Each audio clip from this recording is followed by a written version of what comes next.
perfused region in the lung, the blood supply is cut off from that side, then it's diverted to the normally ventilating segment. But if there's already dilated, this auto-regulation mechanisms also get disturbed.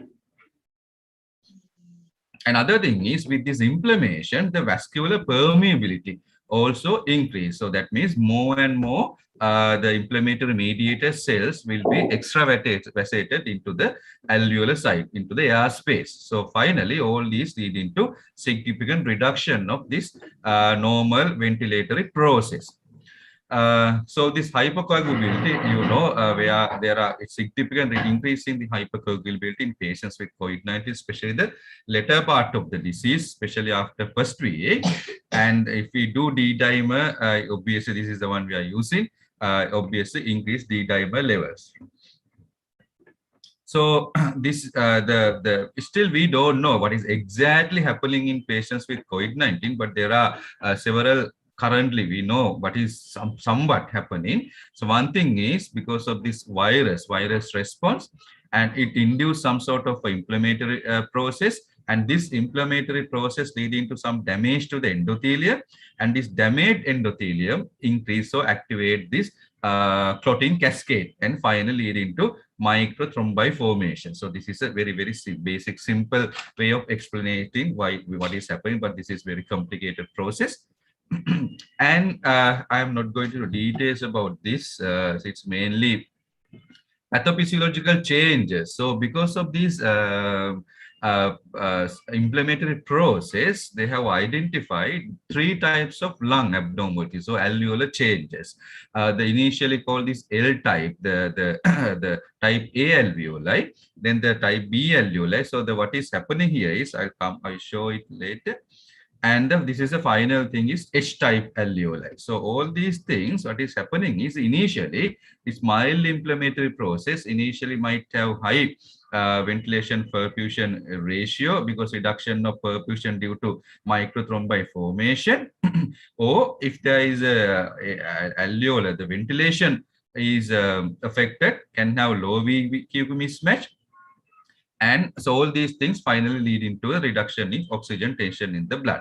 So the type B alveoli, they are the normal alveoli, but when this is going into type C, you can see there are significant changes within the alveoli, and the compliance is the distensibility or the alveolus. So the definition is okay, no need to go into definitions. So the normal work of the lung is get affected. So it's due to this lot of this inflammation as well as the thrombi formation. So this is the final summary of what is exactly happening within the alveoli within the lung. So this is a normal alveolus. You can see there's nothing inside. So this is the alveolar membrane, and it is associated with the capillary. So this alveolar capillary membrane. So nicely gas exchange is happening, and the red blood cells catch this oxygen. But what is happening if in the COVID-19, so the virus come in and it's gain entry into the alveoli or the body, to the lungs, especially through the type 2 pneumocytes. These cells, it contain ACE2 receptors and is induce some sort of inflammatory response. And this inflammatory response damage the alveoli as well as the capillaries as well. So the capillary side develop microthrombi formation, increased vascular permeability, and extravasation of fluid. So finally, the lungs, the alveoli are filled with some sort of inflammatory or exudative materials, lot of cells, reducing the VQ ratio or the producing VQ mismatch, inducing diffusion abnormalities as well as some shunting process as well. So because of this development of microthrombi. So this is the summary of what is happening in patients with COVID-19. So obviously, so you can clearly see in comparison to this side, the patients with COVID-19, so obviously you can see the gas exchange is significantly impaired. So because of that, they end up with hypoxia. So if the hypoxia is developed, that means the oxygen tension in the blood is reduced, then obviously is leading to hypoxia, tissue hypoxia. Okay, so that is what is happening in COVID-19 patients in very, very brief manner. So this is a little bit complicated process. So then if we assess the oxygen tension, so initially they are asymptomatic, and with the symptoms onset, they might have some mild symptoms, and oxygen tension is normal, PaO2, alveolar, arterial oxygen tension. But when this is going on, as I explained earlier, when these processes are going on, gradually saturation or the oxygen tension or the partial pressure of oxygen will be reduced. And finally, one stage cannot cope with the normal mechanisms, we might have to use some support, but this sometimes with this process is going on, even with the respiratory support or ventilatory support might not be sufficient or might not be able to recover these changes, and sometimes might need extracorporeal thing to provide the oxygenation, but that is also not proven, or at the moment anyway, it's not possible in Sri Lanka, even though there are 1 or 2 individual cases. Okay, so when this is happening, what is happening inside the lung? So this is a CT, same patients, serial CTs. The initial phase, you can see the haziness or the whiteness of this lung fields are increased. That is indicative, alveoli are partially filled.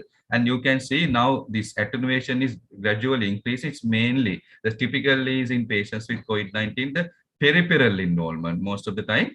So these changes are due to accumulation of these exudative fluids within the alveoli. So that is leading to the initially called, if there's a partial filling, what we call this ground glass appearance, but this is getting more organized and leading to COVID pneumonia like this. So you can see a lot of patients with this type of X-ray changes or significant lung involvement. But most of the time, patients, fortunately, this recover, and this is later CT, maybe 6 weeks later.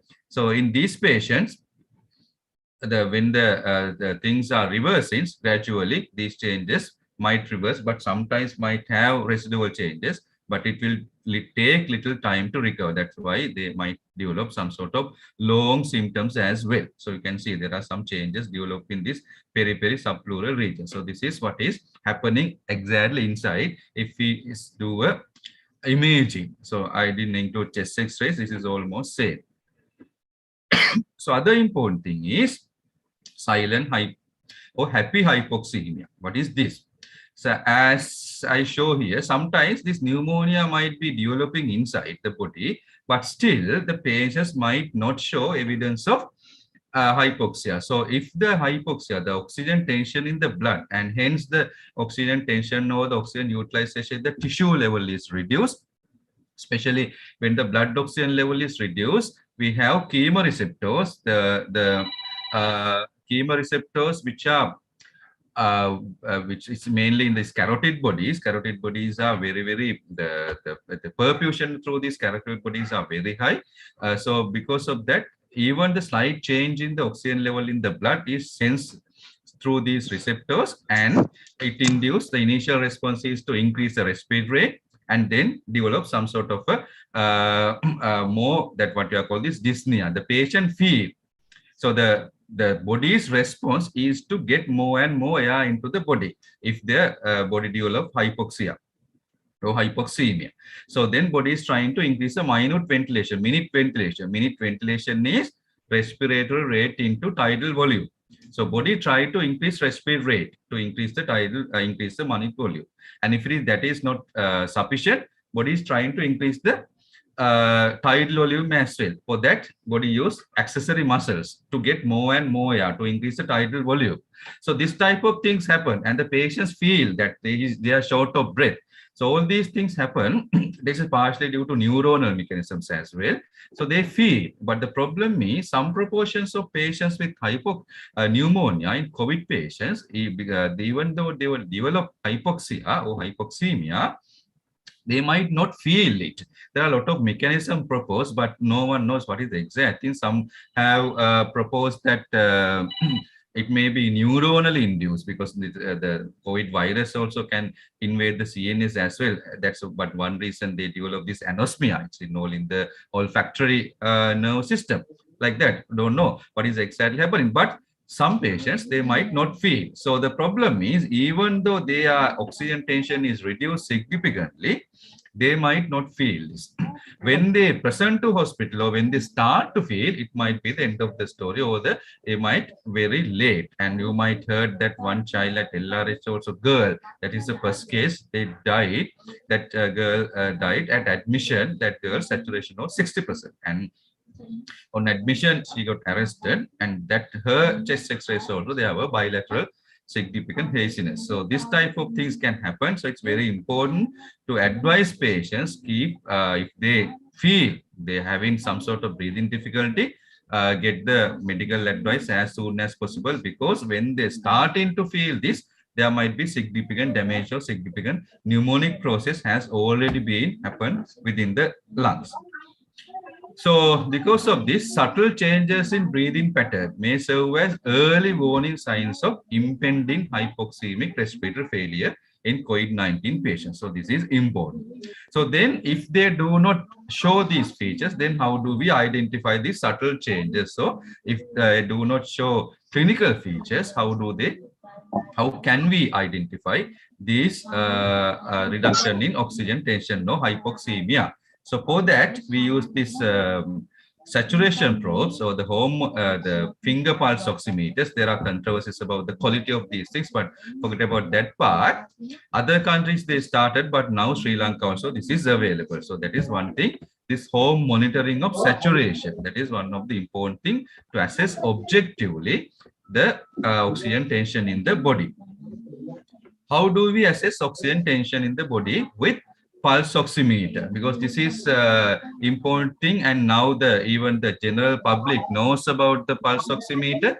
As a doctor, you should have some idea what is the principles behind this pulse oximeter. So what is the importance of monitoring saturation?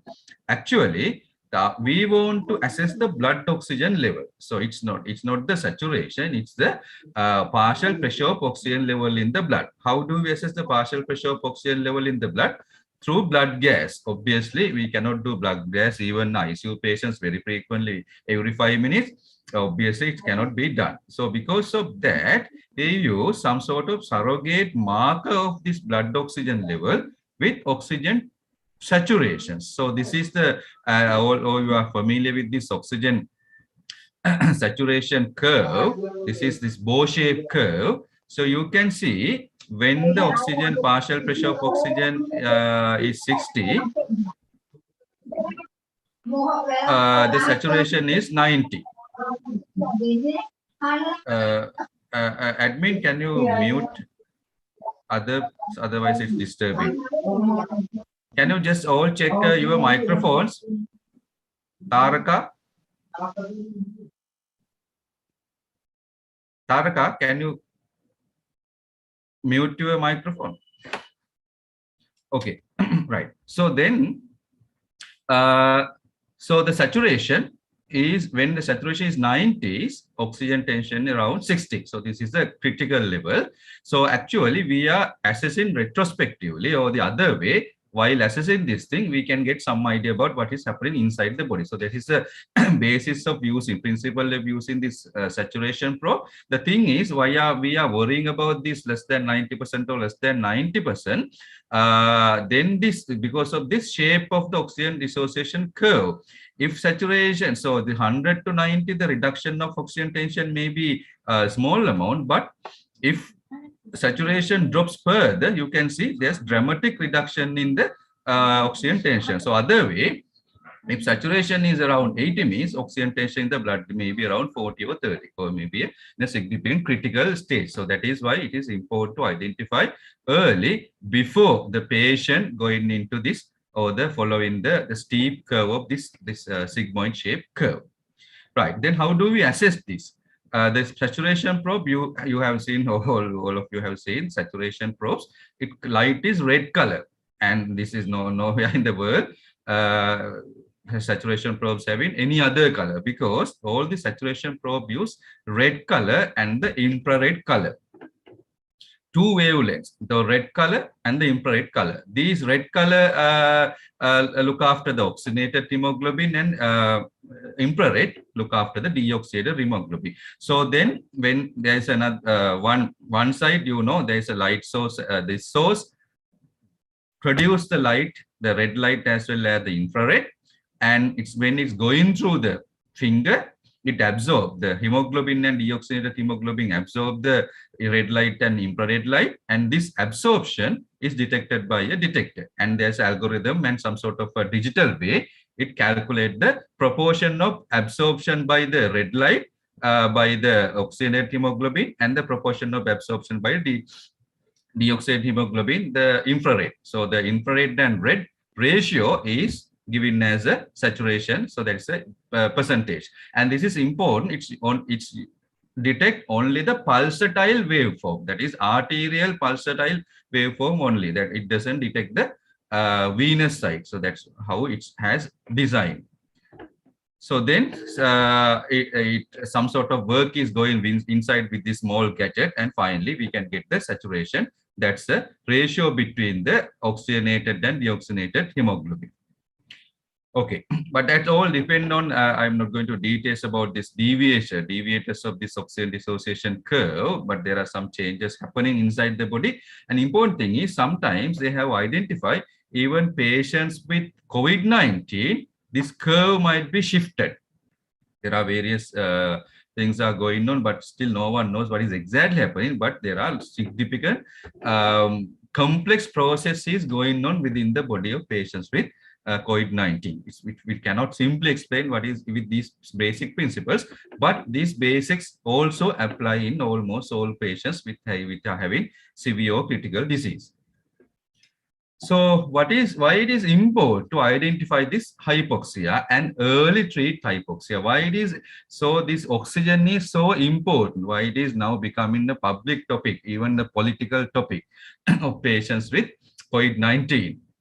Because if we do not identify this hypoxia early, and if it is going on, so it's infection produce hypoxia, obviously infection produce inflammation, and because of this inflammation produce hypoxia. But if we do not identify hypoxia early, or if we do not treat hypoxia properly, this hypoxia per se itself can induce some sort of inflammatory process also. So then the infections, inflammations, hypoxia, and again this hypoxia can induce inflammation. So this vicious cycle will be going on, and it will be some sort of a vicious cycle finally leading to significant tissue damage. So this is very important, because this hypoxia itself can induce or produce or increase the release of cytokine, and that itself can induce more and more inflammatory response. So the same thing, so these infections, there are a lot of inflammatory mediators are involved in here, and finally tissue hypoxia and itself can induce inflammation, and again same cycle will be going on. So we have to break this cycle. So the easiest way to break this cycle is to provide oxygen. So because why? So because severe hypoxemia is independently associated with in-hospital mortality. So it's an independent factor and can be an important predictor that the patient is at risk of requiring admission to the ICU. If the patient is hypoxic, it's very high chance of developing or going into significant complications. So because of that, correct recognition of hypoxia or hypoxemia, it's very, very important in managing these patients, especially say, for example, intermediate centers or the wards before going into the ICU or HDU setup. So how do we manage? So those are the principles. So the management, obviously there is no proven antiviral agent. There's no proven drugs. There are a lot of drugs on trials as well as using. There are a lot of discussions, arguments going on, a lot of controversies about the pharmacological management. But the problem is still we don't have proper method of identified proven method of. Even Dhammika Penny had a lot of impact. He became a millionaire because of lack of proper treatment for this COVID-19. So how do we manage? The principles are, we have to most closely monitor them, very important. How to identify hypoxia, hypoxemia, especially respiratory rate and the signs of hyperventilation and the oxygen saturation. So monitoring is one of the most important thing. As house officers, this is one of the main area you can contribute. You can contribute to reduce the mortality of patients with COVID-19 in next few months while you are working. So if you are working in a medical ward or COVID centers, we don't know as RHOs or as well as after your training completion also, because this pandemic will go for another at least few years. So this monitoring of hypoxia is important. Early detection of hypoxemia is very important. And then the use of oxygen appropriately. Use of oxygen and the escalation of the respiratory therapy will be discussed during the course of the day today in great details. So those are the principles, and we are not going to discuss the drug management of these patients. So why it is important? Because if we provide oxygen adequately, so every step, the implemented process, this vicious cycle, we might be able to break this vicious cycle, especially if we identify this as in the early phase. But still, so it's still some proportion of patients, despite of identifying this and despite of providing oxygen, they can the disease process continue, and even we might not be able to prevent death. That's some proportion that is there, obviously, because still we don't know what is exactly happening. But the thing is, still the significant proportions we can prevent the deaths by early identification and early supplying or early provision of oxygen therapy. A little bit about the prone positioning. Last two slides.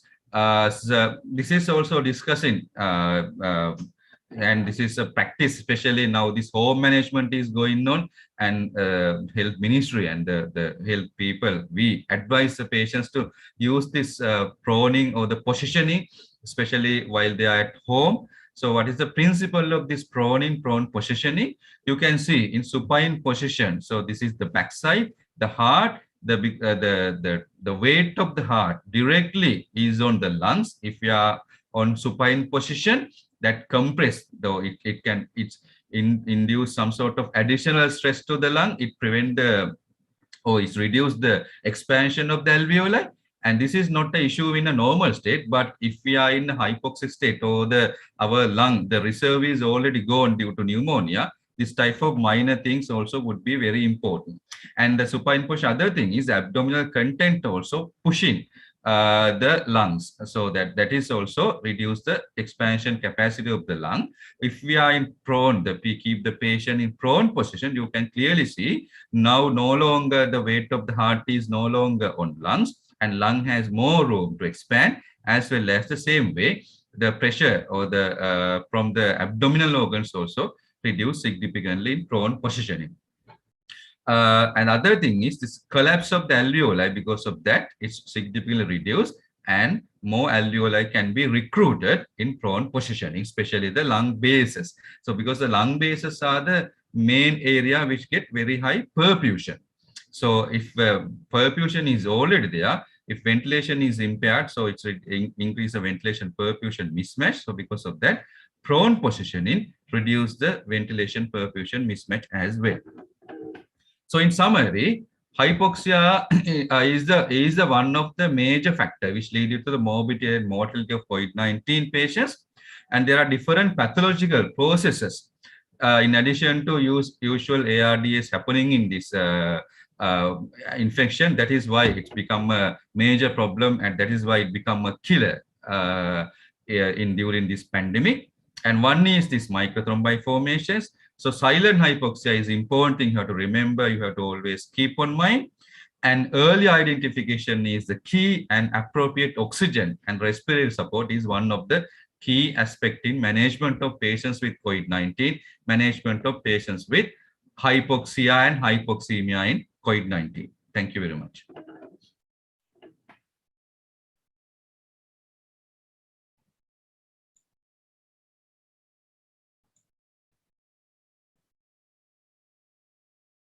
Yeah, there's a question, difference between COVID pneumonia and COVID organized pneumonia. Yes, these are two different entities. COVID pneumonia is the one, as I mentioned, which happening into most patients, even children. We can see this initial inflammatory response, as I showed, but organized pneumonia is a different pathological process. I am not going to the details.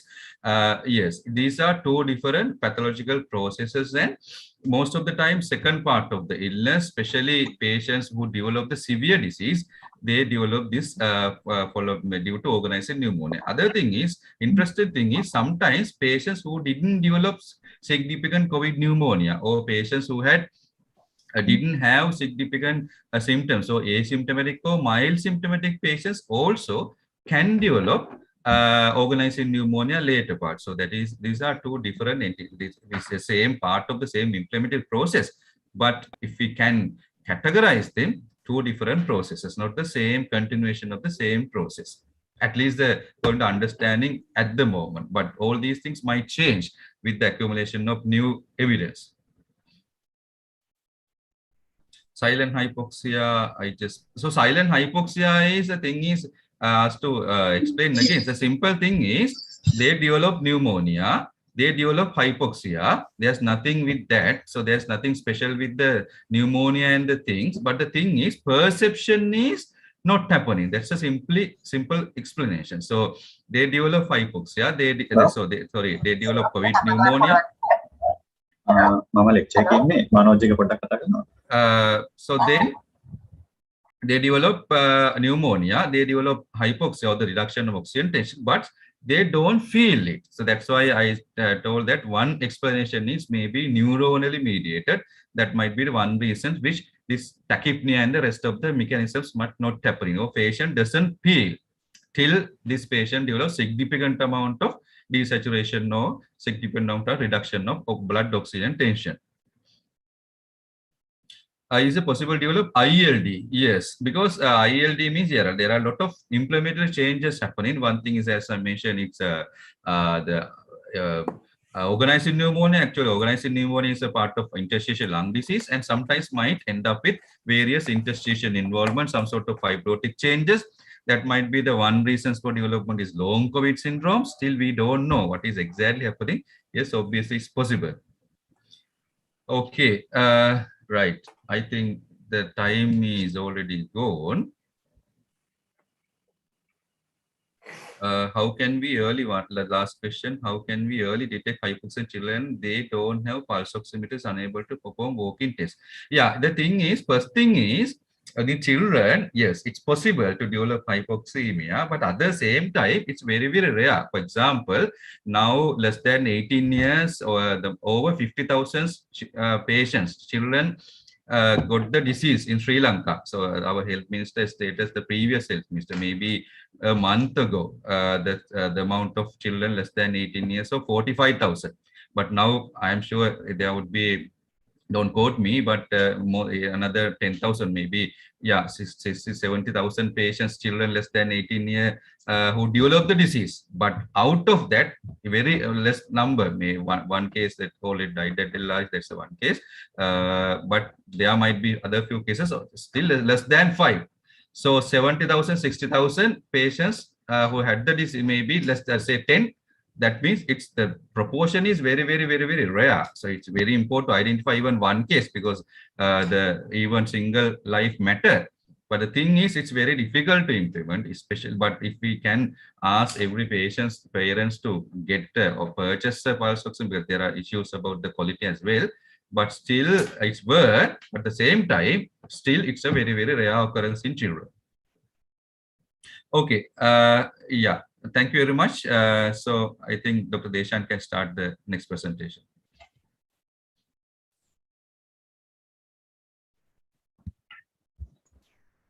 Right. Thank you very much, sir. There are more questions actually there. So hopefully we can answer sometime later. So thank you for that informative lecture, sir.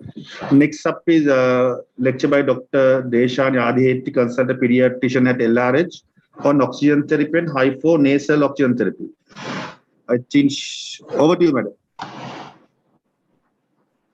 Sorry. So good morning. I'm Dr. Deshana Adihiti. I'm a consultant pediatric intensivist, not a pediatrician. I work at the MICU. So in the next 30 minutes, I'm going to talk about oxygen therapy and devices related to this. So this is an important topic to you because as house officers, you are the first contact with patients. So any critical ill child needs administration of oxygen. So the objectives of the lecture are basis of the oxygen therapy, methods of oxygen therapy, and details on humidified high flow nasal cannula therapy. So this is a very important curve which represents the delivered oxygen and the utilized or requirement of oxygen. DO2 is the delivered oxygen, as you can see on the x-axis, and the VO2 is the oxygen requirement of the tissues. So, sorry, do you have a presentation, sir? sorry? Do you have a presentation? We can't see the presentation. I have shared it.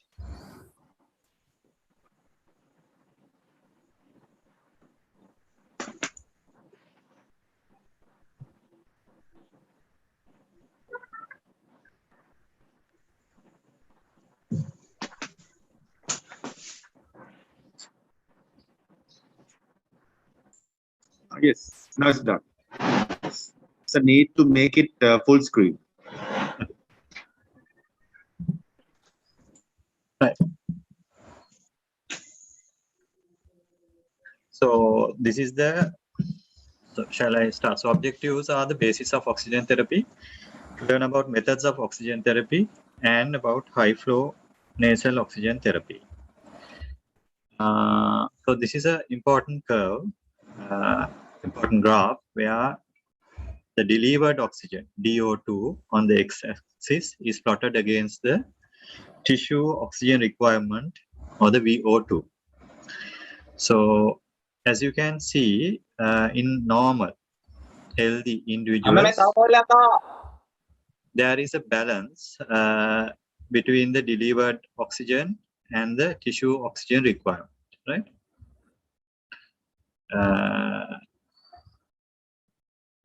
When a child gets ill, or when an individual gets ill, there is an increase in the oxygen extraction rate. And the body, the cardiovascular and the respiratory system will compensate by increasing the delivered oxygen. But this compensation will be done to a critical point only. So that's called the critical DO2. Beyond that, the body is unable to deliver oxygen to increase the tissue requirement. Therefore, this part of the curve is called the supply dependent part of the curve. So we should supply oxygen at this stage so that we prevent the hypoxemic damage. Actually, supply is started even before that, but this area is the critical area. Otherwise, you will end up in anaerobic metabolism and metabolic acidosis with lactic acidosis and tissue damage due to hypoxia. So then you should know about this oxygen cascade. So the objective of delivering oxygen therapy is to deliver air in the atmosphere to mitochondria in the tissues. So at each level, there is a reduction in the oxygen partial pressure, as you can see in this curve. So that is the basis, and I'm not going to details. There are more details. So this is not a in detail lecture on oxygen delivery on oxygen therapy. So there are more physiology to add to this. So I'm just touching on the oxygen delivery devices, which is more important for you because you're going to work in the wards.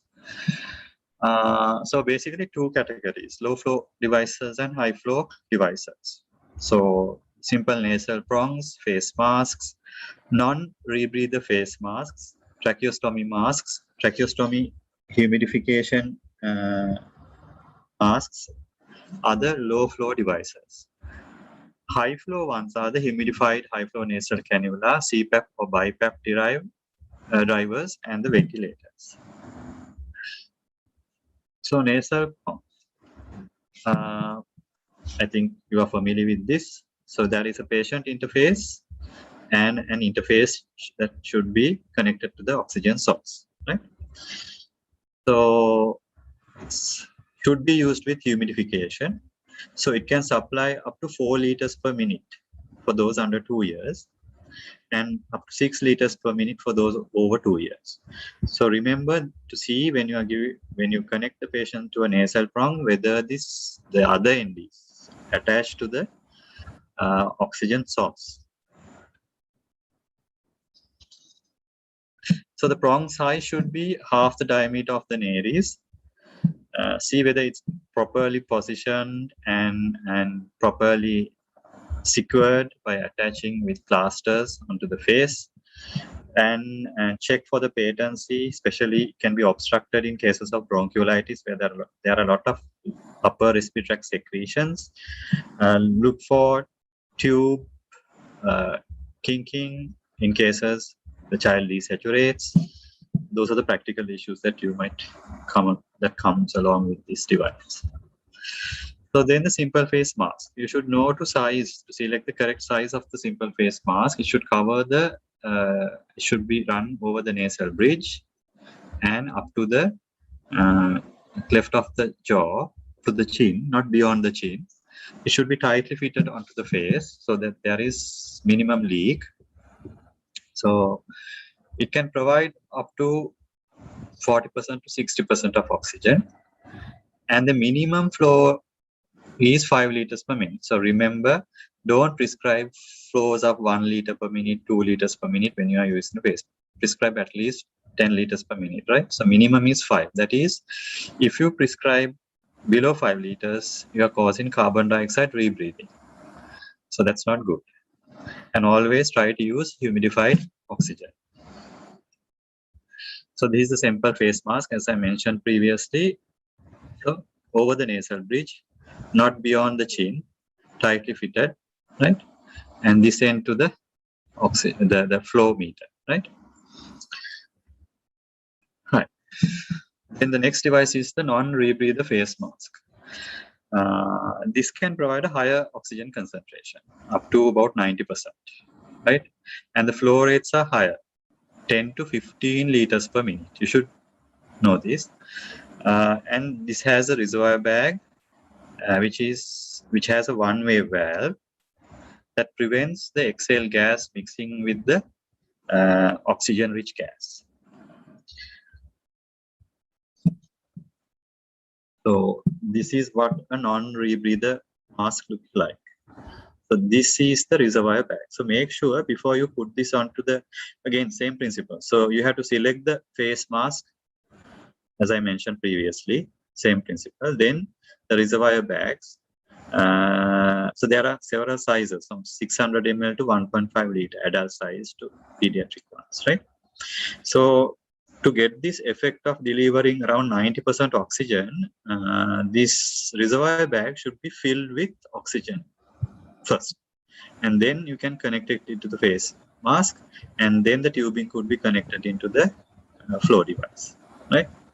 So where can we use this? When you have tried the face mask and you think it's not effective, and if you don't have high flow nasal cannula therapy, then the next option you can go for this non-rebreather bag to provide a higher oxygen fraction. Or else, in children with pulmonary air leak syndromes, that means pneumothorax, pneumomediastinum, subcutaneous emphysema-like conditions, where providing a higher fraction of oxygen, which is closer to 100%, is beneficial for resolution of the pneumothorax this is the device of choice because high flow nasal cannula is contraindicated in pulmonary airlick syndromes. So have a look at this and try to use this when appropriate. Right? So important thing is again to ensure high flow rates up to 15 liters per minute, and the reservoir bag should be inflated, and this device is not delivered to use humidified oxygen, so that you should keep in mind. If you add humidification, your oxygen fraction will be less than 90%. Then the next device is the tracheostomy mask. So some children have tracheostomies for various reasons. So if they get ill, you might need to supply oxygen onto the tracheostomy stoma or as well as onto the face, right? Because sometimes the tracheostomy stoma may be obstructed, we don't know. So the tracheostomy mask is used over a tracheostomy stoma. It's similar to the face mask. Flow rate should be above 5 liters per minute, and it can deliver up to 50% of oxygen. So to increase the supplied oxygen fraction, you can combine this with the Venturi cannula. So this is what tracheostomy mask looks like. Right? So you can combine the Venturi mask onto this part here, right? To increase the supplied oxygen fraction.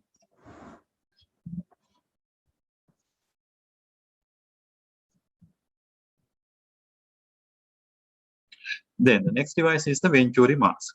So this again can deliver oxygen at various concentrations with various flow rates. So there are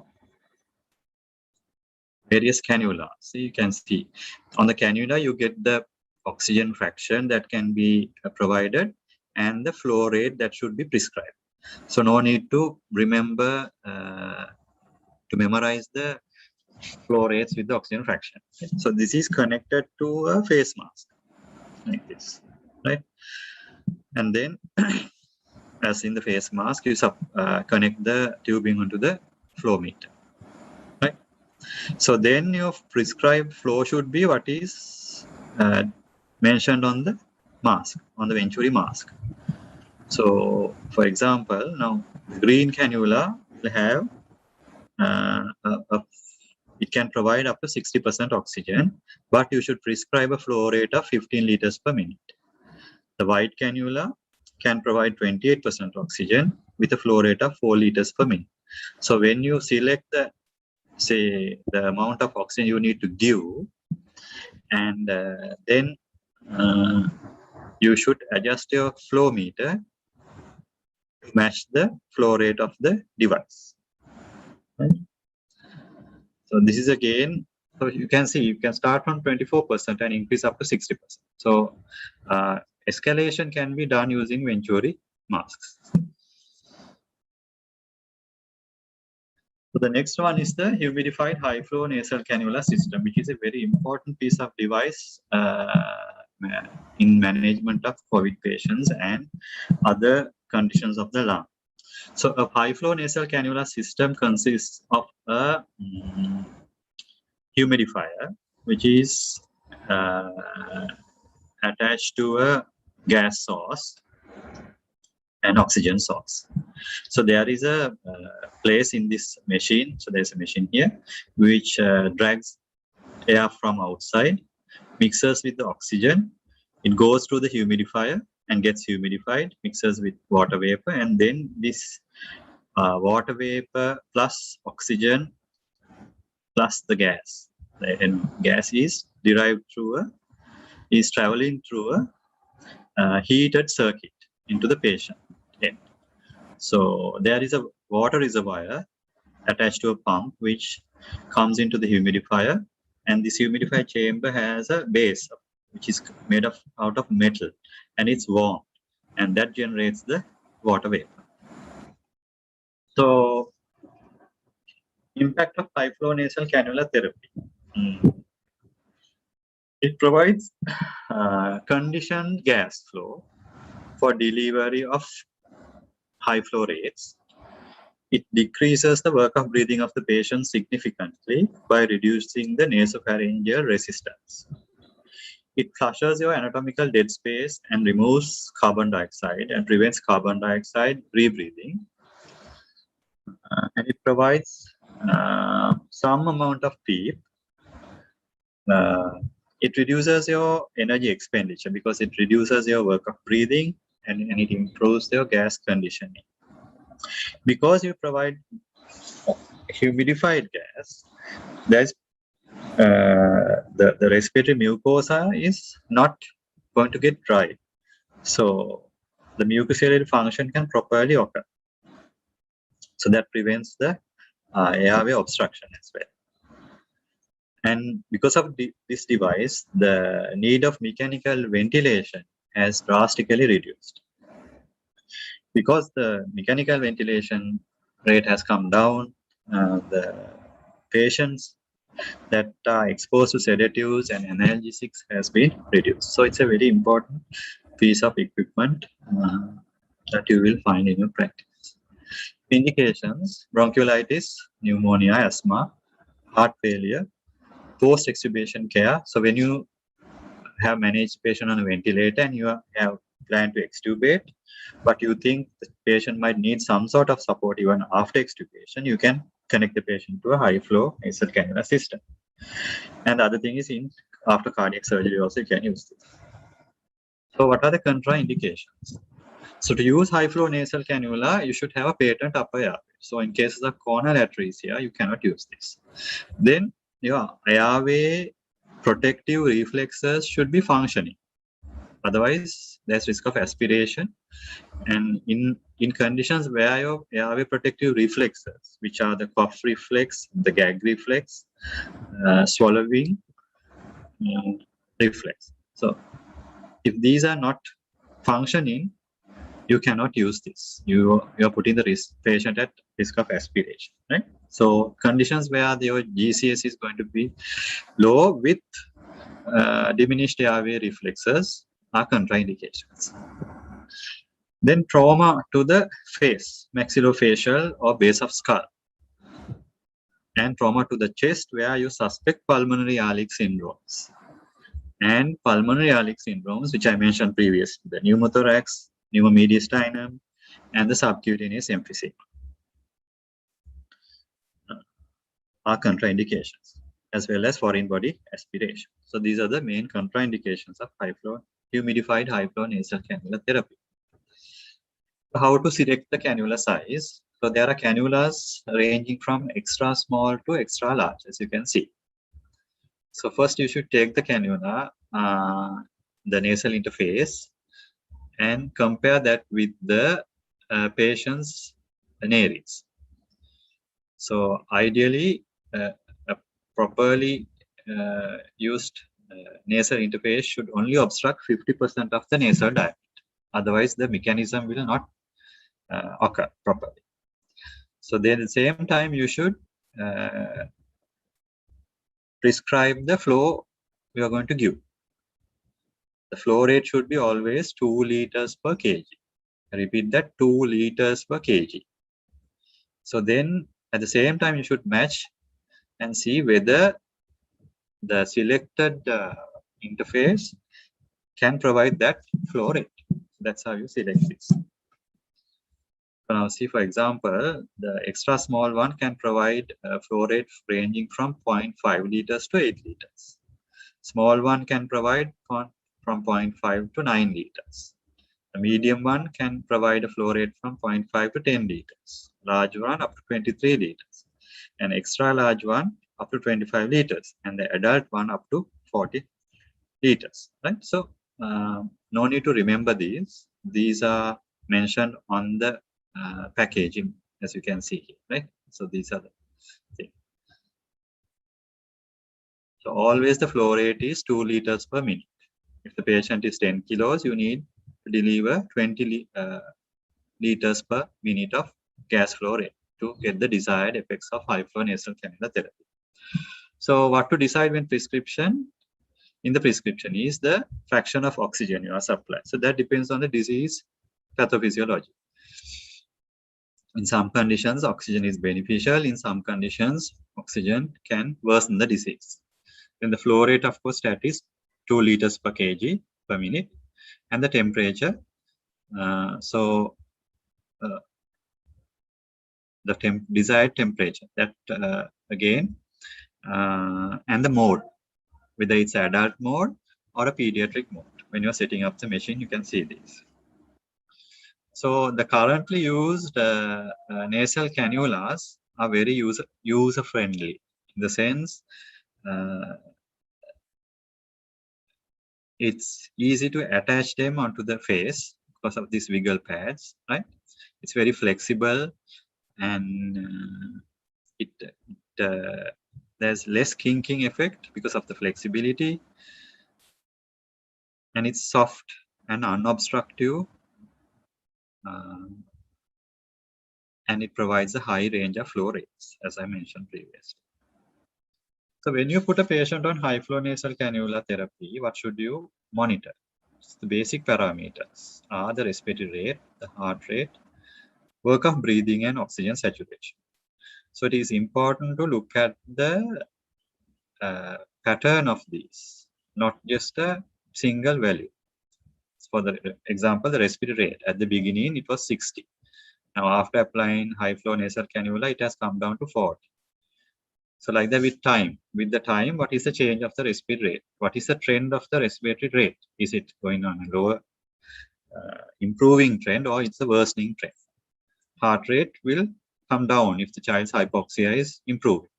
The respiratory rate should come down if the work of breathing is improved. Your recessions and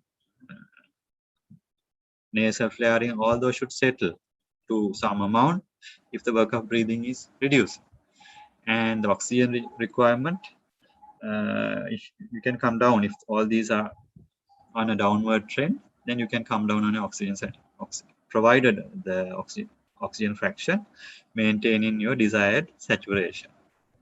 So it's important to look at the pattern of these graphs when you're monitoring these patients. So when should you escalate patients? If the patient's condition is worsening, so rising heart rate with a rising respiratory rate, increasing oxygen requirement, and increasing work of breathing, you should consider escalation. In that case, you need a chest X-ray and a blood gas. It's good practice to have a blood gas at the beginning of high flow nasal therapy so that you can compare this with the next blood gas. How to wean? So weaning is only with FiO2. You do not wean the flow. You start at 2 liters per kg, wean the FiO2 up 30%, and if the patient is comfortable, you can come off the high flow nasal cannula therapy either onto air or nasal drops, whatever that suits. So take home messages: do not wean the flow. Nursing care. Important things are to see whether the prongs are properly positioned and prongs are not obstructing the nares. Only 50% of the nasal diameter can be obstructed. And if there are secretions, they need suctioning to clear these obstructions at the nasal interface. And also it's important to put a nasogastric tube so that you prevent gastric distension, because some of this high flow can be swallowed by the infant, and that can cause gastric distension and thereby pushing the diaphragm up. So your respiratory mechanics will be further compromised. So to prevent that, it's important to have a nasogastric tube and check the saturation probe and change it 2 to 4 hourly, because it can induce burn. Can I feed on high flow nasal therapy? Yes. Once the acute situation has settled and patient is on the recovering pathway, you can start some feeds and gradually increase. So nasogastric feeds initially, and later on, even oral breastfeeding can be started. Can I nebulize on high flow therapy? Yes, there are specific devices that should be attached to the humidification chamber in case you need to nebulize. So as you can see in this is the normal piece of equipment attached to the humidification chamber. But if you need to nebulize, you should attach this part where you can connect the nebulizer and the power source for nebulization. So a bit about oxygen safety. So make sure that there is nobody using, nobody smokes near the equipment, and do not use aerosol sprays in the same room. Turn off oxygen immediately when it is not in use, and always try to come down on the provided FiO2 if the patient saturation is in the desired limit. Keep it statically throughout the day. You should assess and come down on the FiO2 because too much oxygen also can induce lung injury. And not to store oxygen cylinders in hot places, and to secure cylinders to avoid injury. Those are huge cylinders, sometimes they can fall. So make sure that they are properly secured when they're in the high dependency units. Right. So in summary, we have discussed the delivery devices. I have emphasized the importance of humidification and how to look at monitoring charts and to pay attention to safety. Okay, that brings to the end of the lecture.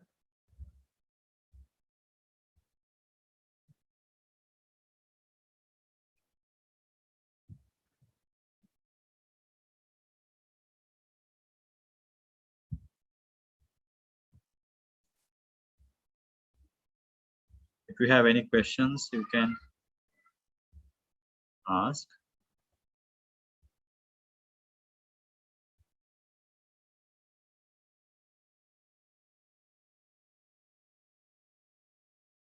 So one question is, when we are using, so could you please repeat how to wean high flow? So high flow nasal cannula, weaning is only the flow. So you start at 2 liters per kg for all the patients. Then once the condition has resolved, you come down on the FiO2 only. And when the FiO2 is at 30%, you can come off high flow onto nasal prongs or room air.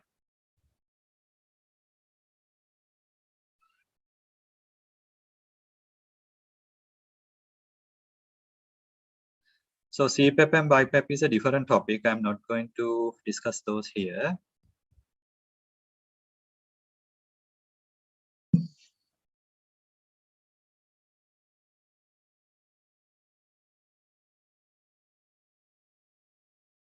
So in the humidifier, you apply normal, it's water, sterile water.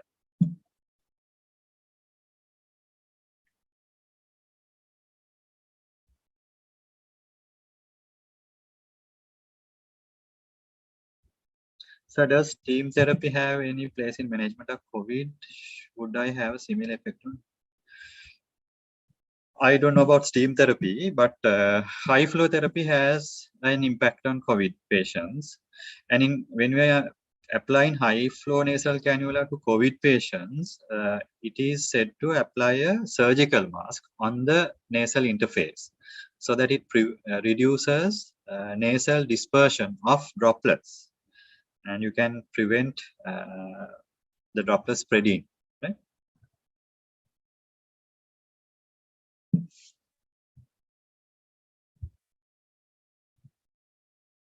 Yes, when you are managing the non-rebreather system, you have to fill the reservoir bag first, and then only you have to attach it to the system.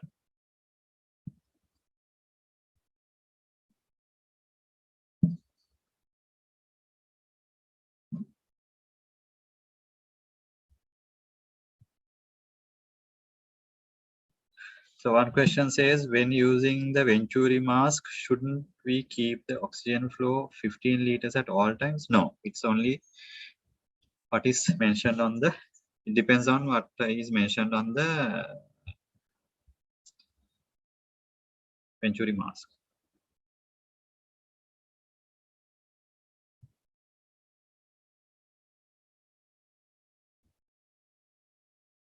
Okay, so that comes to the end, and try to practice these. when you are a house officer. Make sure you use oxygen, critical ill children,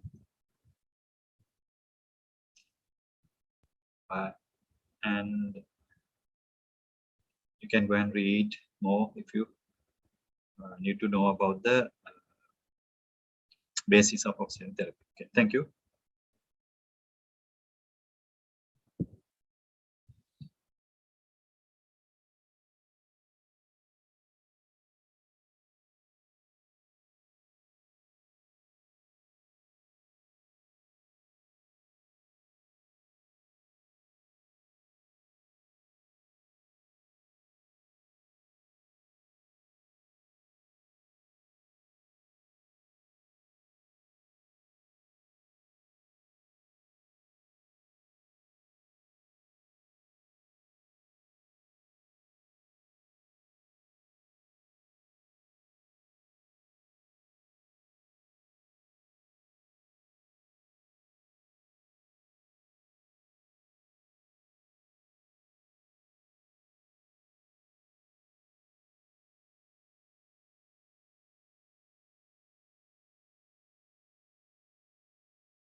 So the previous lecture is by Dr. Deshanadhyeti, consultant pediatrician. Next, another important lecture by Dr. Nalin Gitulwatta, pediatric intensivist at LRH on monitoring of COVID patients, escalation and de-escalation of oxygen therapy, and recognition of multi-organ syndrome in children. Multi-inflammatory syndrome in children. So he will log in a while. So give us a minute.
So Dr. Nitul was has been sustained in the ICU.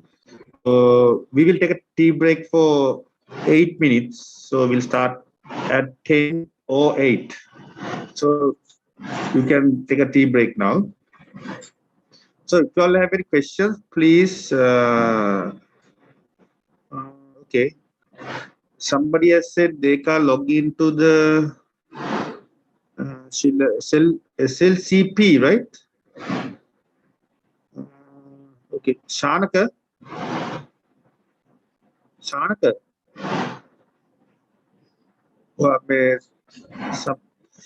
Some. So at the college, there Dr. Sheila De Silva sir put a number to contact. No. So those who cannot contact, getting some issues with the college, please call Mr. Shanaka. He is the focal point there, so he will sort it out the issues from there. Those who cannot log in.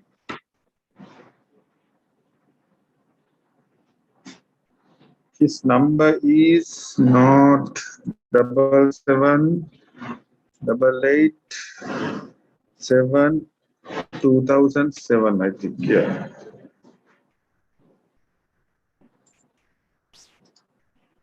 So those are problems there. You can call Shanaka, Mr. Shanaka.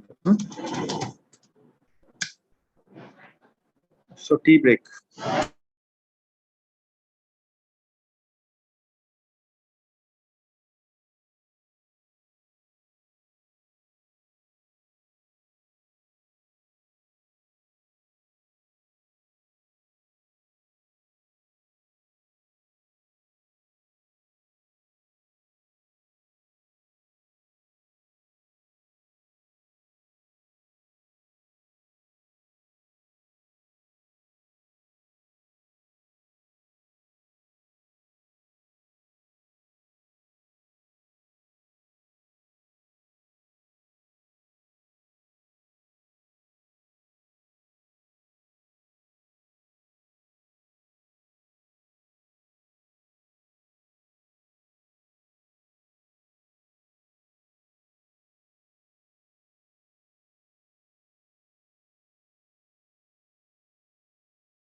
So I welcome Dr. Nalini Tulvatta, consultant pediatrician at LRH, to start the lecture. So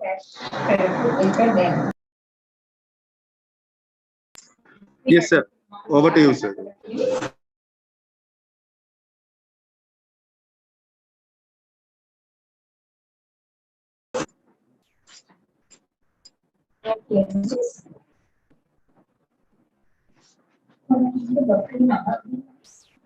So can you hear?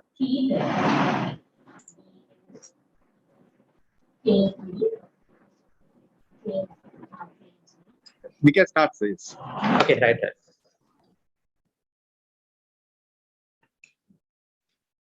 Right. Good morning, everybody. So we are starting the next lecture. This is about patient monitoring in COVID-19 and escalation and de-escalation of oxygen therapy and the recognition of disease. So these topics are very important nowadays because now we are living with this COVID for more than 1.5 years now. So in the future also, I think for certain amount of time, so we may have to live with this. So these are very important topics. So this is my outline. What do you mean by patient monitoring, and what are the oxygen delivery devices, and how can you escalate and how can you de-escalate, and at the end, not to miss. So these are the clinical observation. This is not only for COVID. So any child who needs monitoring, usually we are monitoring with these parameters. So your heart rate, respiratory rate, saturation, temperature, level of consciousness, at least with the AVPU scale, or if possible GCS, blood pressure, capillary retain time, and oxygen therapy, because now this is also important, what type of oxygen therapy device that this child is on. So these are the important parameters. So the important thing is all these things are in isolation will not have any value.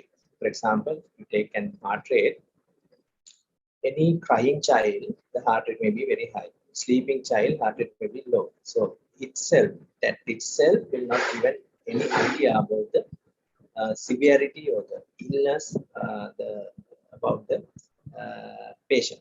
So what in connection with the other things, the heart rate is going up and respiratory is going down or something like that. So then we can have some idea about what is happening in the child. So that's one thing. The second thing is at any given point of time, just monitoring these parameters, again, not giving any idea about what to do. But one more important thing is the trend. So what is happening to the heart rate over last 3-4 hours, or what is happening to the respiratory rate over last 3-4 hours, saturation, temperature, level of consciousness. All these are if you are monitoring the trend, that is the more important thing. So then you can say, okay, this child's heart rate is initially high, now it is coming down.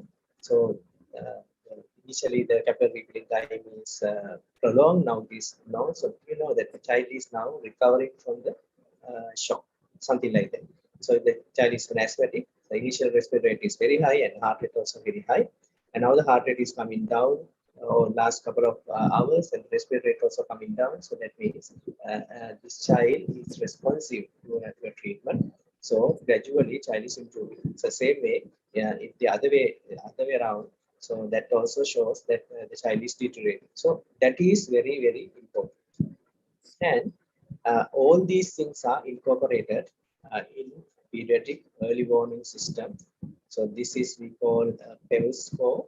So here you can see, I don't know whether you are familiar, but in LRH, of course, we are having this chart. So we are putting this chart at the ETU, and then you have to monitor. So if depending on the where you are, so if you are in the red zone or green zone or yellow zone, there should be a action plan. So if the child is now from green zone to entering into the yellow zone, there is action.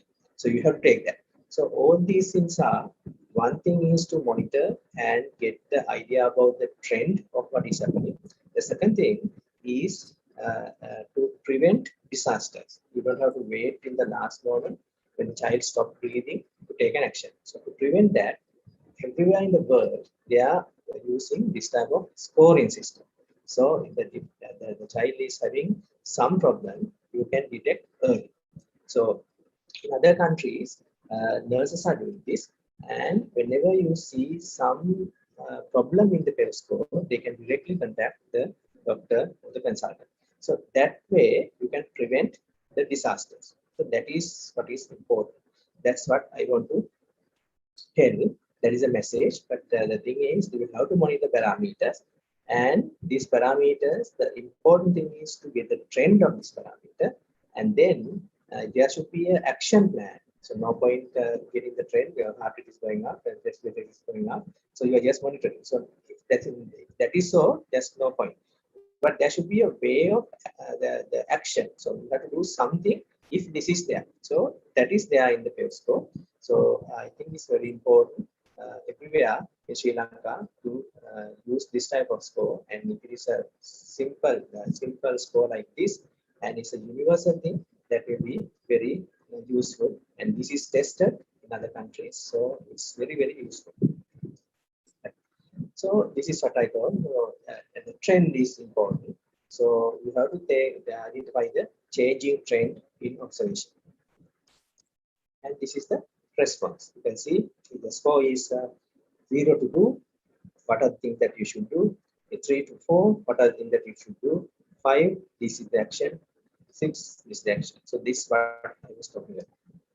So that's about the monitoring. So what is important in monitoring is the monitor the trend, and there should be action plan. You should know what to do if the trend is like this. So it's there in the PEV score. So be familiar with the PEV score and try to use it. Then the second topic is oxygen delivery devices. So you know we are having so many devices for the oxygen delivery. So we have nasal pumps, we have simple face mask, venturi mask, non-rebreather mask, and now high flow nasal pumps. So this is the minimum flow and maximum flow and the FiO2 that you can achieve with these devices. You can see neonates, maximum flow, minimum flow is 1, maximum also 1. So that means it should be 1 liter per minute. And less than 2 years, 1, 2. 2 to 4 years, 1, 4.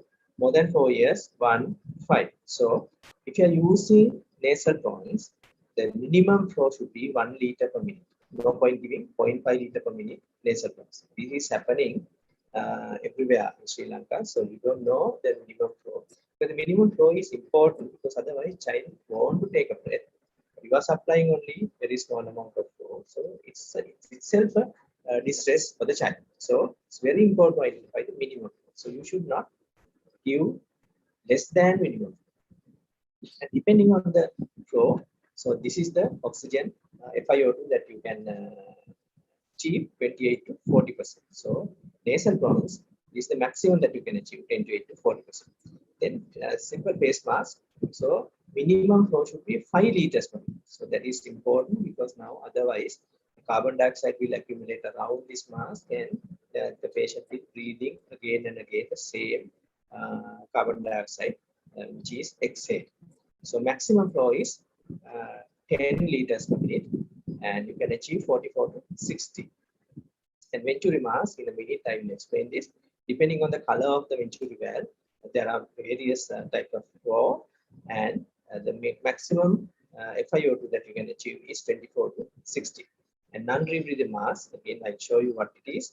So minimum flow is 10 liters per minute. Look at this. Now if you are using less than 10 liters per minute, it is useless. So maximum is 15 liters per minute. You can achieve 60 to 95% of FiO2.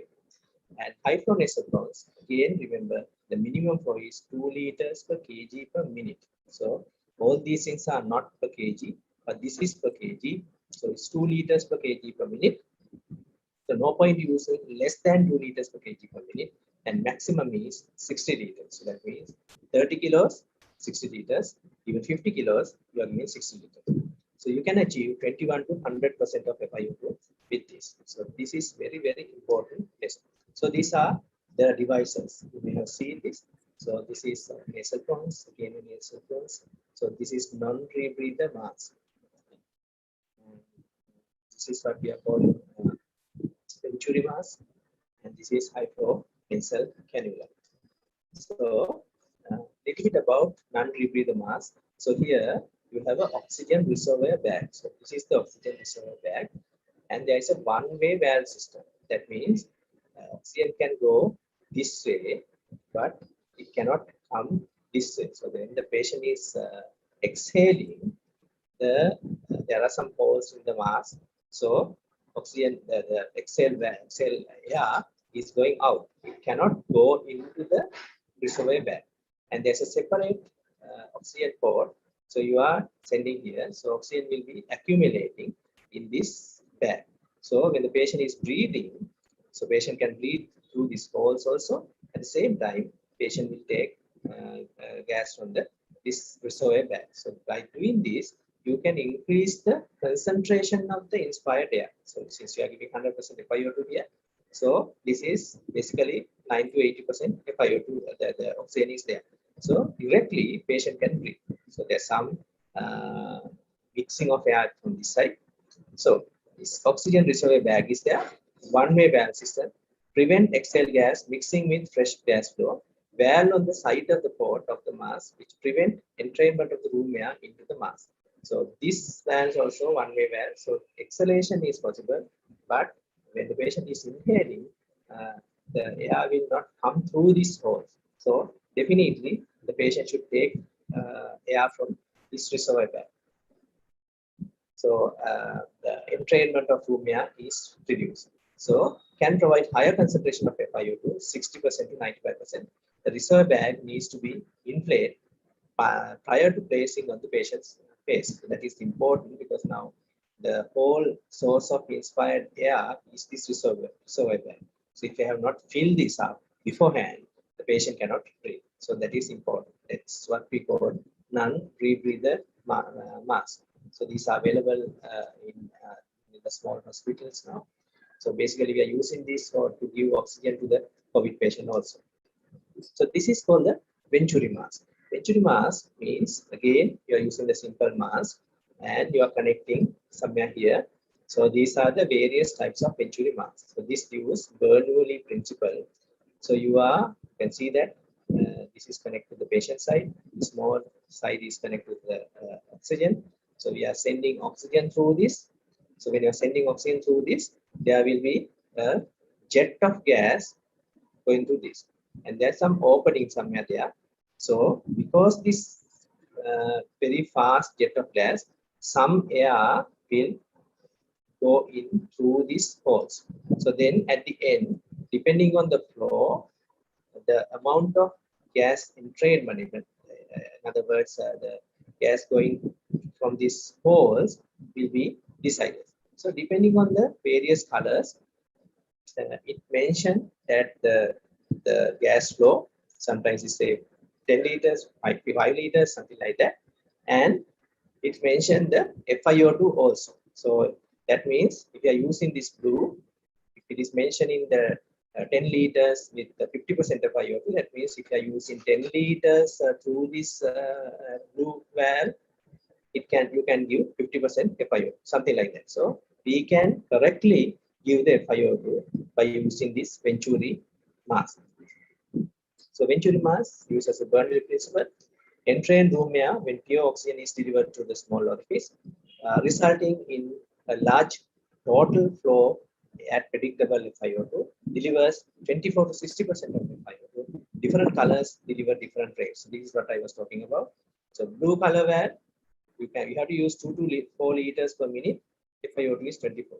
Green color valve, 12 to 15 liters per kg per minute. You can deliver 60% of FiO2. So these are also very useful, very simple devices which can be used in the ward setup. Again, the same chart, that's just to show there's a minimum flow. So I have already discussed this. There should be a minimum flow. You cannot use less than 1 liter per minute when you're using nasal pumps. You cannot use less than 5 liters per minute, we are using simple face mask. So venturi mask, depending on the color of the venturi valve, and non-rebreathe mask, minimum should be 10 liters per minute, and high flow nasal prawns, minimum should be 2 liters per minute. Right. Then what about the escalation? So escalation means you are starting oxygen with the simple minimum device. Then if the patient is not improving, so we have to increase the oxygen delivery, or we have to increase the FiO2. Then you have to escalate gradually. So you are starting with nasal prawns. Target saturation is 92. Titrate oxygen flow with saturation. Please don't waste oxygen. And escalate therapy, change the device depending on the SpO2 after 2 hours. So basically, you are starting with nasal prawns, wait for 2 hours. If the patient is not improving, gradually escalate the oxygen therapy. So you can go from nasal prawns to face mask to venturi mask to non-rebreather mask, and non-rebreather mask to high flow nasal prawns. So I don't want that doesn't mean that the patient is on nasal prawns, you can't directly start high flow. But anyway, this should be the way, right? So these are higher FiO2 delivery devices. So you have to select something above the nasal prawns. So that is called escalation of therapy. Right. So then this concept was very important. Recently, they have found by keeping a simple face mask on patient, whatever the oxygen delivery device, if you are keeping a simple face mask on patient, something like that, keep simple surgical face mask on patients over nasal prawns and under any type of oxygen face mask. This reduces viral spread to staff and other patients.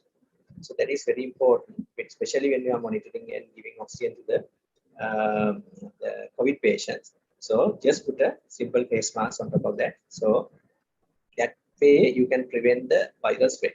Not only that, that will have a CPAP effect also. Since you are putting this, there will be a the pressure effect. So that is also a beneficial. So please keep simple surgical face mask on top of patient.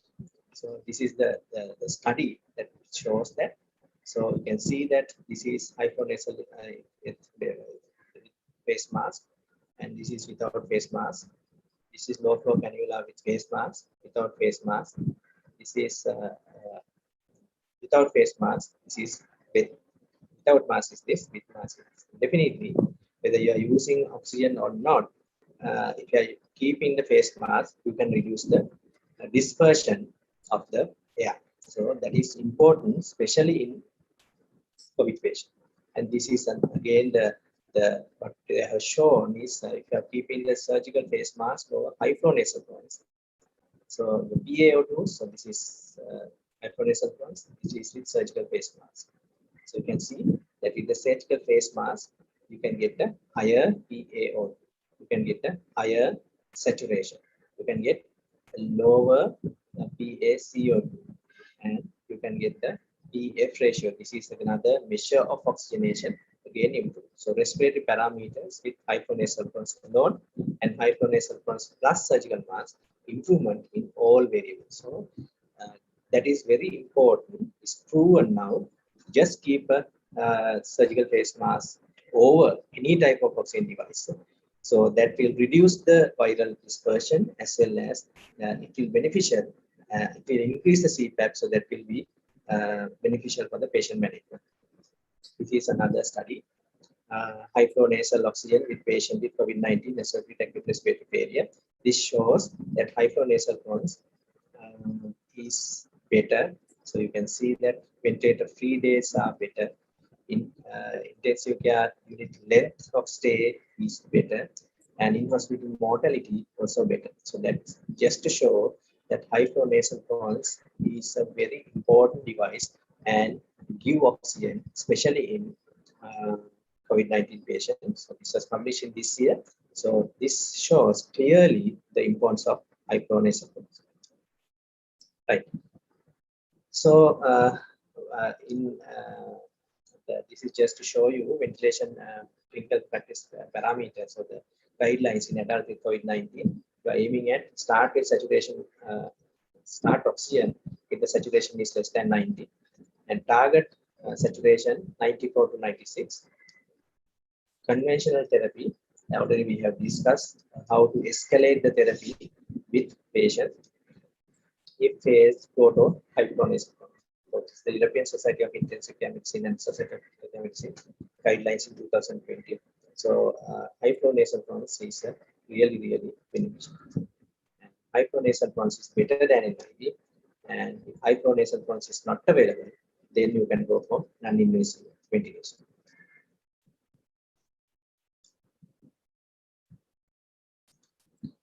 So in summary, the oxygen therapy start with nasal pronouns oxygen, escalate depending on the condition. If there is a distress, go for hypronasal pronouns and target saturation about 94 to 96.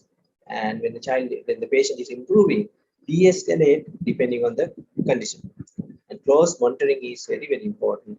And if there's any deterioration, early controlled intubation is a must. So rather than rush and try to do intubation in the emergency setup, so we have to intubate, but our aim is try not to intubate. So then about the de-escalation, again, this is very important. Just because the child or the patient is improving, you cannot just de-escalate. The important thing is don't use less than minimum oxygen flow for each device. So again, I am showing the. So if the patient is on hypronasal pronouns, you can go down to the non-rebreather mask or venturi mask or simple face mask or nasal pronouns. So either gradually or directly, depending on the clinical condition, you can reduce this.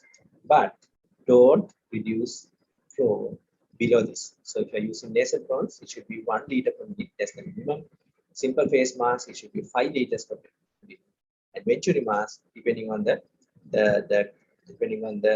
color of the venturi valve. Non-rebreather mask, it should be 10, and hypronasal pronouns should be 2. So just because patient is improving, don't reduce the flow below the minimum flow during de-escalation.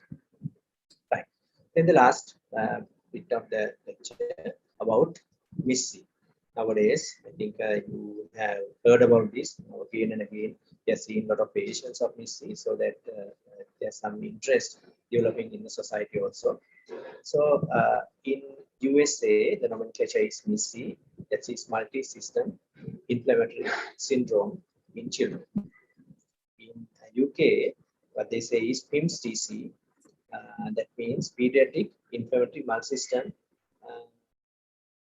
syndrome temporarily associated with SARS-CoV-2. WHO has selected MIS-C, so now we are using MIS-C. So in summary, MIS-C means this is post-COVID syndrome. So after 2 to 6 weeks from the COVID, child will develop fever. That is very important. A lot of patients and a lot of doctors are confusing this, and there should be fever. So then you will have mucoputaneous symptoms: rash, conjunctivitis, red or swollen lips, strawberry tongue, and myalgia, swollen hand and feet, cervical lymphadenema. Those are the symptoms. So 2 to 6 weeks after COVID, the problem is now in children, the COVID is most of the time asymptomatic. So sometimes they don't know that they had COVID. So that's the challenge. Because sometimes these patients are presenting with MIS-C without any past history of COVID. So that you have to elicit very carefully, go through the history, whether this child had something like cough and cold or some problem during last 6 weeks. And this is what happens in the COVID and MIS-C in USA. So you can see this is the COVID surge. And this is the MIS-C surge. Obviously, because now when you're having more and more cases of COVID, after 2 to 6 weeks, you will see MIS-C. So that is exactly what is happening in Sri Lanka. Now we are seeing more and more cases, about 4,000, 5,000 cases per day. So within about 2 to 6 weeks, you will see the MIS-C. So the incidence of MIS-C is 1 in 5,000. So 5,000 cases to 5,000 COVID cases to 1 case of MIS-C. So The other important thing is that even though we call it Miss C, C means children. Now we are seeing Miss A, that is adults, multisystem inflammatory syndrome in adults, and we are seeing Miss N, that is multisystem inflammatory syndrome in neonates also. So be careful. So it's a rare disease, 1 in 5,000, 8 to 11 years, you can say up to 21 years sometimes. They are obese, previously their mortality is 2%. So 2% will die of this. So far we have looked after about 45 patients of BC in LRHM ICU. We had about 3 days. So similar. So this is the slide prepared about a month back. So now we are having more and more cases. Right. So the other important things I have to highlight is that I told you Miss C incidence is 1 in 5,000. So if you take 34 cases of Miss C, it's more than that now. So 1 in 5,000 is 34. So that means at least 1,70,000 cases should be there in the society. So we are seeing this tip of the iceberg. So that's the dangerous point. But anyway, that's the reality. So you are seeing this tip of the iceberg. So main part of this iceberg is in the society. Right, pathophysiology, not well understood, but we think it's an autoimmune disease, abnormal immune response to virus, unbalanced cytokine responses, some vasculitis, endothelial damage, and thrombosis. So these are the clinical features. 2 to 6 weeks after COVID, fever, mucocutaneous symptoms, rash, conjunctivitis, red rose swollen lips, strawberry tongue, myalgia, swollen hand, feet, cervical lymphadenopathy. This is the rash. This is one of our patients. It's a palpable rash. It's a vasculitic type of rash. And the other important thing is GIT. So it's like severe abdominal pain, vomiting, diarrhea, sometimes mimicking appendicitis. Other systems also involved. This is also very important. So this is the series published in the BMJ. And they are having the GIT symptoms. 87% of them are having GIT symptoms. Fever, 82%. Cardiac disorders, 75%. Skin, 71%. Shock, 67%. So this is what we have seen in our case series. So now it has grown up to about 45, but 1 to 14 years. The youngest is 1 year, 5 months. So at the moment we have younger patient than that. Now we have the youngest is 2 months old, and most of them are 10 to 15 years. Male preponderance is there. Common symptoms, again, fever 100%, CVS 90%, GIT 80%.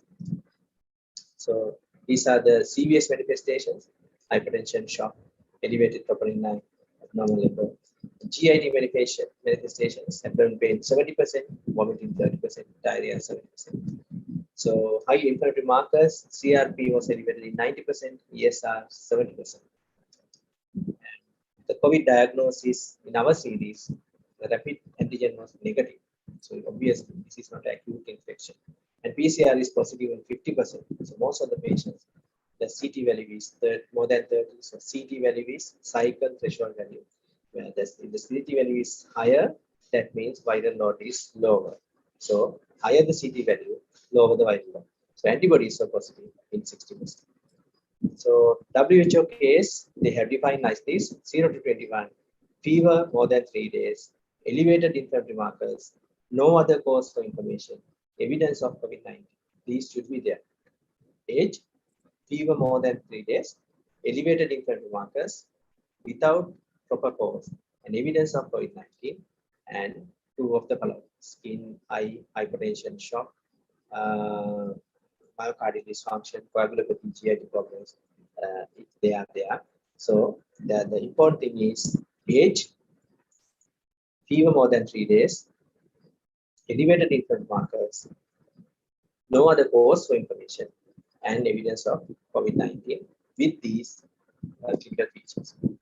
So in future, because we are now getting more and more COVID positive patients, you will see more cases of this.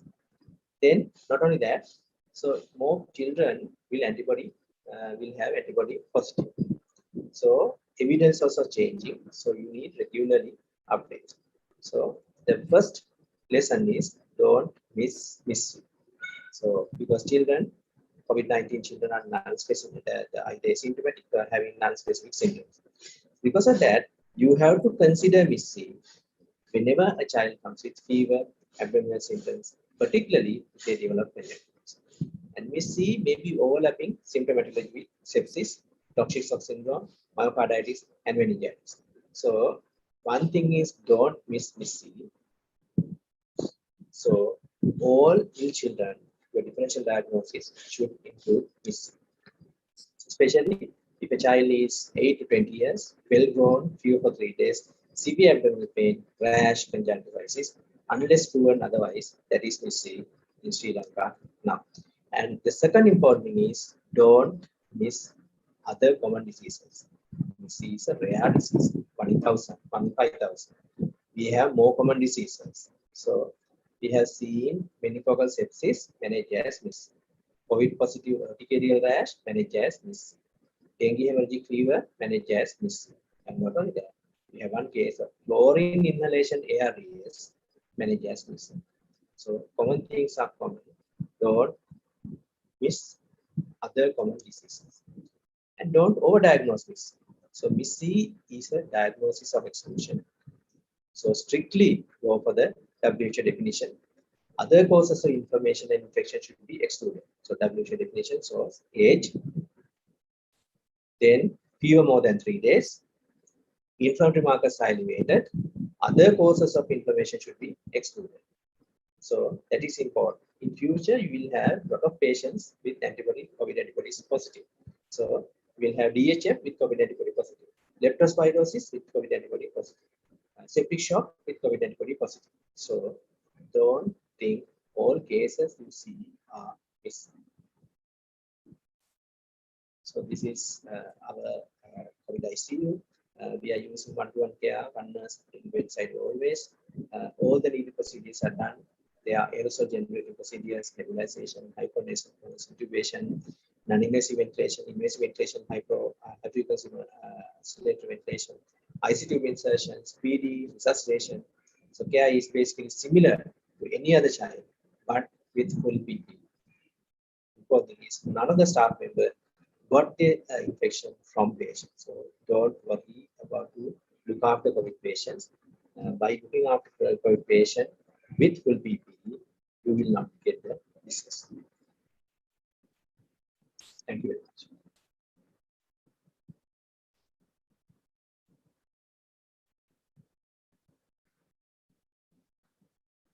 Right, there are some questions.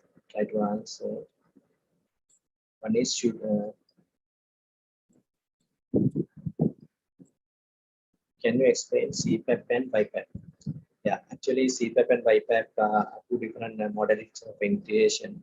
So it's actually a ventilation. So CPAP means continuous positive airway pressure. That means you are applying same amount of pressure throughout the respiratory cycle. During inspiration, you are using same pressure. During expiration, you are using same pressure. By applying CPAP, what you are doing is you are opening up the alveoli and keep them open. So patient has to breathe, but we are keep them open.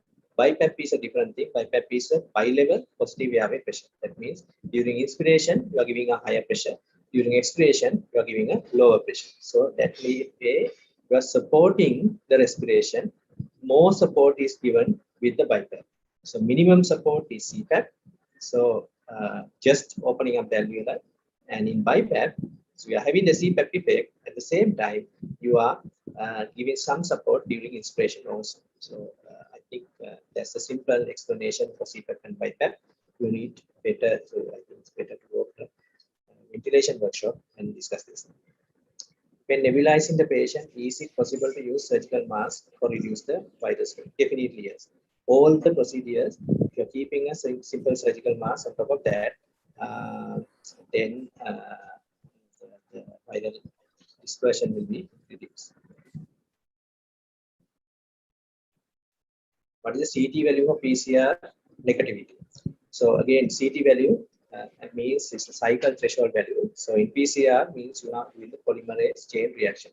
So that means if you are having a very small viral particles, amount of virus, you are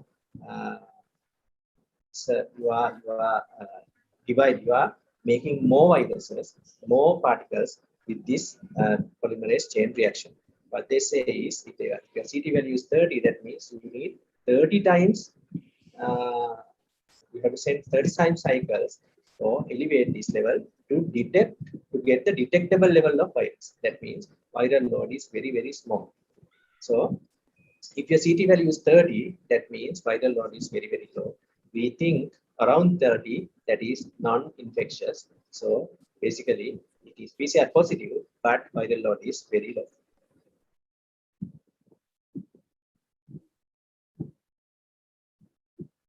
Can MIS-C patient spread the virus? No, because now MIS-C is not acute infection. The virus is not there anymore. So the problem is with the antibodies. So this is autoimmune disease. So because of the COVID antibodies, these COVID antibodies will attack our own organs. So they cannot spread the virus. Should they be treated in COVID ward? No. If your PCR is negative, or if your PCR CT value is around 30 and it's a MIS-C, so you have to manage in the general ordinary ward. You don't need COVID ward.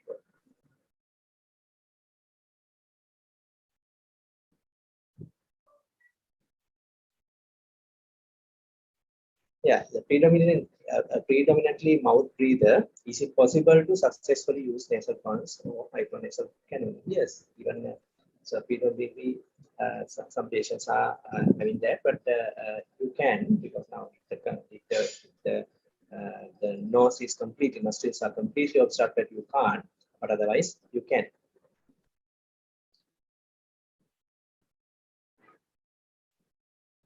MIS-C, a fever is a must. Yes, you have to have fever for more than 3 days. So that's one criteria. So without fever, we are not diagnosing MIS-C. Having said that, in medicine, there are no black and white things. So we have to go through the patient's clinical conditions, because this is again a new disease. We have only 1 year experience of this disease. So the evidence may be changing. So far, the guidelines or the evidence says fever more than 3 days is necessary. How MIS-C differ from Kawasaki in children at the presentation? Yes, that's a good question. There are some 3 types of MIS-C. I'm advising you to read the Sri Lanka College of Paediatricians guideline on MIS-C. We are discussing all these things in the guidelines. So if you can ask one of the pediatricians or somebody pediatric registrar, so they can easily download this. And it says we have 3 clinical phenotypes: shock phenotype, Kawasaki disease type phenotype, and mild MIS-C. Those are the 3 phenotypes of MIS-C. So Kawasaki disease phenotypes is more or less similar to Kawasaki disease, but in MIS-C, our age group is different. So usually MIS-C is a 10, 15, 8, 9, that age. In Kawasaki, usually the age group is the smaller. Usually infants, 1 to 2 years, they develop Kawasaki disease, and the cardiac involvement also different. In MIS-C, you see more and more coronary dilatation, and Kawasaki disease is a bit different. So subtle differences are there, but again, this is also this is inflammation. So in Kawasaki disease also the same thing. So even though we are giving 2 different names, I think there are some overlapping places also. So better to read the guidelines. We are explaining all these things. The differences of MIS-C and Kawasaki also there. MIS-C similarity with Kawasaki. So I have already said something about ambu ventilation also. So the thing is, ambu ventilation is not the way of giving oxygen. So it's not the oxygen delivery device. Ambu ventilation means when it's due to resuscitation. So when the patient is not breathing, or in cardiac arrest also sometimes we have to give oxygen. There we have to do the ventilation. So oxygen delivery devices means we are just supplying oxygen. We are not ventilating. So ambu is a different thing.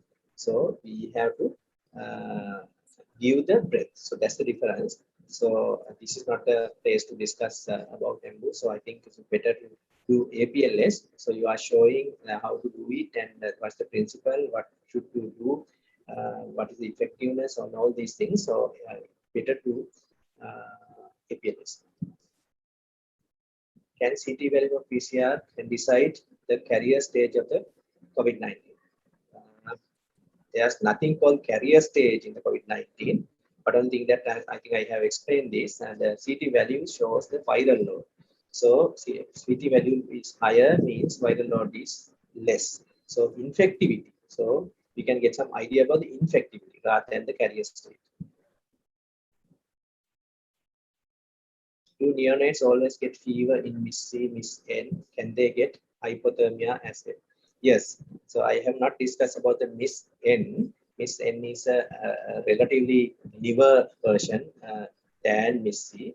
So there also what happens is maternal antibodies. If the mother has had COVID-19, the maternal antibodies can cross placenta and go to the neonate. So there, the similar multi-organ dysfunction, multi-organ involvement may be there in the newborn, even just after delivery. So they can have a lot of problems, including respiration, cardiovascular, and the other multi-organ like liver and renal involvement also.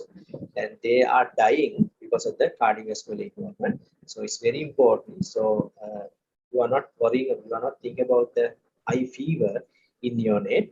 So even hypothermia may be a part of it because the cardiac involvement. So it's the guideline or the criteria that I have discussed is for Miss C, not for Miss N. So Miss N is a different thing, but it's very important. Again, we are seeing at the moment also we are having one patient with Miss N. So there the clinical features are different. Its septic shock and toxic shock syndrome are similar. Septic shock and toxic shock syndrome. Toxic shock syndrome is the particular type of disease due to one organism. I think you better read about it. That's the mask we wear effective the mask we wear affect the delivered oxygen levels to the lungs. Definitely, because there's some resistance with the mask. So you may see that you are going up on the staircase without a mask is easier than with the mask. Right? So that shows that there's some resistance. So difficult to breathe in. So as adults, so as the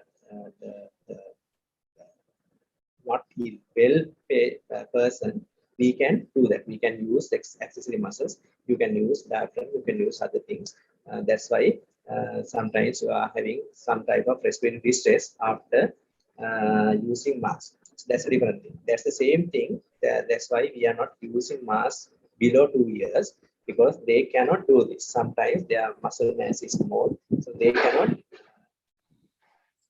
correct this problem. So definitely that will affect the oxygen. Not really oxygen, that will increase the resistance to the gas. So you may have to use more. That means basically we are increasing the work of breathing of the patient.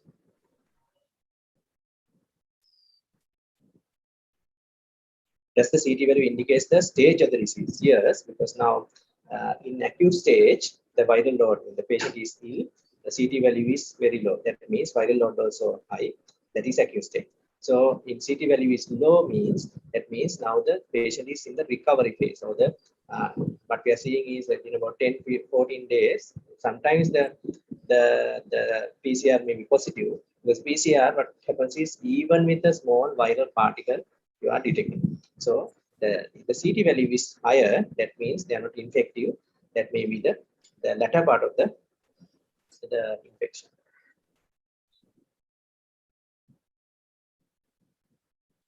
Differentiate Kawasaki disease from Miss C, I think I have answered. Can Miss C seen in early neonates delivered to COVID positive mothers in the third trimester? Yes, it can happen. In the COVID positive mother, this is again at least 2 weeks should be there, because the mother should develop antibodies. These antibodies should cross the placenta and go to the patient, the neonate, and then they can develop this end. Sorry. What are the initial symptoms of long COVID syndrome?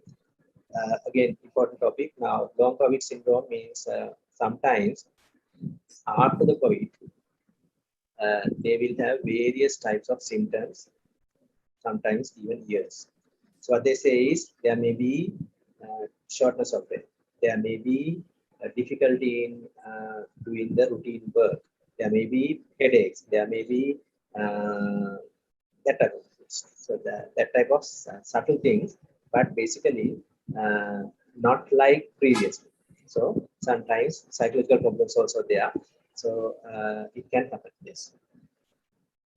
You can't say initial symptoms because every patient is different, so they can have different symptoms.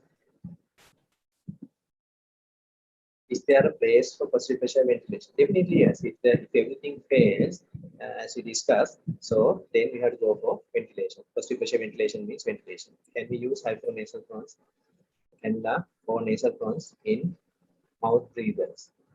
Yes. So if someone gets positive PCR once, does that person be positive for PCR the rest of his life? Even he's not, PCR will not be positive for rest of your life. Sometimes the antibody may be positive, but not the PCR. PCR means viral particle. There should be some viral particle. That's why after about 2 weeks, usually they are negative. And even if they are positive, the CT value is high. What's the mix of, what's the management of this? So management of MIS-C, again, I am advising you to read for your pediatrician's guidelines. You can just ask for somebody or go to the pediatrician website. I think it should be in the website, or else the friends who are pediatric registrars or pediatric SRs, so they all are having this. So the management is clearly defined. Huh? So depending on the phenotype. Management is different from mild Kawasaki disease and shock phenotype. So it's a different thing, but some basically you are using IVIG, methylprednisolone, aspirin, enoxaparin. But I'm not saying that all the patient needs all of these. Depending on the phenotype, you can select.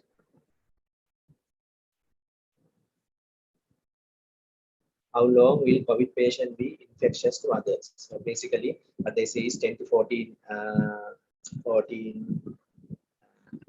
days. So again, you can do the PCR if you are really worried and the CT value is high, that's okay. There are tests to detect antibody against COVID in someone's body to identify previous COVID infection. Those who did not undergo PCR or RAT in earlier, is it reliable test? Yes, you can do antibody test. So far, what we are detecting is IgG levels. But if you are, the IgM levels also available, so you can say if the IgM is positive, this is a recent infection. If the IgG positive, that means this is a previous infection. So likewise, any other antibody, you can do this.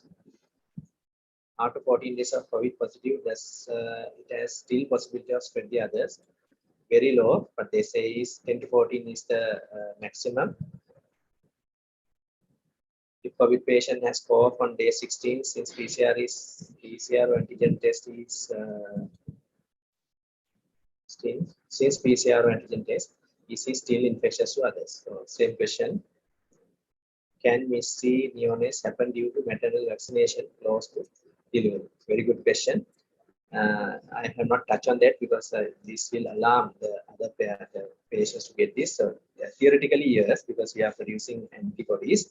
So these antibodies can cross placenta and cause MIS-C. So it's a rare possibility, but yes, it's possible.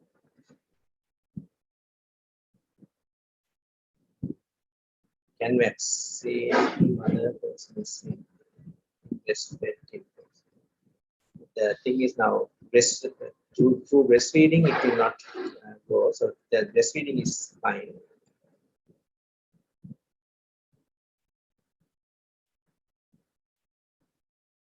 Yes, same question. So it can happen. Why this C doesn't occur with COVID-like vaccine? It can happen with COVID vaccine also. Yeah, vaccination reduce the risk of MIS-C or increase the risk. Definitely, you are reducing the the infection, because now if you are giving vaccine to the children, so you can give about 12 years, 12 to 18 years, you can give vaccines if you have vaccines. So definitely, then you are reducing the incidence of COVID. Obviously, you have to reduce the. You are reducing the MIS-C also. Even in the recovery stage, post-recovery stage, patient may show the symptoms. Is there any investigation to check their antibody count? So there's no such thing. So antibodies are positive or negative. There are no titers done in Sri Lanka at the moment. Is there any test to detect antibody against COVID in someone's body to identify previous COVID infection? Those who did not undergo PCR, yes, you can do antibodies. The influence of COVID-19 in fetus is low or high, close third trimester. Again, I think I should answer this question. So I think this is the last question because my time is up. So there are three ways that the fetus can get the disease. So transplacental transfer virus, that's one possibility, but it's rare. The second is during the delivery, from the maternal secretions, the virus can transmit to the neonates. That's the second. Third is during nursing. Again, mother can give the virus to the neonate. So those are the three ways that neonate can get virus, and that's why it's very important to select the mode of delivery. And when you are nursing, when you are giving breast milk, you have to use mask and so on.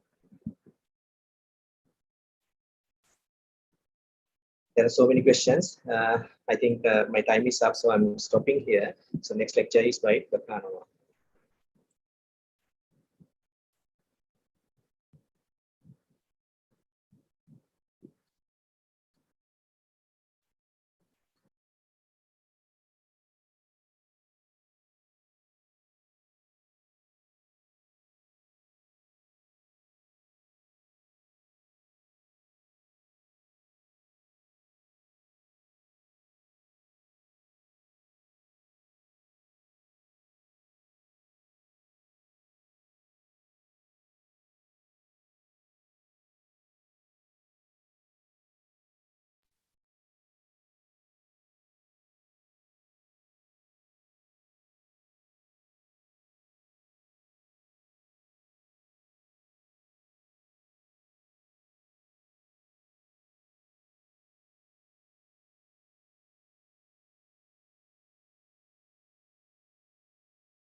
Right, can I start the lecture on acute kidney injury in children?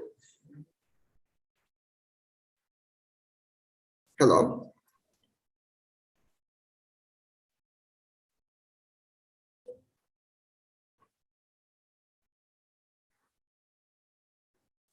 Can you hear me? And can I start the new lecture?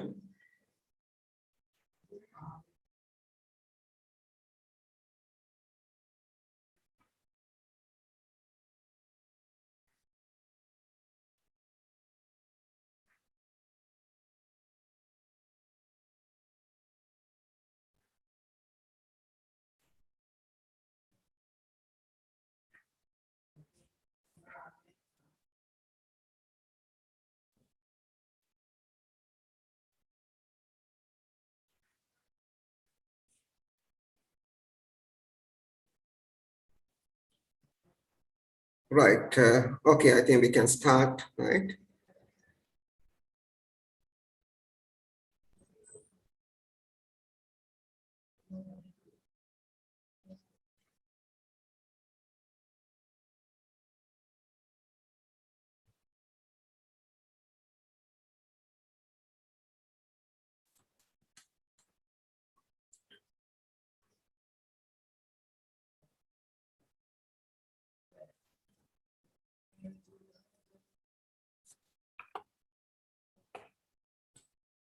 Okay, I'm Dr. Anduna, pediatric nephrologist from Day2 Hospital. I'm a senior lecturer, Faculty of Medicine, University of Colombo. And today we are going to discuss regarding acute kidney injury and how we are going to detect and monitor and try to even prevent acute kidney injury, and especially in a critical care setting, a child with serious illnesses. And it's an important topic as you all, the students who are going to be interns will be very much encounter in future with the children with seriously ill conditions, and they are having a risk of developing acute kidney injury. If they develop acute kidney injury, the prognosis and the complications of the disease would be very much higher. Therefore, it's very important for us to identify the risk factors and most importantly, try to prevent it as much as possible. If it occurs, there is no other option other than treating them and get them recovered as soon as possible. And yeah, you look into the epidemiology a little bit. And if you look at critically ill patient, I'm going to discuss mainly in the critically ill children. That's where you see this mainly. And is 1/3 to 2/3 of critically ill children are having a risk of developing acute kidney injury. But if you look at the children who has developed acute kidney injury, remember that renal replacement therapy is something that we rarely use in about 5% of them. Therefore, mostly we can manage them conservatively if you look into the risk factors and try to prevent further injury. Now, before we proceed into the discussion, we will look at what are the classifications available regarding acute kidney injury. And these are not only for children, for more children and adults. And this is what you call acute kidney injury network classification. And they have been staged, the acute kidney injury stage 1, 2, and 3. And very importantly, you can see there are two variables or parameters they have been used to stage this acute kidney injury. One is the serum creatinine. That's very important. Other thing is urine output. Therefore, from very beginning, I think all of you should realize that any seriously ill child is very important for you to have an input-output chart to find out the urine output. And at the same time, we need to have a baseline serum creatinine in any seriously ill child. That's very important. Baseline serum creatinine and the input-output charts. Those are the two parameters we use to monitor and classify kidney injury. This is another classification, what you call Reiffer criteria for diagnosis of acute kidney injury. And this is another very famous classification. And according to the Reiffer criteria, you can see risk of renal injury, injury to the kidney, failure of kidney functions, loss of kidney function, and end-stage renal disease. Now, what you have to realize if you look at these classification, even the previous, if you look at the stage 1, and then you can see is much more compatible here to risk of renal injury. And that is a period where if we can identify these children, we can prevent them by going into the established injury, right? Risk of injury where you need to identify. That's a very, very important factor, right? If you identify in this area, there is a higher chance that we can prevent them of proceeding into the next stage or established kidney injury, right? Therefore, this golden period or golden window is very important for us to identify and try to take maximum effort to prevent it to proceed into the next stage. Because if you look at here, stage 2, or if here is an injury to the kidney where that has already established, then things will be much more difficult to reverse it. Or we may not be able to reverse it, then we have to conservatively manage. Therefore, early identification is very, very important. Now, if you look at the causes causing the risk factors or the factors causing acute kidney injury in children, we all know, you have all learned, we can divide it into the pre-renal, renal, and post-renal. This is a pre-renal azotemia. The mostly in pediatric setting, it is due to the intravascular volume depletion, right? It can be due to the bleeding, renal losses, skin losses, third phase losses. There could be a different way of end up with causing hypovolemia, right? We know if you look at the dengue hemorrhagic fever, they can be hypovolemic. If you give a diarrhea and the dehydration, they can be hypovolemic. In nephrotic syndrome, due to the extravasation of fluid, and intravascular hypovolemia can develop. Therefore, they are in a risk of developing acute kidney injury, and mostly even the sepsis, rather any serious illness can end up with sepsis, and it's also cause pre-renal azotemia. And decreased cardiac output can cause renal vasoconstriction due to different etiologies, and sometimes even iatrogenically the pharmacological impairment of autoregulation, and also can end up with causing acute kidney injury. Therefore, in our setting, in your setting, the pre-renal is the most important aspect that you need to look into. Then we can into the intrinsic renal azotemia, the renal issues, right?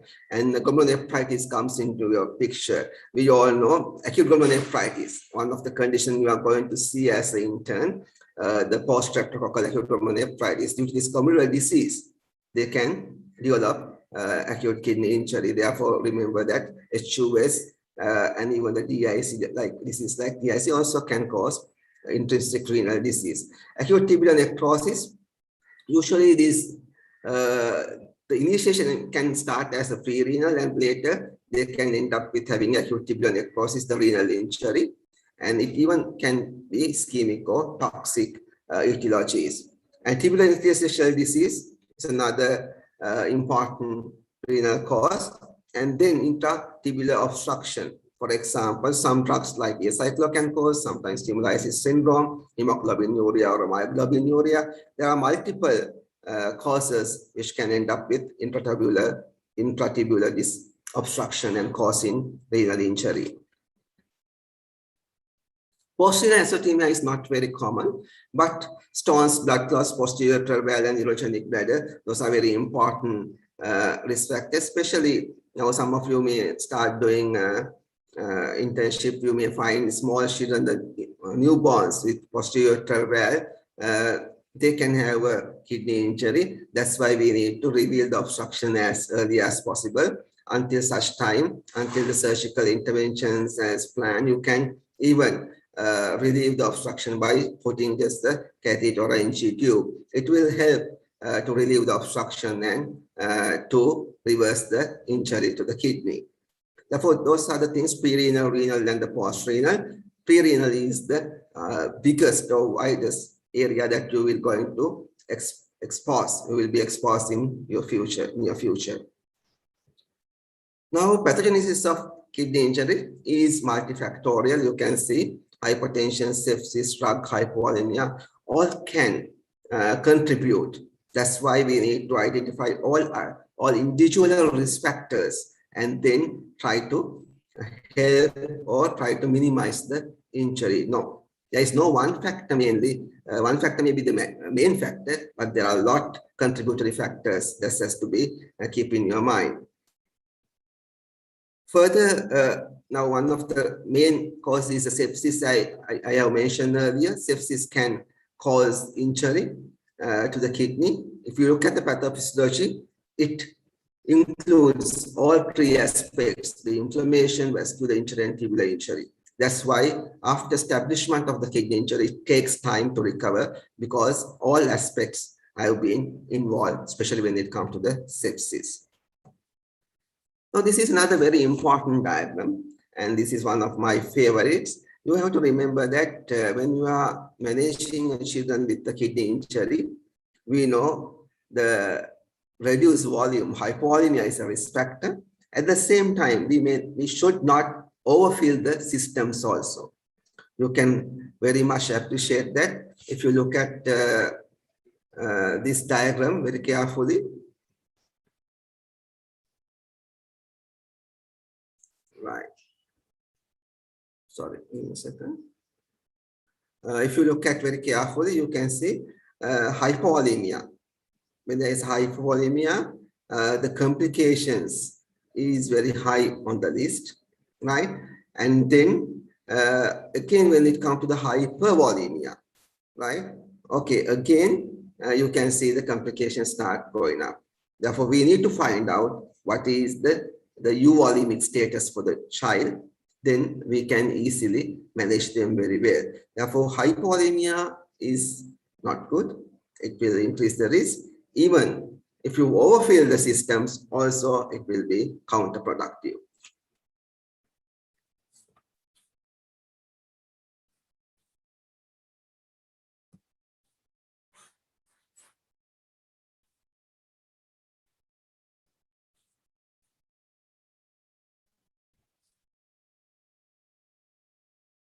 Sorry. Now you can see what happened with the hypervolemia. Hypovolemia, we know what has happened due to the ischemic injury. This is when the fluid is overloaded, right? You can see heart, liver, gut, kidney, lungs, brain, every organ can be affected. Therefore, at the same time, for example, if we are starting overfilling, and if there is a fluid overload more than 10%, your all organs start feeling that the stress, and your morbidity will be high. When it goes more than 15%, even your mortality will be high. Therefore, fluid overload is also at the same time is a dangerous aspect. Now, steps in evaluating acute kidney injury.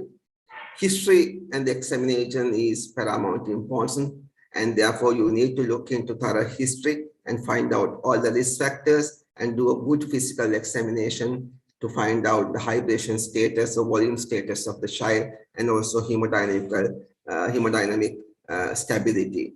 And you have to do everything you could do to accurately assess the fluid status. That is one of the most important, assessing the fluid status.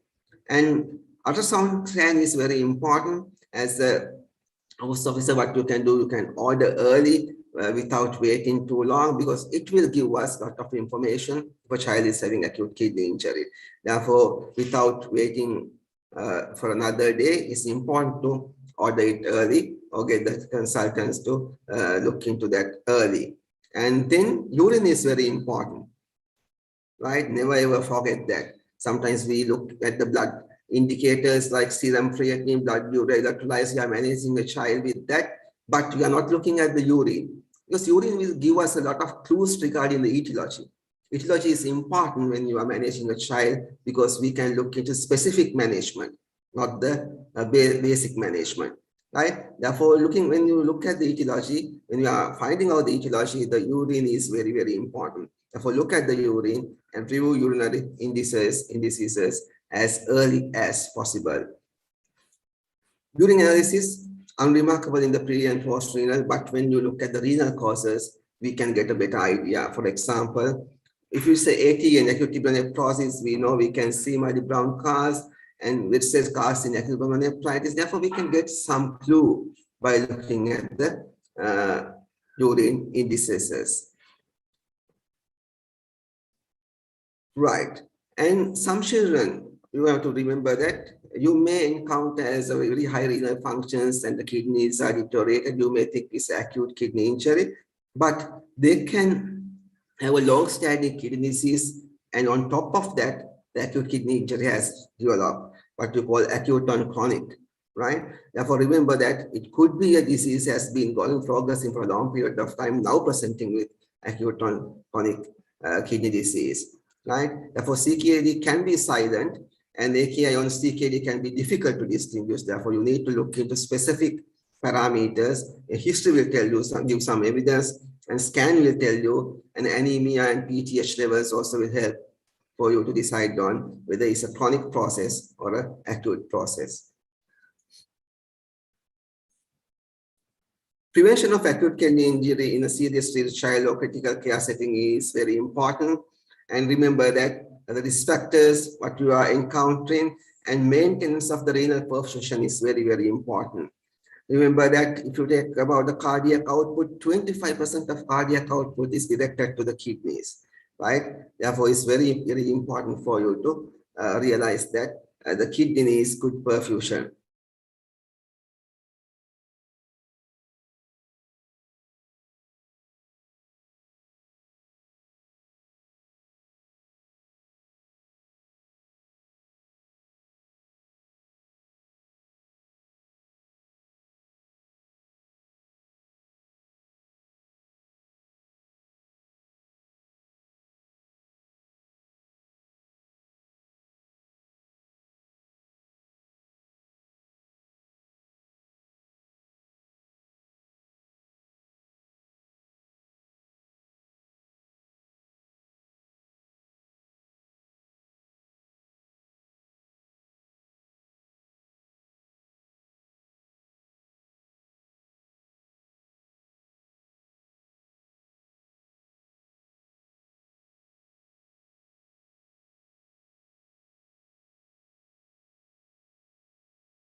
Okay, very sorry. There is a small distraction due to the power has been disconnected for a few minutes. And we start from there. Therefore, it's very important, as I keep on highlighting, the keeping the perfusion is very, very important. And then avoidance of hypoglycemia, avoidance of nephrotoxins, is very important. Even as a house officer, you can contribute and you can look into the nephrotoxics medicines the child has been on, and you can suggest whether you have to find out whether there's any alternatives for the nephrotoxins, because we need to minimize the confounding factors. And as I mentioned very early, never miss the golden window. That's where at the period where you can reverse this acute kidney injury.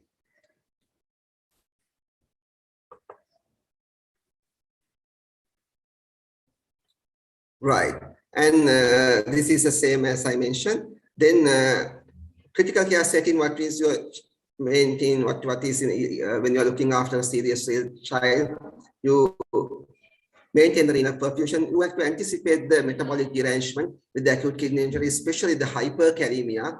It can be a big issue. Therefore, you need to look at the electrolytes and find out hyperkalemia, and you need to make sure that you are intervening to manage the hyperkalemia. It's a difference management. It takes more time. Therefore, I'm not going into the management of hyperkalemia, but is a part of your management. For example, you may have to start nebulizing the child and have to stop all extra potassium going in.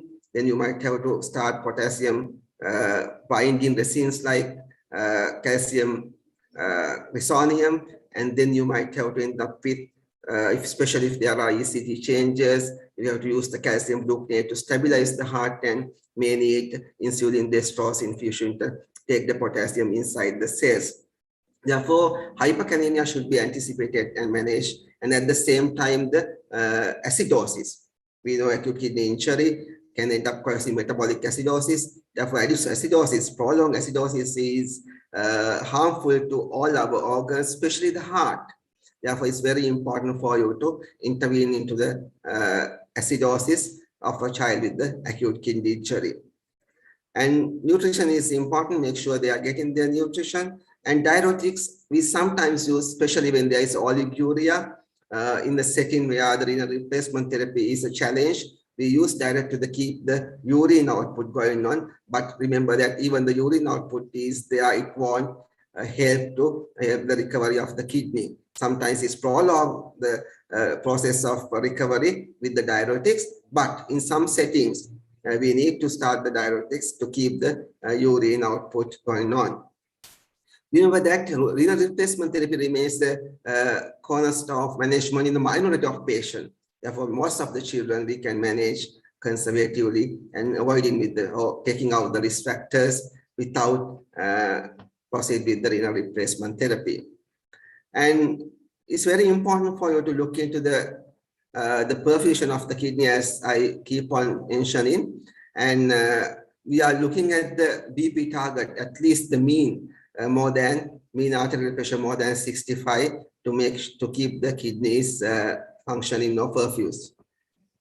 Remember that there are few indications for only the renal replacement therapy, acidosis, electrolyte imbalances, and overload and uremia, where if you can't manage medically, we may need to end up with the renal replacement therapy. And there are a few categories of renal replacement therapy: PD, peritoneal dialysis, hemodialysis, especially in the intensive care setting, continuous venous hemofiltration, or continuous renal replacement therapy in the ICU setting. But peritoneal dialysis and hemodialysis we can use to treat children with acute kidney injury. Minority of them actually need this support. Then this is a little bit of a CRRT. I don't think this is very, very important to you, because it's especially in the ICU setting. Therefore, I am avoiding that and come to a last slides before we can discuss few questions. And therefore, it's very important in your setting, always look for reversible factors, cause and the reversible factors.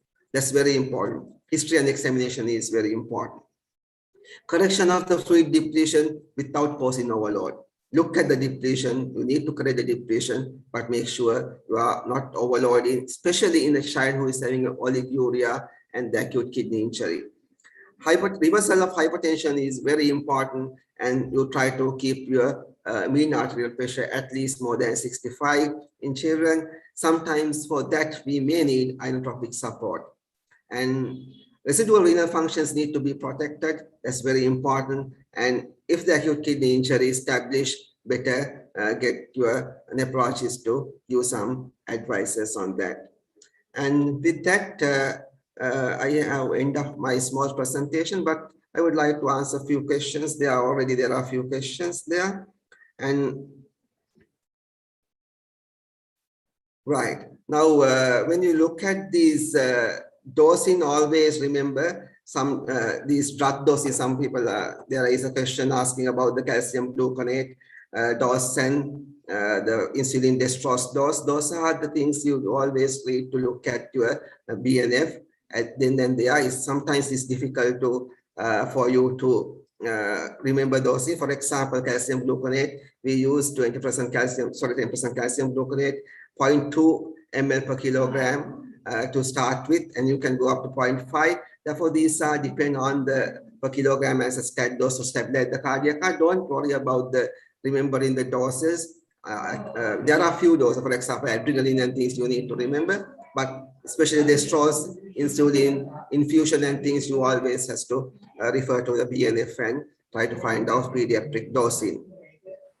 And right.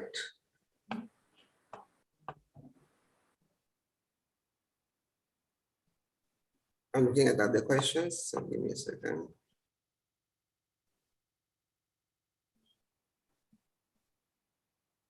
So another important aspect is how you are going to decide on the input output, and especially in child having oliguria. Now, when the child presented the oliguria, you need to assess the child's fluid status.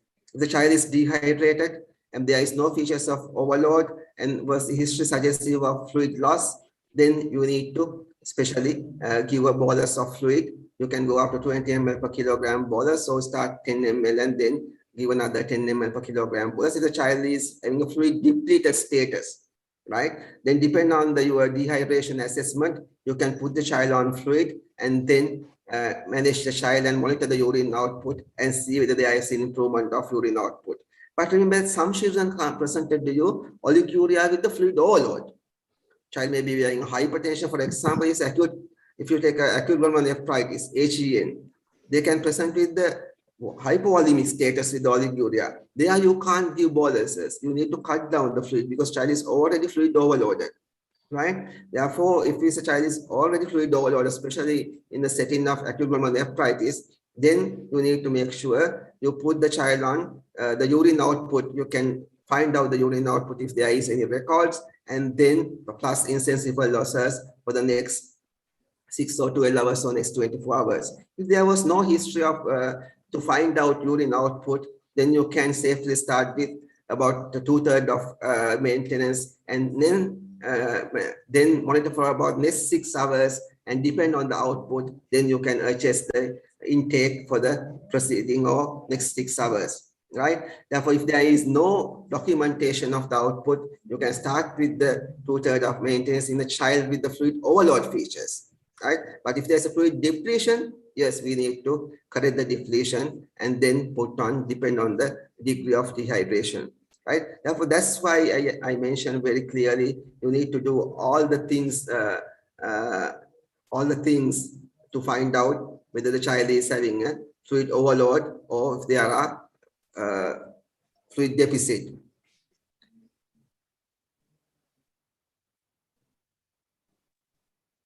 Yeah, usually it's a 2/3 that we recommend. Sometimes some physician also taking it as someone is asking whether it's a half maintenance. Yes, this is again, you can use if the fluid overloaded, right?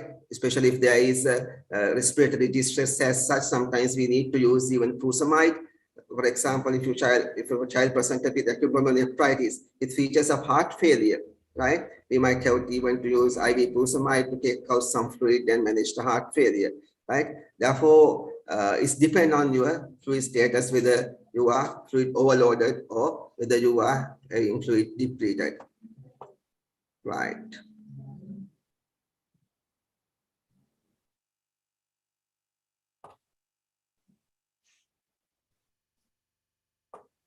Okay, with that, I think I can finish my presentation, right? And we will meet in future. If you have any questions, even you can email or you can call me and contact and clarify your issues, right? Or problems. Thank you very much.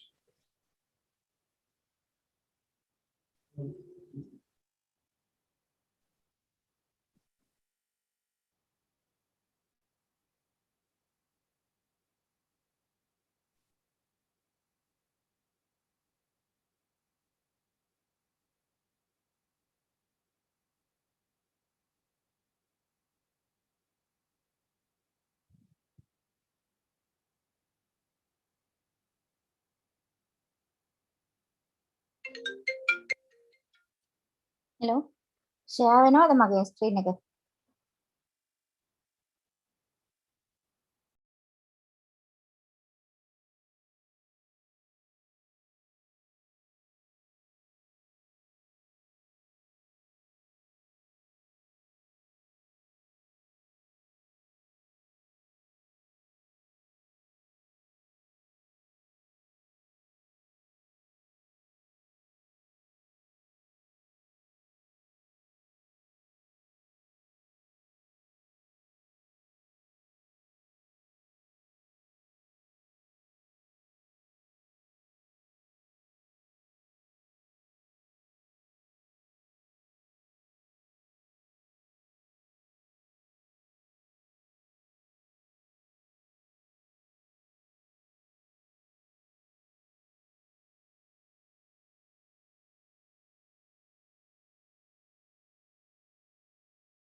share වෙලා තියෙන්නේ. දැන් stop share කියන එක තමයි එන්නේ.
hari.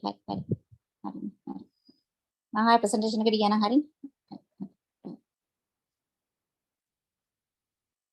Sorry for the disturbance. I will start from the beginning. Next 20 minutes, I am going to go through how to divulge a bad news. So, because it's very important aspect of our communication skills that you will have to face in your clinical practice. This is a situation where they are pertaining to situations where there is a feeling of no hope, a threat to a person's mental or physical well-being, a risk of upsetting an established lifestyle, or where a message is given that conveys to an individual fewer choices in his or her life. If I give you some examples, when you are diagnosing a permanent disability, maybe following some illness or following a road traffic accident, or maybe when you are diagnosing some illness that has no cure, or when you are diagnosing a genetic syndrome in pediatric practice, which will give them fewer choices in their life. For example, if you diagnose a Down syndrome child, so this child will not be able to function as a normal child. There will be some deficiencies. So those situations are a bit difficult for them to take up. Because of that, we need to have a structured approach when we are divulging those bad news. So we explain 3 phases in the process of breaking a bad news. So one is the preparation phase. The second one is the disclosure phase. And third one is the assimilation phase. So I will describe each phase separately. What do you mean by preparation phase? So we have to prepare in advance before we disclose the situation to the patient and the parent. So we have to be familiarized with the details of the case. So we should know everything about the patient in their family background, parents, those things. And then we should know about the illness. So we have to go through the latest updates about the prognosis, what are the treatment options available. So we should get all the latest updates. We can discuss the case with specialist colleague. For example, if we are disclosing some malignancy, we can discuss it with the oncologist. If it is like a life-threatening intracranial bleeding, we can discuss with the neurosurgeon. Like that, sometimes it will be very helpful to discuss the case with the specialist colleague. Then we have to arrange for both parents to be present, if possible. Unless there is a problem with their families, sometimes they have only single parent. Always try to arrange both parents for the disclosure phase. And you have to be prepared to answer a question about prognosis. As soon as you break the bad news, they will ask about the prognosis. So that is why we need to familiarize with the case and the details and the latest updates. The nurse who is looking after the patient should be there at the disclosure phase, because the nursing officer is the one who is always with the patient more time-wise, more than the doctor. So they will feel more familiar and more friendly if the nursing officer is also present. Also, you should never disclose over the phone. If when you diagnose some situation, condition, if for example, if the father asks over the phone, you should never do that. We have to arrange a meeting. Then we have to decide when, where, and with whom to disclose this bad news. When? It should be as early as possible once the diagnosis is confirmed, because otherwise they will get wrong information and they will be very upset, and they should know it as soon as the diagnosis is confirmed. Then we have to decide where to disclose this. It has to be in a private room, not during the busy ward round. Then the other patients, other parents also, and all the staff members will listen. So nobody will like that.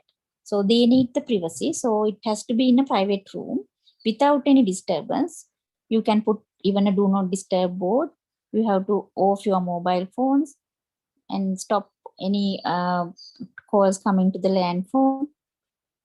There should be curtains that the others can, because if, for example, if the room is having a glass door, the people who are going here and there will see what is happening inside. So we can put curtains to stop that. Then we have to decide with whom we are going to disclose. It should be no more than 2 health workers. Ideally, a more senior doctor and the nursing officer and the parents. In case of single parent, they can invite a one close relative or a friend. And patient should be there with the parents. If a child is in a condition that he or she can understand the situation, but it has to be always, child should be always accompanied by parents. The patient or a parents prefer that the prognostic and technical information from a doctor, and they prefer the moral support from the nursing officer. So when you disclose a bad news, it can increase patient arousal. So they will not be in a situation to take up the information. So they will be in a totally denial phase. Because of that, you have to allow time for questioning. And also you have to make another appointment in 24 hours for them to think and accept the situation and come again. So you have to plan all these things beforehand before we start the disclosure phase. As I mentioned earlier, in the disclosure phase, if the child is there, child should always be with the parents or the guardian. You can decide whether we are going to do a partial disclosure or a total disclosure, depending on the complexity of the case and the acceptability of the parents, their psychological and emotional psychological situation. Sometimes we have to decide to disclose partially and make another appointment. What do they need from the doctor? So they like the doctor who is looking after the child disclosing the bad news. That means they prefer that doctor knows about the patient. For example, if the totally strange doctor who has never seen the child in the ward or in the outpatient setting coming and disclosing the bad news will not make any sense. They will not like it. So it has to be the doctor, probably a more senior doctor who is looking after the child is the ideal person. And they like the doctor who is disclosing should be confident about the patient's diagnosis and the outcome prognosis. The questions that they raise should be answered in the confident manner, and they should feel comfortable, and they should feel that the doctor is approachable, and the doctor is not very superior to them. They can ask any questions, and the doctor should be supportive to the child and his or her parents. So what information parents want from you? It has to be coordinated information. What do you mean by coordinated information? That when the child is in the ward, sometimes before we disclose, there are certain information is going to them. Sometimes the healthcare, all the categories of the healthcare workers, maybe nursing officers, maybe other assistants, maybe the house officer, senior house officer, the consultant. There are so many categories. So the same information should go to them. That there can't be any discrepancy between the information given to them by different categories of the healthcare workers. So that is the coordinated information. And it should come in the coordinated manner.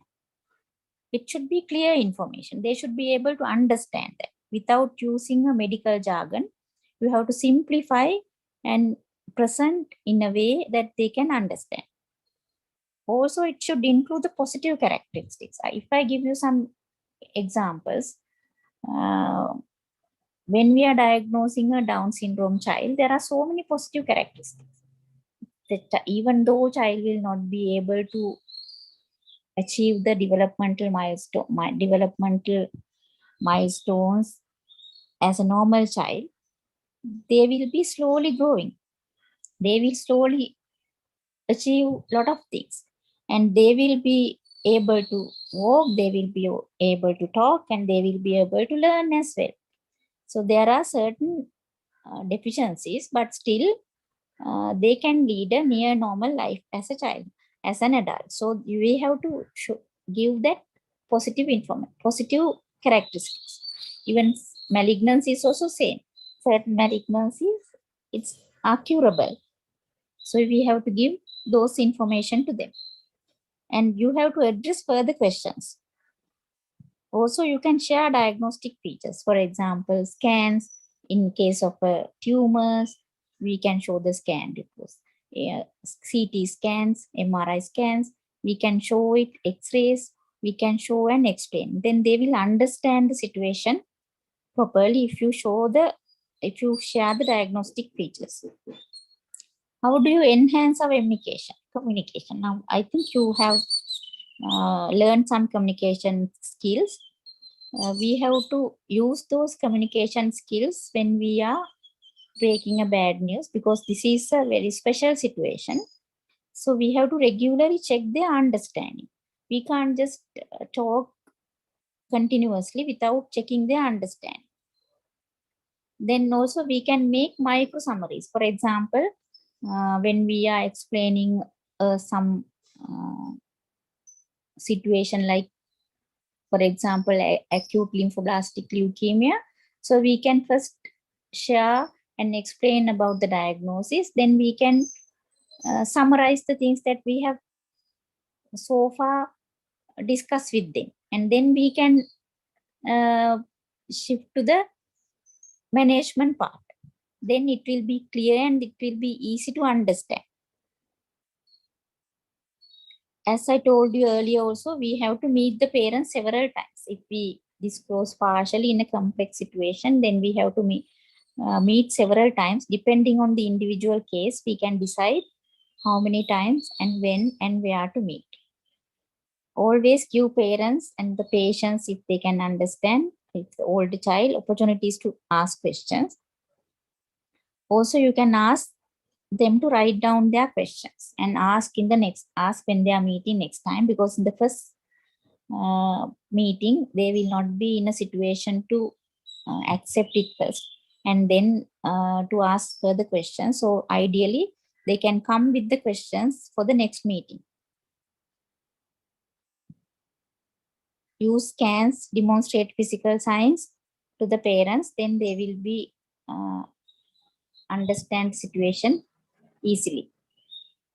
So let's go to the next phase, that is assimilation phase. Assimilation phase is then you have disclosed the bad news and they should cope with this bad news. When they are coping a bad news, it involves 3 phases. The first is the adaptation to the new situation. Now they have to accept it and adapt it. Because when you disclose, for example, leukemia, then they have to adapt and then to the new situation that now they have to face several procedures. They have to go to a separate hospital. They have to change all their normal lifestyle. One parent has to be with the child all the time for a longer periods in the hospitals. Like that, they have to adapt to the new situation. And then gradual self-sensitization. If you think about in your normal life's experiences also, when we lose our close family member, initially it is very difficult to cope with. Then we will adapt to the situation and then gradual self-sensitization occurs. So then they will learn to cope with the situation and face the situation and go ahead with the next steps that is necessary. Then they will make the sense of the event. They will that it takes time. That is why for the first time they will not be able to take up the bad news. They cannot cope. So these 3 phases takes time. So we have to give time. We have to support them to go through this phase, assimilation phase is very important, because finally they have to face the situation and they have to do the necessary things for the management of the child. During the assimilation phase, make sure you are available for more questions. So we can give you a mobile number, or we can ask them to call the ward, or some arrangement should be there for them to contact you. And as I have told you earlier also, follow-up meeting is very important. So what are the things that makes parents satisfied? So they want opportunity to ask questions. They will be happy if we give more opportunity for them to ask questions, and opportunities to contact the person who is disclosing again. As I explained to you earlier, giving a mobile number or giving any other way of communicating with you, maybe email, maybe giving a call to the ward, whatever the feasible, whatever feasible to you and the patient both. And the information that you give should be easy to understand and should be easy to remember and should be adequate in quality. What do you mean by adequate in quality? So it has to be like the proper diagnosis. How do we diagnose the patient? There shouldn't be any queries that what you tell about the patient. So we have to give adequate information for them to accept that this is this diagnosis. And you have to give adequate information them to accept the next management of the patient.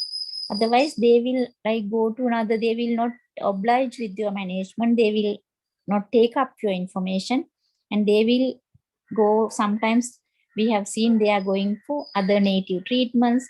When we say diagnosis of a malignancy, unless you give adequate information and unless you show your confidence, they will go for alternative methods of treatment, and finally the necessary treatment will not be given to the child. And you have to respect the patient, you have to maintain the rapport. Active listening and empathy. What do you mean by active listening and empathy? Active listening means when the patient or the parent talking, you have to show them that you are listening. You can use your body language, or you can use some words to show them that you are listening to them. And you have to show your empathy. Empathy means you have to understand their feelings. So you have to show that you have understood the situation they are facing. You have understood their sadness and give the support. And you have to give time for any clarification. So those are the things that they will expect from you. So these are the common communication problems that we come across during our communication. Lack of insight of what is important to the patient or the parent. So we should know, that is why we have to ask them certain questions, and we should know what is important to the patient or the parent. Otherwise, we are talking something else and they want something else. So there should be a coordination between the doctor and the parent or the patient. Lack of clear explanation. If they can't understand what you are talking about, then there's a failure. Complicated information also is a common communication problem.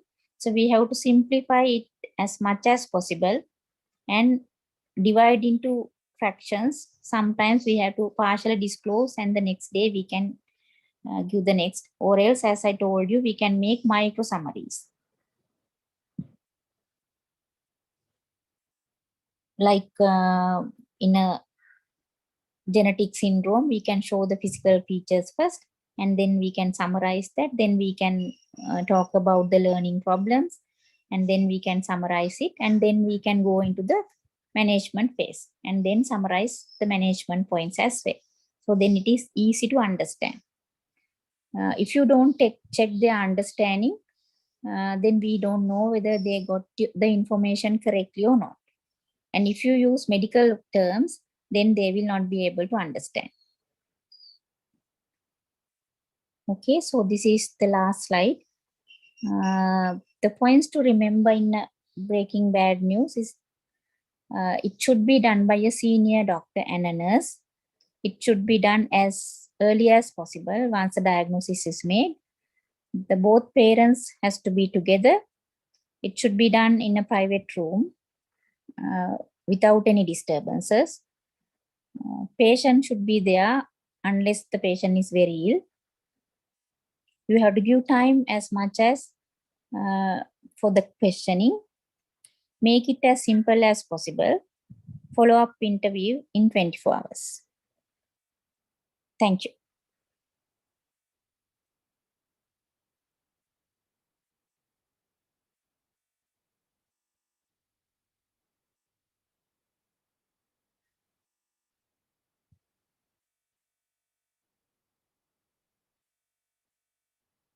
Thank you, madam.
The host, can you all hear me? Yes, sir. Right. Hope that the participants are not tired. I think they had lectures from they were there since from 8 a.m. one day. Anyway, so this is going to be the last before the lunch before the lunch break. So we'll discuss about a convulsing child. I'm Dr. Sanjay Fernando, the pediatric neurologist at Colombo North Teaching Hospital and the National Hospital, Sri Lanka, the Epilepsy Center. So over the next 30 minutes or maybe 40 minutes or so, we'll be discussing about, we'll be looking into a pragmatic approach to a child with convulsive status epilepticus, and we'll understand the protocol for the treatment of a child with convulsive status epilepticus, and we'll discuss about certain drugs which we can use as rescue medication. So what is the difference between a convulsion versus seizure versus a fit? So to call it a convulsion, there should be a motor activity. This motor activity could be a sustained motor activity in a tonic seizure or an interrupted motor activity in a tonic-clonic seizure. So seizure is the generalized term where the convulsion or a non-convulsive activity would fall. Let's say, for instance, an absence seizure where you would see no convulsion, no motor activities, again is a seizure, but not a convulsion. And what is a fit? Fit is a general lay term which kind of, a non-medical professional would use. Even the next door Achiyama would use the term fit, but not the seizure or the convulsion, the terms. So try to use the word seizure and or a convulsion when there is motor activity as much as possible. So the definition of status epilepticus, according to because the definition has evolved over the last so many years, according to the current definition, still we call a status if a convulsion is lasting for more than 30 minutes, or repeated convulsions without gaining the full recovery in between the seizures, again, which is going to go for about, say, 30 minutes or so. And so when should we start rescue medication? So there is this big hoo-ha around this 5 minutes versus the definition of 30 minutes. So when are we supposed to start rescue medication? So according to the evidence, according to the research, so this 5 minutes is rather important, which is called the time 1 or T1, when a seizure is likely to be prolonged. leading to a continuous seizure activity or a status epilepticus for that matter. So this the time 2, the T2 is the time if a seizure is going to last beyond 30 minutes or time 2, the patient or the child is going to get a neuronal injury or hypoxic damage to the brain cells, neuronal death, alteration in the neuronal network, so on and so forth. So before around the time of the T1 or 5 minutes, we are supposed to act, we are supposed to give rescue medication, and we are supposed to stop the ongoing seizure. If not, the seizures are going to beget seizures after that, so which is going to go in a cascade, and it's very difficult for us to control the seizure if it is going to last for more than 5 minutes. So that is where this 5 minutes would come in handy. So the commonest etiologies of seizures or status epilepticus for that matter in a child would be fever. The febrile seizures, even though which is not a common presentation, febrile seizures, the febrile seizures is obviously a common presentation, but the febrile seizure going into a status is not that common, I would say, but which is possible. The febrile seizures would occur from an age of 6 months to 5 years according to the current definitions, and cerebral hypoxia of any etiology could be choking, could be drowning, you name it. And cerebral infections could be meningitis or encephalitis for that matter, and metabolic abnormalities. I'm sorry, this is not a live session, I can't just sort of interact with you guys a lot, but you might be knowing certain metabolic abnormalities which could lead to a status epilepticus. Naming few, it could be hypoglycemia, hyponatremia, calcium, sort of an imbalance in the calcium metabolism, your magnesium, ammonium, you name it, right? And epilepsy, a child with epilepsy of anticonvulsants all of a sudden could easily go into a status epilepticus. And you are not supposed to forget this traumatic brain injury in children commonly associated with road traffic accidents, non-accidental injuries, or any other household or home-based accidents.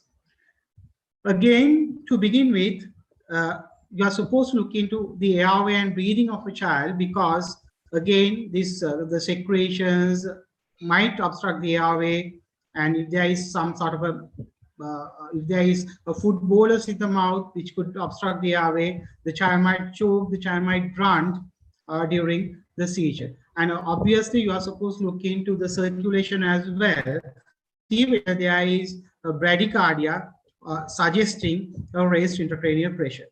And hypertension may result from the seizure or might indicate the etiology if it is an hypertensive. If it is a hypertensive encephalopathy giving rise to a status. And apart from that, raised intracranial pressure, as you know, would give rise to bradycardia and hypertension. So disability,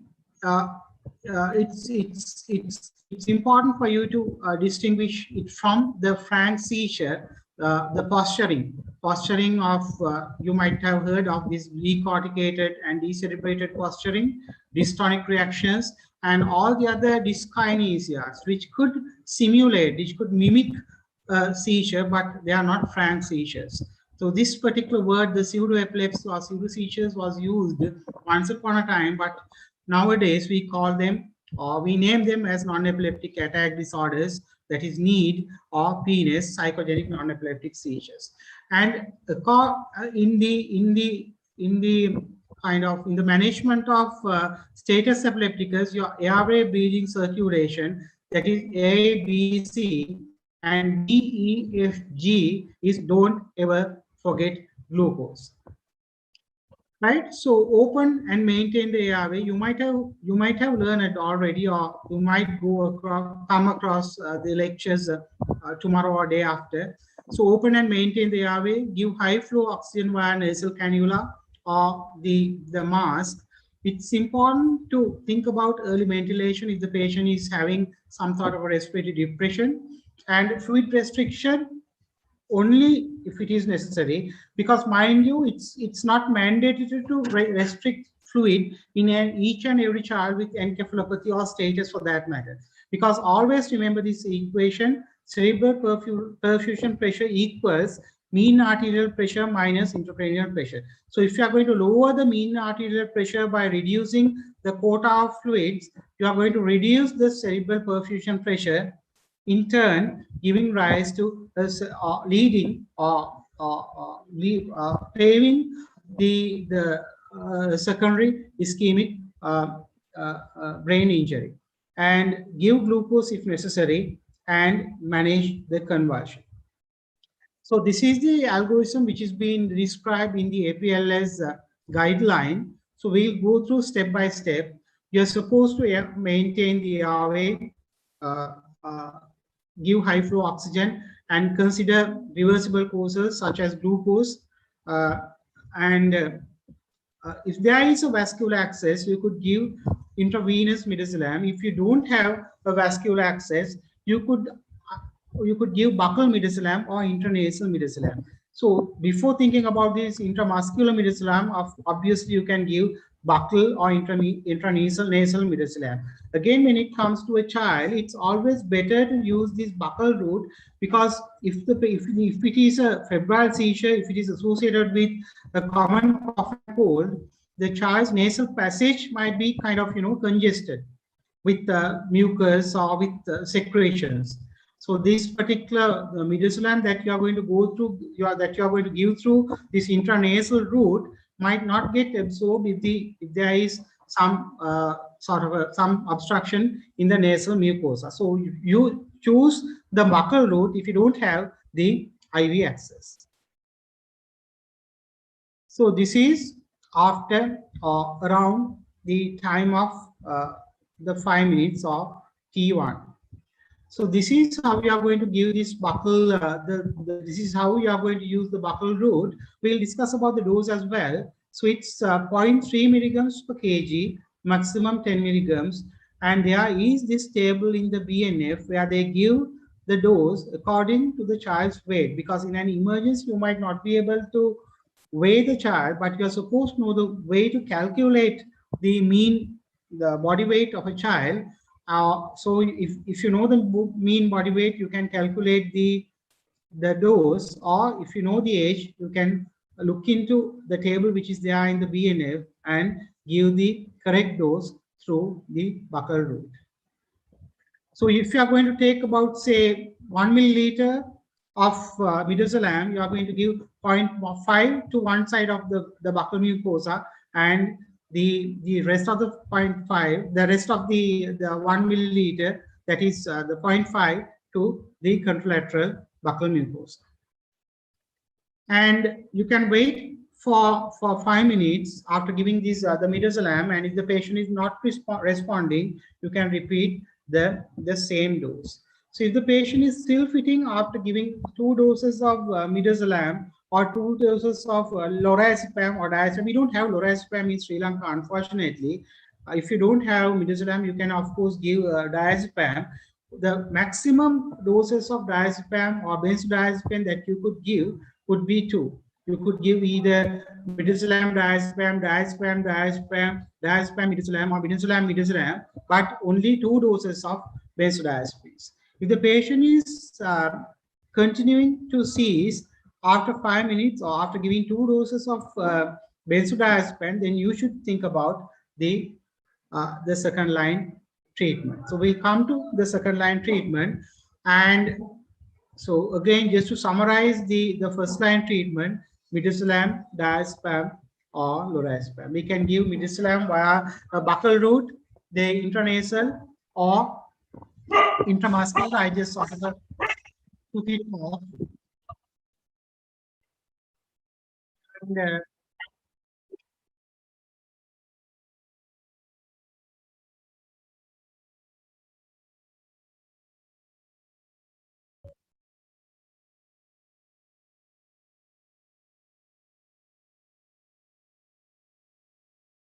Right. So generally, do not give more than 2 doses of diazepams, including any pre-hospital medication.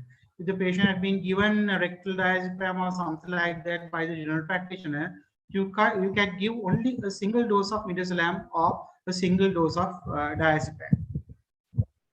And if you don't have the intravenous access, you could always use the intraosseous access if you are competent enough to get the intraosseous line or the intraosseous access.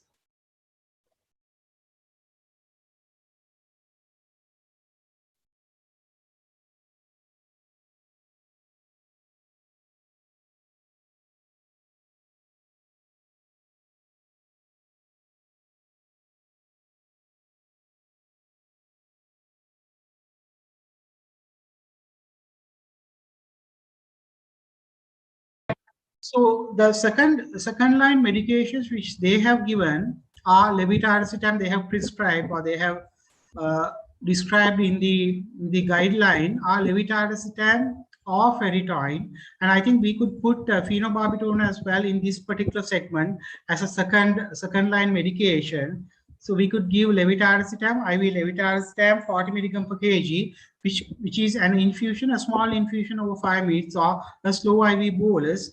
Or ferritin, you are supposed to know the dose of ferritin, that is 20 milligram per kg, infused over a period of 20 minutes with a dilution and with the cardiac monitoring, because ferritin is a drug which is notoriously associated with cardiac arrhythmia. So if you are going to give ferritin, it should be under the high dependency unit with the cardiac monitoring. However, if the patient is on ferritin already, you can't give this 20 milligram per kg, then you have to reduce the dose of ferritin and give accordingly. Right. So if the patient is not responding to the second line medication, you are supposed to liaise with the anesthetic team of your hospital for the rest of the management.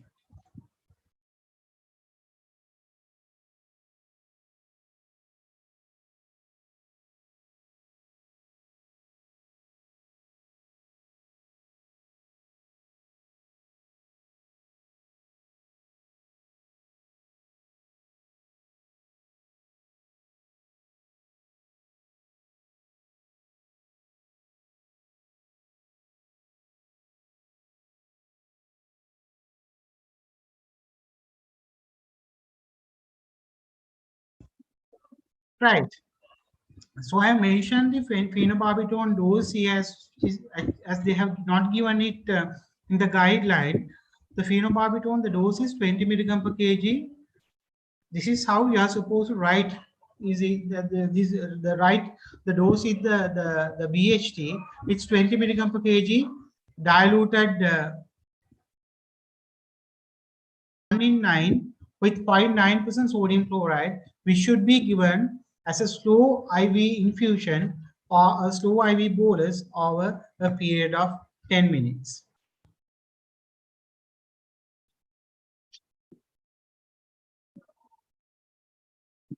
Right, it's the same thing repeating, I suppose, right? Right, so after the fit has stopped, you can't leave the child. You are supposed to monitor the airway, breathing and circulation once again, and you are supposed to monitor for further seizure activities. Even a subtle kind of, a motor activity could be a feature or could be a sign of longer lasting seizure, which you can't see without overt signs. You can have very subtle motor activities, small jerks, small myoclonic jerks, indicating an ongoing seizure. And you are supposed to consider the underlying etiology. If a patient has presented with fever and a seizure, a longer lasting seizure and fever, it's always important to get a sample of blood for a blood culture. It's a must to take a sample of blood for a blood culture.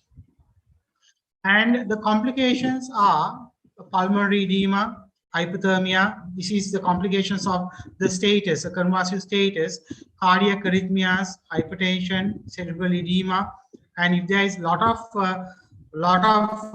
motor activities, the patient can get myoglobinuria, and disseminated intravascular coagulation. And you are supposed to think about certain etiologies. If the patient has presented with irritability, fever and rash, think about meningitis, rapid onset, poisoning, cerebrovascular accidents, vague history. Think about non-accidental injuries. And if there is hypertension, think about hypertensive encephalopathy as well. So they have mentioned about this hypertensive encephalopathy in the same set of lectures. So think if the patient is having hypertension without bradycardia, so think about renal etiology, underlying renal etiology. The commonest would be nephritic syndrome, I would say, and or any other cardiac etiologies may present. The hypertensive encephalopathies or hypertensive crisis might present with a convulsion, encephalopathy, coma, or other neurological signs. So it's important for you to select the right size of a cuff to measure the blood pressure of a child. And it's always important to plot it against the centiles of this child's age or height to see whether there is an absolute objective hypertension. And it's again manage seizure according to the algorithm which we mentioned, and consultant or liaise with the nephrologist. You can always contact a Randula and aim to bring the blood pressure down to the 95th centile slowly and monitor pupils and the visual acuity of the patient. So in summary, so you are supposed to maintain the airway, breathing and circulation. D, F, G is don't ever forget glucose. Stop the seizure according to the algorithm which we mentioned. Just to summarize, you could give 2 doses of benzodiazepines, whatever the combination that you have. It could be midazolam, diazepam, midazolam, or diazepam. And if the patient is not responding, you could go and give either levetiracetam, phenytoin, or phenobarbital, depending on the availability. Because levetiracetam, levetiracetam is not a drug which is freely available in the government sector at the moment. But there are certain amount of we can ask for that particular drug, and we can keep a batch of IV levetiracetam in the ward always. And treat the correctable etiology if you know what the etiology is, and like hypoglycemia or electrolyte imbalance for that matter. Right, any questions?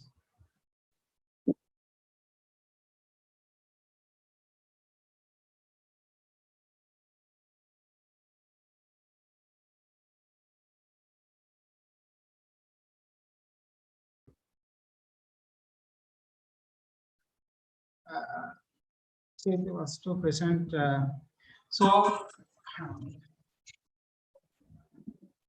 Hello.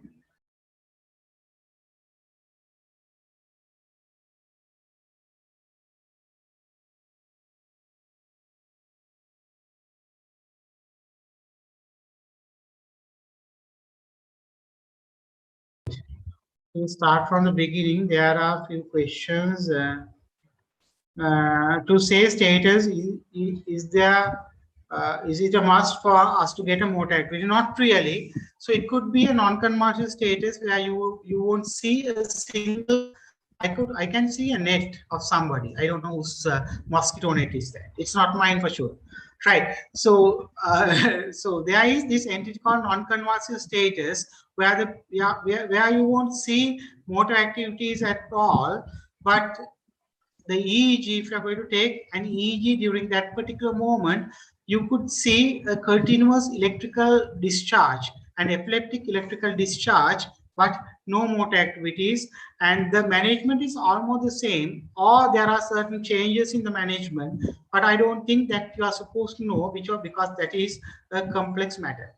So is PR diazepam now recommended?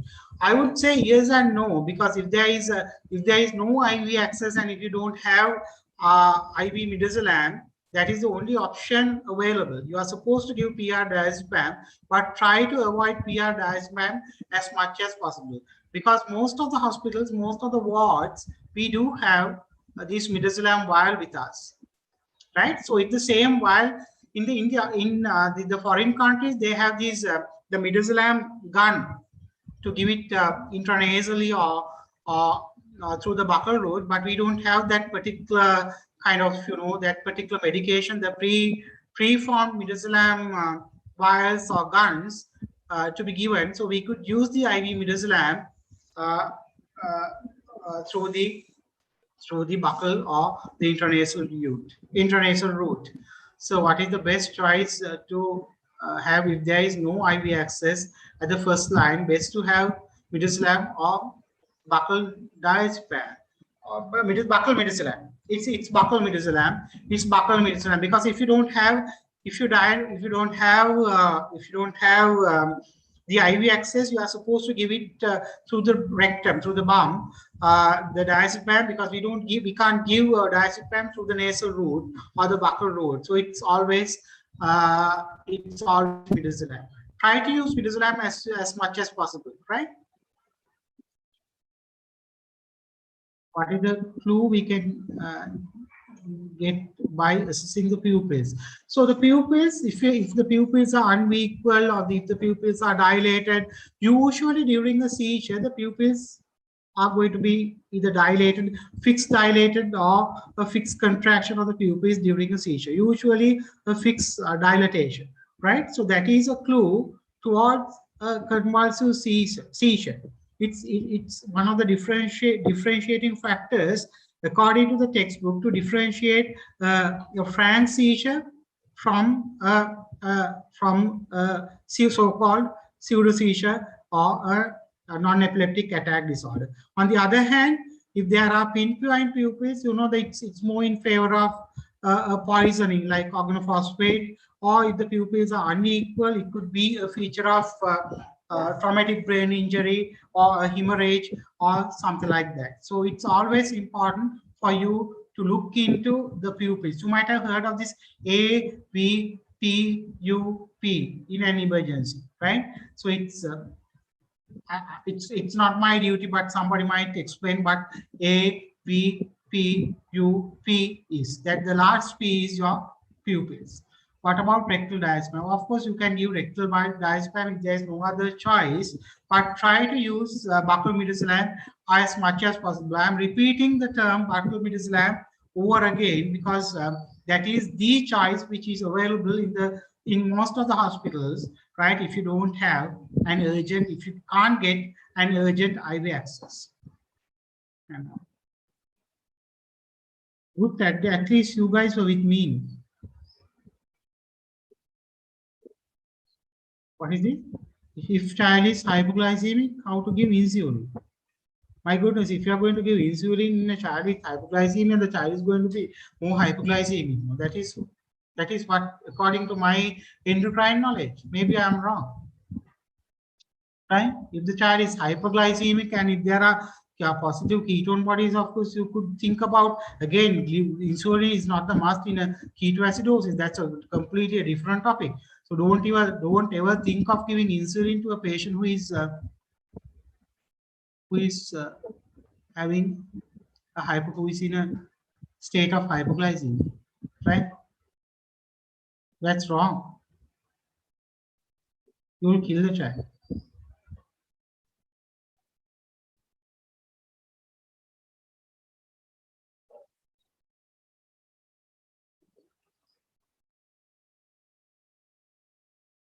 Is peritine infusion made in similar manner to phenobarbital? No, we can give it over probably 20 milliliters or 30 milliliters. Dilution is not the main problem, but you are supposed to give it over a period of 20 minutes. That is the most important thing. And there is a drop rate as well. Check with BNF, which I can't give, which I can't remember off my hat. But check with BNF. They have given the correct dilution and the correct drop rate. So after 2 doses of diazepam, hang on.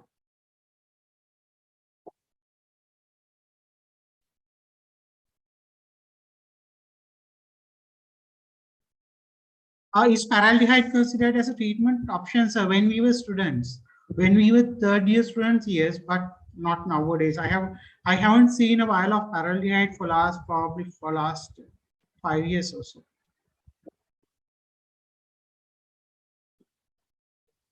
What about visual acuity? Visual acuity is not an urgent matter. You could get the visual acuity checked later on, right? But it's not rather urgent, I would say.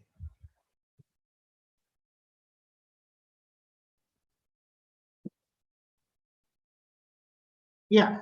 Can you explain the management of side effects of drugs during the management of state epilepsy? That's a very good question, I would say, because benzodiazepines and phenobarbitons both are respiratory depressants.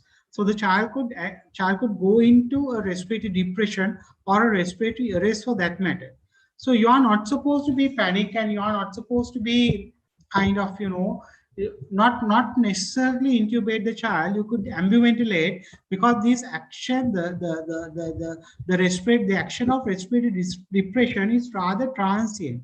So it's usually going to get settled spontaneously by its own, right? So if the patient is, if there is kind of, the saturation is dropping, if the patient is going to be apneic for a longer period of time, of course, you are supposed to intubate and give artificial ventilation.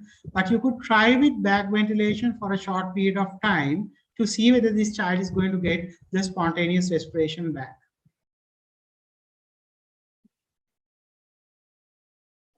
Hypoglycemia.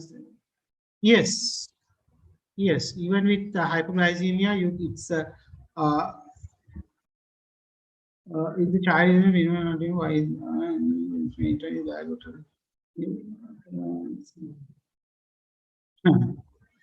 why if the child is hang on.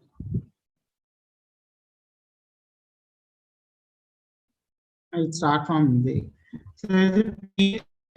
psychogenic non-epileptic seizures. Of course, we are not going to give diazepam or benzodiazepines or phenobarbitons, but it's very difficult for us to differentiate between. Now, I could see a bare-bodied person. You'd better get rid of this the video. You are supposed to switch off your video. Can't see the name, right? Right. So it's very difficult for us to differentiate between a psychogenic non-epileptic seizure and a true convulsive seizure. But you are not supposed to give benzodiazepines if you think of a psychogenic non-epileptic seizure. It's a very difficult differential, I would say. If the child is hypoglycemic, what is the concern? I think there is a separate lecture on the management of hypoglycemia. So I'm not going to deal with that, but we could give 10% dextrose or 50% dextrose. I don't think that we have 20%, we have 25%, but 10% or 50%. If you give 50%, mind you, you're supposed to flush it very well. Even with 10%, you're supposed to flush the cannula very well. Prophylactic drugs for children with fever. Heard like giving clonazepam, not at all. If they are febrile seizures, no prophylactic treatment whatsoever, right? Mind you, no prophylactic treatment for febrile seizures, right? Let a senior handle, let a pediatric neurologist or a senior pediatrician handle that. So no prophylactic drugs for febrile seizures.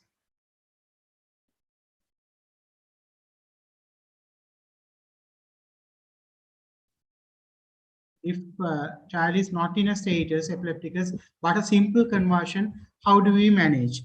No, we are not supposed to give medication, right? If the patient has presented with the first aid treatment, it's important to know the first aid treatment, right? The first and the foremost would be, you are not supposed to be anxious, you are not supposed to be panic and do unnecessary things, right? So let the seizure cease spontaneously. Let it stop spontaneously, and after the cessation of the seizure, you can turn the child to the left lateral position, and you can take out the secretions. If you have a sucker, that's fine. If you don't have a sucker, just sort of rub out the secretions which is coming out from the mouth, but you are not supposed to put the finger or some other object into the mouth of a seizing child. Mind you, seizing child, nothing in the mouth, right? No, no fluids, no medication, no fingers, no suckers inside the mouth of a seizing child. And calculate the time, just monitor the time, the duration of the seizure, and give start your rescue medication after 5 minutes. What is the place for anti-epileptics? So if the patient is already on anti-epileptic, that's a different story. We are going to continue the anti-epileptics. If not, the first status epilepticus, it's very, like, you know, it's the first convulsive status epilepticus per se is not an indication to start anti-epileptic medication. If after getting the EEG done, if there are a lot of electrical activities in the EEG, of course we could think about, but the convulsive status epilepticus per se is not an indication to start antiepileptics. A longer term medication or regular antiepileptics. Say that a child is on hypoglycemia, do we still continue midazolam? We could correct the hypoglycemia. You could give a shot of 10% dextrose or 50% dextrose and see if the patient is going to seize. If not, we have to consider it as a status, and we have to give IV midazolam, and we have to follow the APLS guideline. So after 2 diazepam per rectal doses and number of IV excess still, which is uncommon, do we give? No. We don't have paraldehyde. I don't know whether we have paraldehyde nowadays. I have not seen paraldehyde for a longer period of time. Yeah, if the event is going to stop, cease within a period of 5 minutes or less than 5 minutes, you are not supposed to do anything. Right? Just sit and wait. You can give oxygen. You can give oxygen, but you can't leave the child. Right? You can't leave the child. That's a different story. But you are not supposed to give rescue. I think that's it. Right? I think that's it. Right? I'm Dr. Sanjay Fernando. You can always send me. I'm on Facebook Messenger, what's it called, a messenger message or something like that. If you have any question, or you can contact me through SLCP or whatever the kind of, you know, e-modality. Oh, nice. Please explain. It's the same dose intranasally, and again we are going to give half of the dose to one nostril, and the other half to the other nostril, the nasal, the midazolam, right? Yeah, we could give clobazam, but mind you, for you guys, there's no medication for febrile seizures, right? That's good enough. Take it home, right? Take it home with you. No prophylactic medication for febrile seizures. You could use, without sucking a seizing child, how to rescue his airway in ABCDE approach.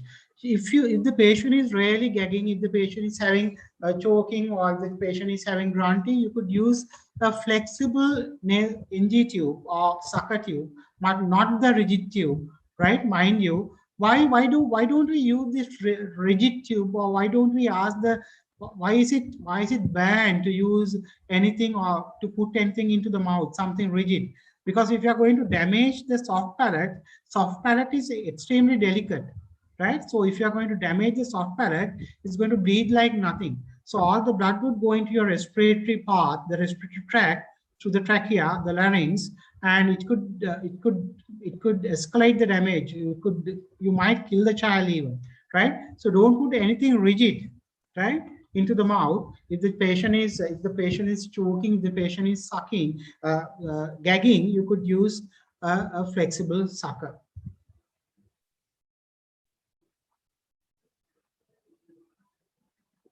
I think that's it, right? I think you are going to have All right, thank you. Right, one of my relatives. Anyway, right. So it's, I think you're going to have a 20 minutes break. Now it's almost 12:39. We'll call it 12:40. So you're going to be back around by 1 p.m. Is it good enough? So makes sense, right? So we'll be starting back around 1 p.m. So have a nice day, right? All the best for your future as a house officer. Not the easiest task, but interesting task for sure. Right, all the best.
All right, if you can't see the screen, right?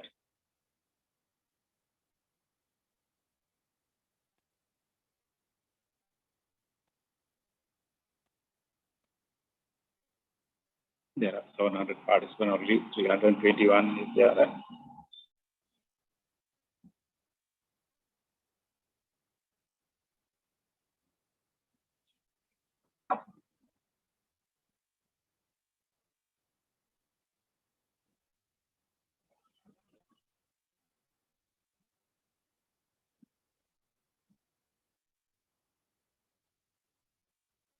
We are doing for post-intern fellows, right?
It's another 10 minutes, I think.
Hello, good afternoon. I'm Dr. Faisal. Rajiv, can you hear me? Rajiv? Yes, sir. Can hear. Yes, can hear, sir. Okay. All right. I'm Dr. Faisal. I'm consultant pediatric intensivist from Srima Bandar Hospital. Today we are going to talk about transport of critically ill patients. It may be adult or pediatric or neonate. The concepts are same. Can we go to the next slide, Rajiv? Next slide. Right. Our objectives are first, outline the modern day transport, right? And discuss about the current problems of the current system that we have in Sri Lanka. Right? Can we go for the next slide? Can we go to the next slide, Rajiv? Right. The transport of critically ill patient means it's actually a deep end of a medicine, right? It's very challenging and it's a demanding field of medicine. So in other countries, there's special training for people to undertake transport, right? So next slide, Rajiv. Next slide, please. And it's like in other countries, what happens is here, what we do is when we have a sick patient, we just pack in the back of the ambulance and send to the wherever we get the ICU bed. But ideally, it should be nice. The ICU team should go out and stabilize the patient and take the patient back to the ICU. That is the proper way of doing transport, right? Can we go to the next slide, Rajiv? Next slide, please. So this the expert job. This is reserved for experts, right? And it should be like a centralized or regionalized services. That's how this operates in developed countries, right? Next slide. So you have a very safe system. Extremely ill patient can be transported with very minimum risk if you have a proper system. Yeah, next slide, Rajiv. Right. So that's called the retrieval, the expertise that goes out and stabilize the patient and transport back to the their unit. So this is, though this sounds a new thing, in 1970s, this was advocated by prominent pediatricians in UK. Yes, next slide, Rajiv. So this retrieval or transferring patients from one institution to the other is done by the expert trained people. So why do I talk about more about the experts? Because it is not a transport, right? What we call is it's a mobile intensive care. The transport is also known as mobile intensive care. That means you start the intensive care treatment when the patient needs. Then you continue the intensive care treatment throughout your transport until you reach the definitive care setting. That means an intensive care unit. So actually the concept is the mobile intensive care. You provide the intensive care throughout your transport.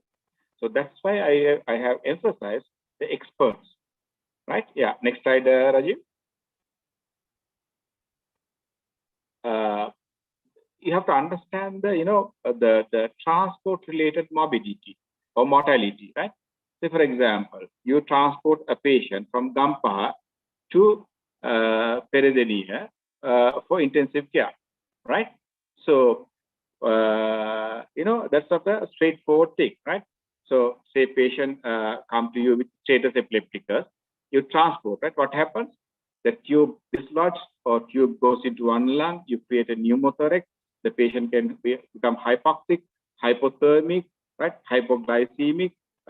So this patient might die between your hospital and my hospital because of transport related mortality.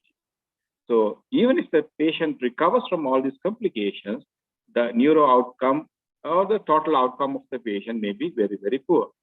So that's why we have to stabilize the patient before transport. So essence of transport services are there should be a team of experts should be there for the arrangement and the transport of patients. And also you have to have a very specialized equipment. You can't just transport with the equipment that you use in the wards and the ICUs, right? And the very important concept is stabilization. The most of the time what we see is there is no priority or no priority is given for stabilization. You just book a bed and you just pack in the back of the ambulance and they just send the patient, right? So this is not very good. Always you have to stabilize the patient, right? And then this should be ideally controlled by the centralized services. And say for example, this kind of a very sick patient cannot be handled by just an intern medical officer or just a post-intern medical officer. For this, you have to have a specialized training, right, to handle this kind of a situation, to get the team into control, to give the maximum care during the transport, to keep this patient survive. You need a specialized staff, right? That's why this kind of the training sessions are organized, right? And can we go to the next slide, Rajiv? Okay, the equipments also should be, so you have to have a specialized staff, and also you have to have a specialized equipment. Yeah, can we press again the slide? Next slide. Yeah, so you have to have this kind of a ventilator cannot be taken to ventilate a patient in the back of the ambulance.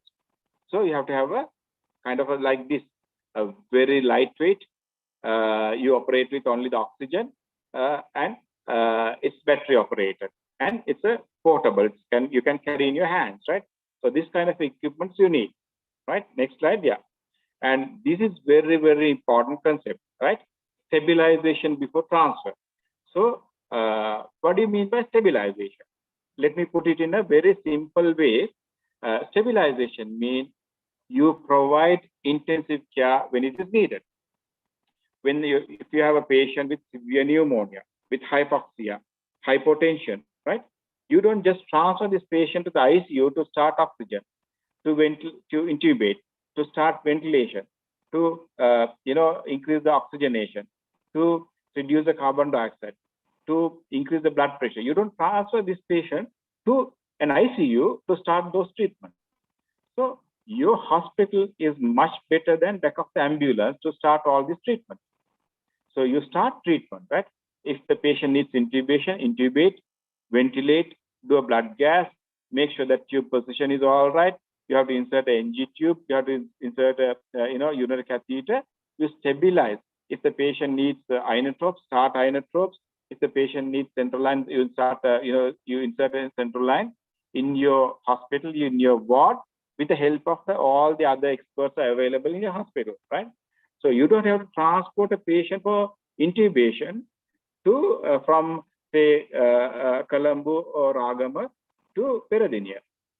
So when the patient needs intensive care, you have to start intensive care and then continue that intensive care throughout your transport and hand over to a definitive intensive care unit. That should be the way.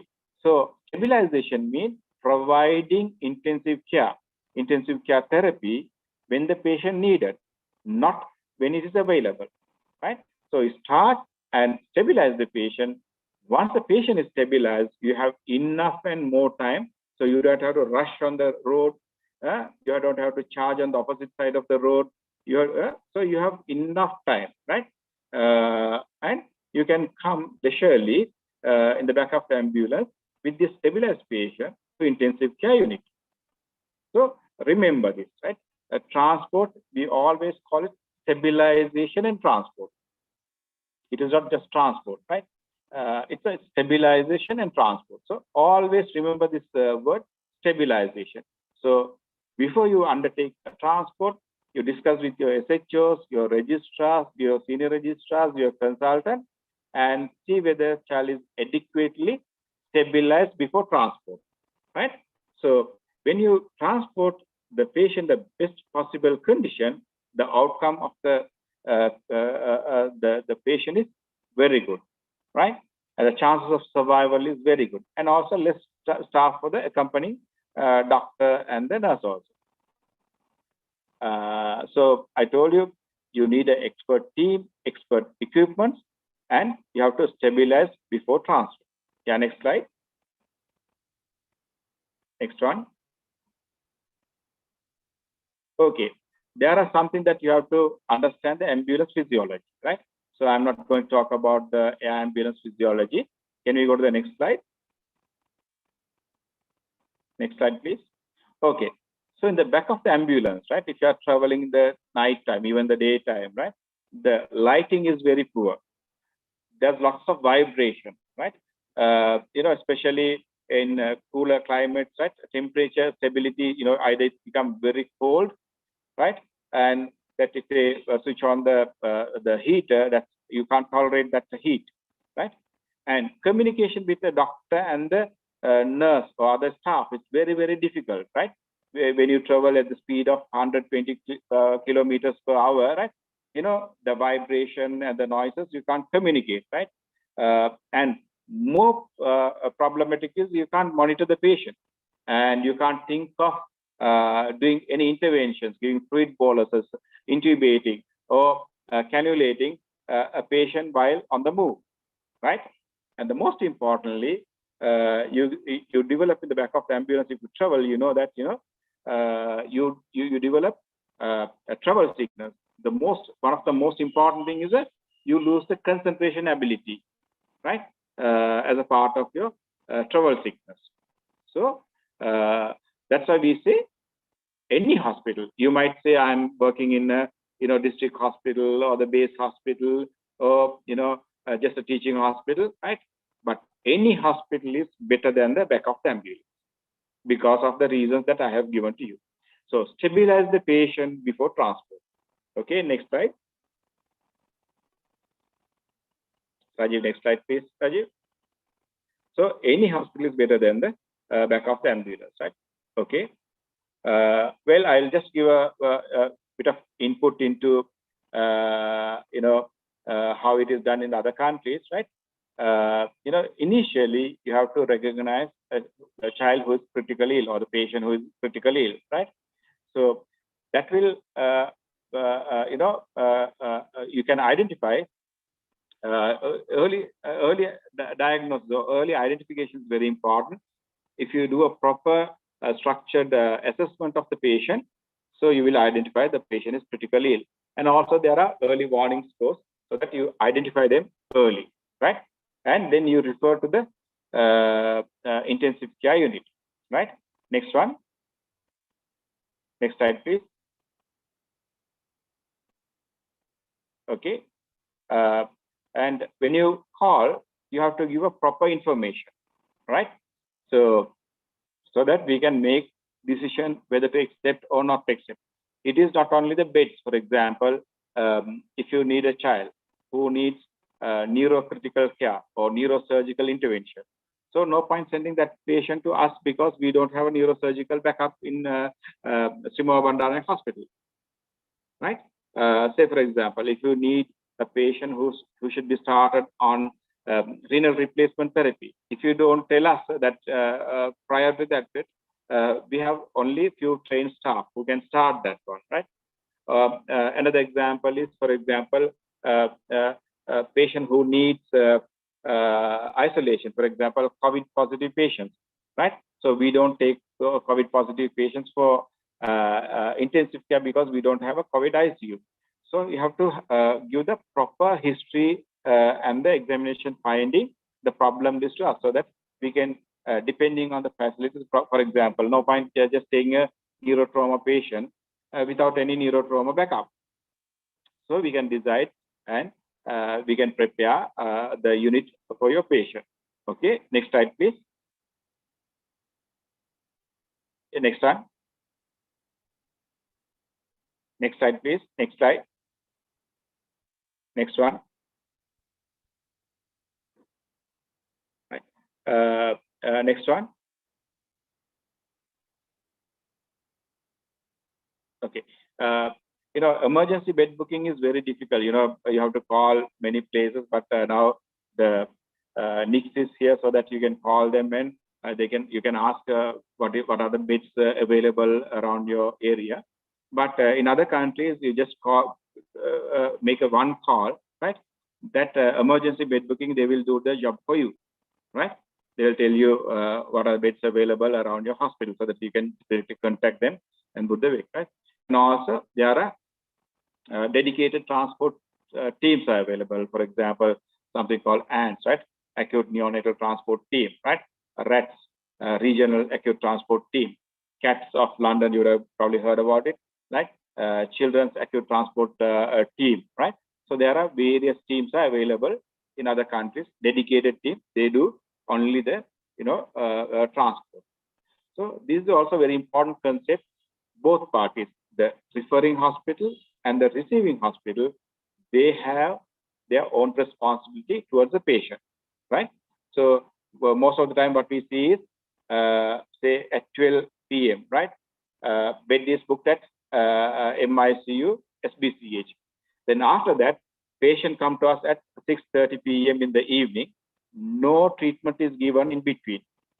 So you can't just, as I said, stabilization is both parties' job, right? You can get the opinion from the receiving hospital and ask, okay, whether we should start Eintrop, whether we should intubate this patient, all those stuff. You can talk to them and you have to stabilize during that period of time, right? Next slide, please.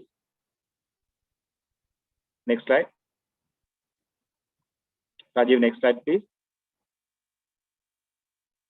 Okay, so once the patient stabilized, right? So this ideally you should have something like this so that patient stabilized in your hospital, and then you can start your transport of the child, right? Next slide, Rajiv. Right. So you will have a airway pack. Even in your units, you should have a airway management pack, breathing, circulation, CNS, right? All like this, right? So that is easy, right? Okay, next slide.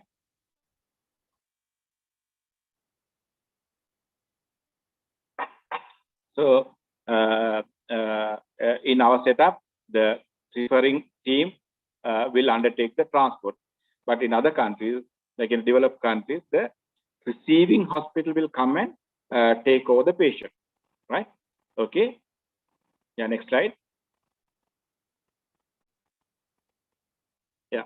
So I have, I would like to re-emphasize the stabilization, right? So this stabilization improves the outcome. So why we are transferring is just, it is not, sorry, it is not just palming of the responsibility. You referring team, you wanted this child or the patient to survive without any neurological issues. So the receiving team also wanted to save the child's life, right, without any adverse neurological outcome. So, so both parties should work to improve the outcome. So it's very, very important to stabilize this child, right? So by stabilizing, it improves the outcome, and also most importantly, it quickens the transit time or transport time. Because if you want to intubate this patient in the back of the ambulance, definitely either this child will die or going to suffer from hypoxia, and the transport takes longer than what you have planned, right? So next slide, please. Yeah. So always better to have a checklist. So what I have given is you can have a screenshot of this one, or you can download this one from anywhere. It's very simple, right? Airway, say you intubate, you humidify the oxygen, right? And you start ventilation, right? You set the parameters, take a chest X-ray, do a blood gas, so that airway respiratory wise, this patient is stabilized, right? And sometimes we see, they just intubate and they don't wait for the X-ray, right? And tube is in the one lung, so that the other lung is completely collapsed. You give high pressure to only one lung, that creates a pneumothorax. So one lung is completely gone because of the pneumothorax. One lung is completely collapsed. So this child will definitely die because there's no way of giving oxygenation, right? And most of the time we see, there's a lethargic attitudes towards the intubation, right?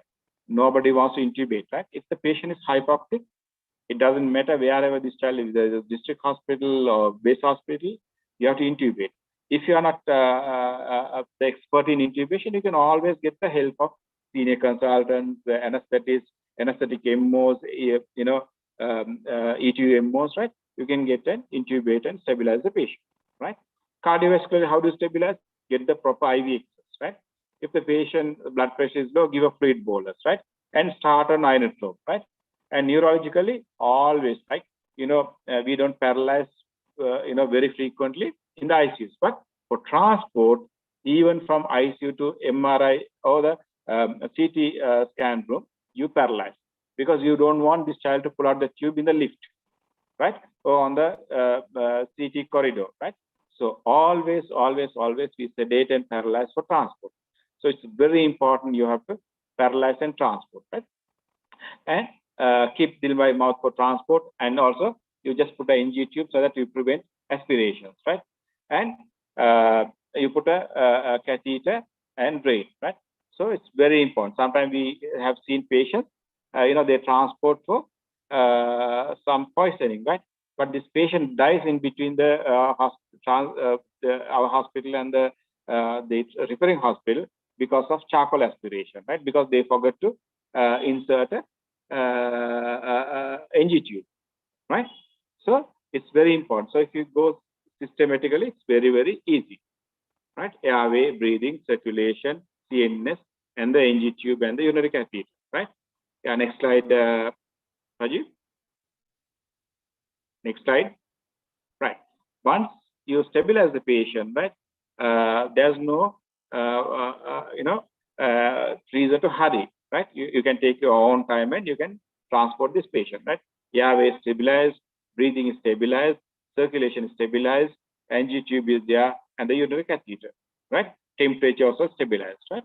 You can take your own time, and very likely that the transport is very smooth. You start from Gampa, you reach Paediatrician without any issues, right? If you don't do these things, you have to. If you don't do these things in your hospital, right?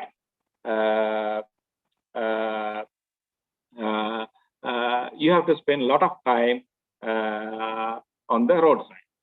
Right? Somebody has asked, how do you paralyze? The reason you paralyze is you don't want, after doing all this intubation and inserting central line and the catheters and this, you don't want the child to pull out all these things and to become unstabilized during your transport. So you have to use a paralytic agent. Either you can use a long-acting paralytic agent like procuronium or vacuronium with morphine and midazolam, right? Give adequate dose of morphine, midazolam, and paralyze, so that the patient will not pull out any tubes and catheters, so that the child will not become unstabilized during your transport. And when child pull out your tube and catheters, all your hard work is lost, and patient become unstabilized. The outcome of the transport is very, very poor. Right? Next slide, please. Next slide. And it's very, very important to have the documents. For example, you transport a patient with dengue shock syndrome, right? And you don't have the temperature chart, and you don't have the fluid chart. We don't know how to continue. We don't know whether your calculation of fluid is correct, whether you have given too much of fluid or lack of fluid. We don't know, right? So all the documents are important, right? So all the CTs, all the treatment charts, all the monitoring charts, those are very important. You have to bring those things or photocopy of those things, okay? Right? Next slide, please. Okay, now in your hospital, you have intubated, ventilated, you have started inotropes, you have given the fluid boluses, you have inserted a catheter, cannulas, NG tube. Are we ready to leave the, are you ready to take the patient out of your unit? No, right? Next slide. Make your last call, right? And communicate with your parents, right? Tell that, you are taking patient to this hospital, right? So tell them clearly, right? Okay, Sirimo Bandarnayaka, 5th floor in the east wing, right? So that they will come and reach that, ICU, right? If you just say Kandy ICU, we have lots of ICUs. Kandy ICUs are there. Kandy, there are about 7-8 ICUs are there. In the Sirimo Bandarnayaka, we have 3 ICUs. And Paediatrician Teaching Hospital, we have ICUs. And also we have the dental faculty ICUs. There are about 20 ICUs here. So tell them specifically we are to come, right? Next slide, please. Next slide, Rajiv. Rajiv, next slide, please.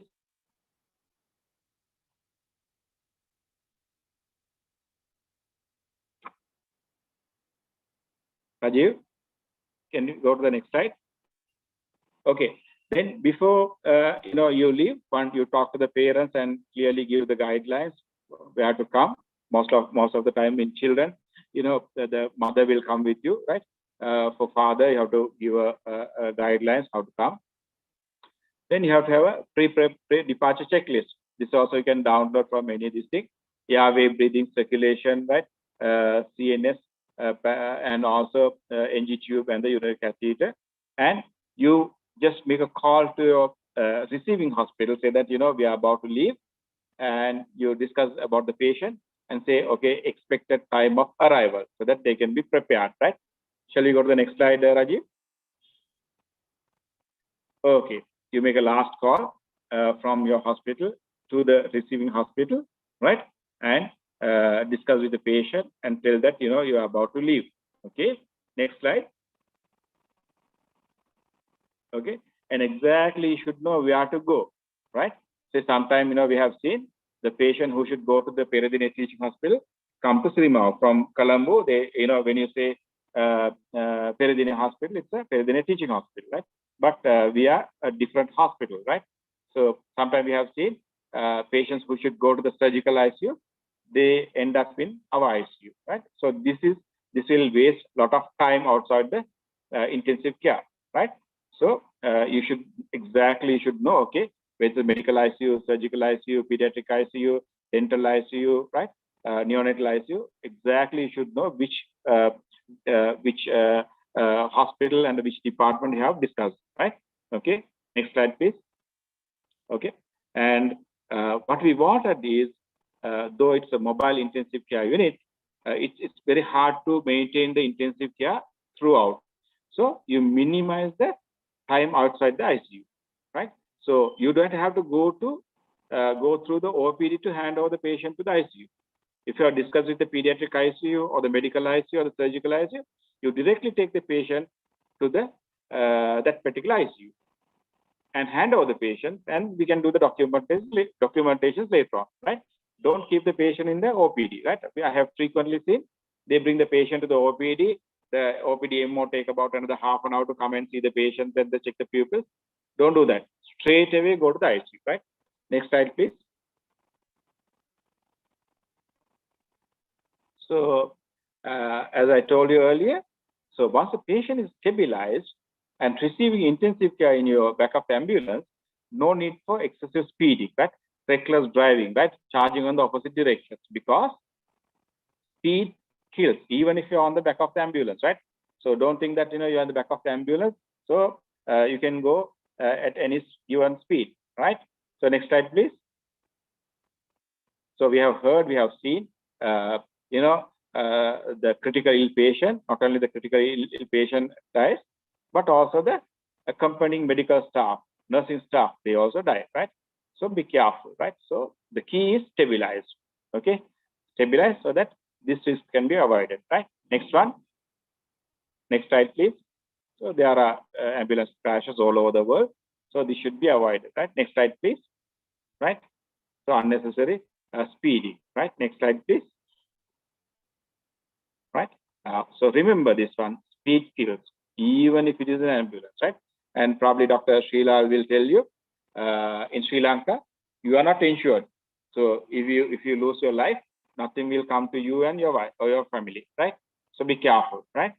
So again, the key is stabilize, right? Okay. While in the ambulance, right, as I told you earlier, the untoward events should be minimum, right? All the lines and tubes must be secured, right? And you have to monitor the patient throughout, right? Okay. Next one. Next slide, please, Rajiv. Okay. As I told you, no red tapes, straight to the ICU, right? Move the patient from your trolley to the ICU bed, and then a full handover should be there, right? Okay, next one, right? And I have to tell you, right, sometimes, the staff, they treat very harshly, the team. That should not be the way, right? This is not the, the court of law, right? So it's a handover. So both parties should have respect to each other party, right? Okay, and then introduce the parents to the receiving staff, right? And you come back, right? And the receiving team should treat the transporting team with due respect, right? Next slide, please, Rajiv. Next one. Next one. Right. So, and also, it's always better to do audits and see which work very well and which areas to improve, right? Next slide, please. Next one. Next one. I'll just give you the quick view about, what's really happening in Sri Lanka, right? There's a delay in recognition of critically ill children. Most of the time we recognize and say, okay, after cardiac arrest only, we say, okay, child is critically ill. That should not be the case, right? You have to recognize very early. Next one. Next one. Booking beds, very, very difficult, right? We have done an audit. About 35% of our patients we refuse because we don't have human resources. Next slide, please. Okay, next slide. So the solution is to increase the ICU beds and also human resources. Next slide, Rajiv. You can call this number, take a screenshot of this one. This would be very useful. If you need a bed, you can call this party and they will guide you for the intensive care beds. Next one. Next one. Next one. Next one. Next one, Rajiv. Right, these numbers would be very useful. Take a note of these numbers. Right, take a screenshot. Next one. Right. So we see, huge amount of complications in our transport. This audit is done by Dr. Sheila De Silva from LRH. So about 70% of our transport ended up in complications. Next slide. Next slide. There are pneumothorax, no ET tubes, no oxygen. See, 1/3 of the patient ended up in the ICU without oxygen, right? And at that time, Dr. Sheila De Silva has done a very good job. 70% of the children were transported, particularly neonates were transported to the base, right? Next slide. Next slide. Next slide, please. We have to rush because this is very important, right? Training officers, right? Most of the transport, 99% of the transport is undertaken by the officers who are below senior registrar level. And nurses also had a very poor training, right? They didn't have any experience in pediatrics, right? And we have a huge challenge in the human resources, right? Next one. There are in the other countries, there are structured courses. We don't have that kind of courses in Sri Lanka. Next one. Stabilization, I have over and over and again, I have emphasized, get the input from the receiving hospital for stabilization, right? And also you get the help from your hospital, right? Next one. Next one. Right? Communication is very important, right? Communication with the patient and the patient's relatives, patient's parents, right? And within your hospital team and also the receiving hospital. Having a very good communication will improve the outcome of the patient. Any questions? We have, I think we have run out of time. I can answer one question.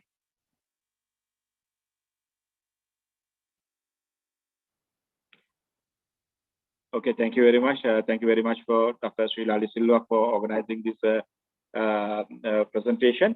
And thank you, Rajiv. Thank you very much. Thank you, sir.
Good afternoon to everybody.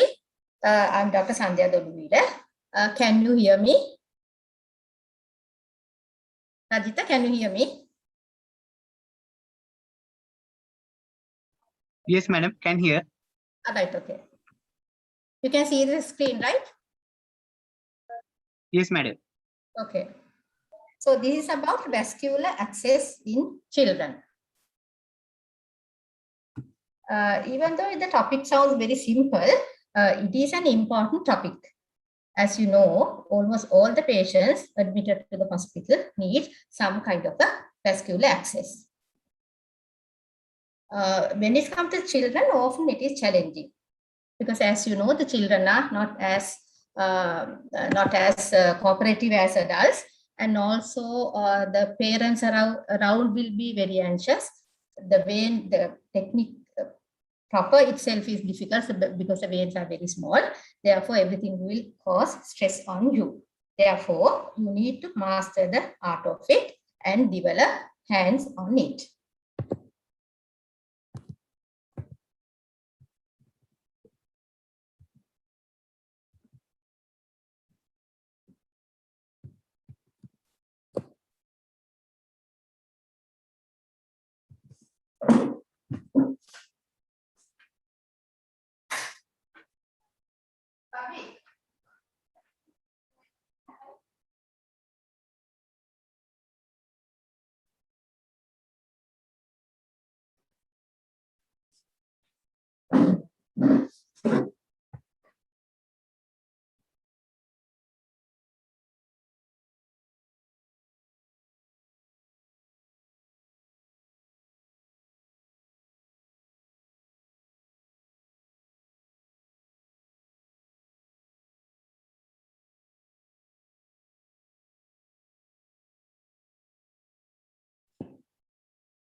Okay. Why vascular access is needed in children? You may have to give IV fluids. If the patient is dehydrated, you may have to correct it. Or you may have to give IV fluids to maintain hydration, especially for those who are unable to tolerate sufficient volumes orally. Transfusion of blood and blood products, you need IV access, and also to administer drugs or medication. And finally, to take samples for investigations.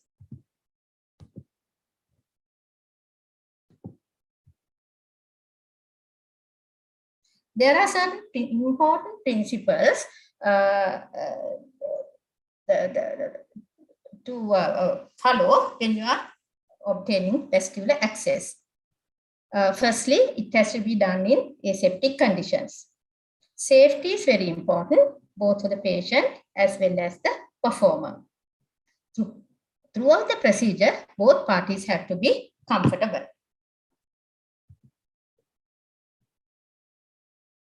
With regards to asepsis, the 5 steps of hand washing is very important. And after washing, you have to wipe the hands with sterile towel and wear a sterile pair of gloves.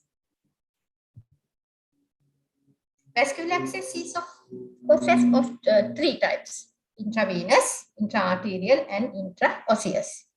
Whether it is in children or adults, the basic approach to vascular access is the same. First, we will talk about the intravenous access. There are basic principles you need to know. You have to always use the patient's non-dominant hand to minimize the effects on hand function. Start with the non-dominant hands, and then only you can move to the other places. You need to have a good knowledge of the venous plexuses or venous arches of the hand.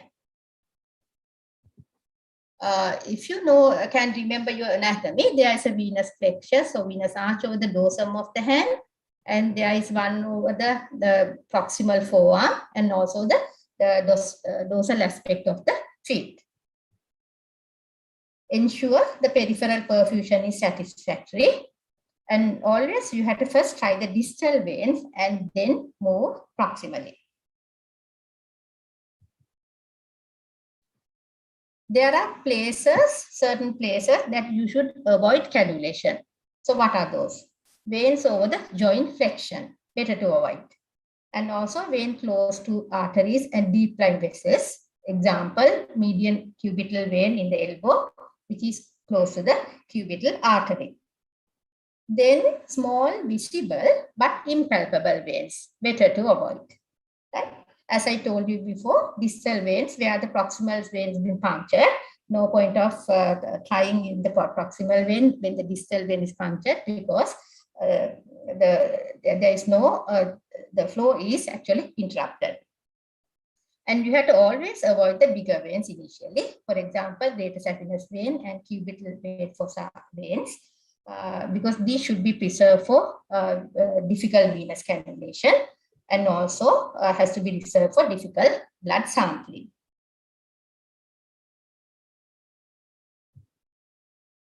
There are a few contraindications for peripheral use.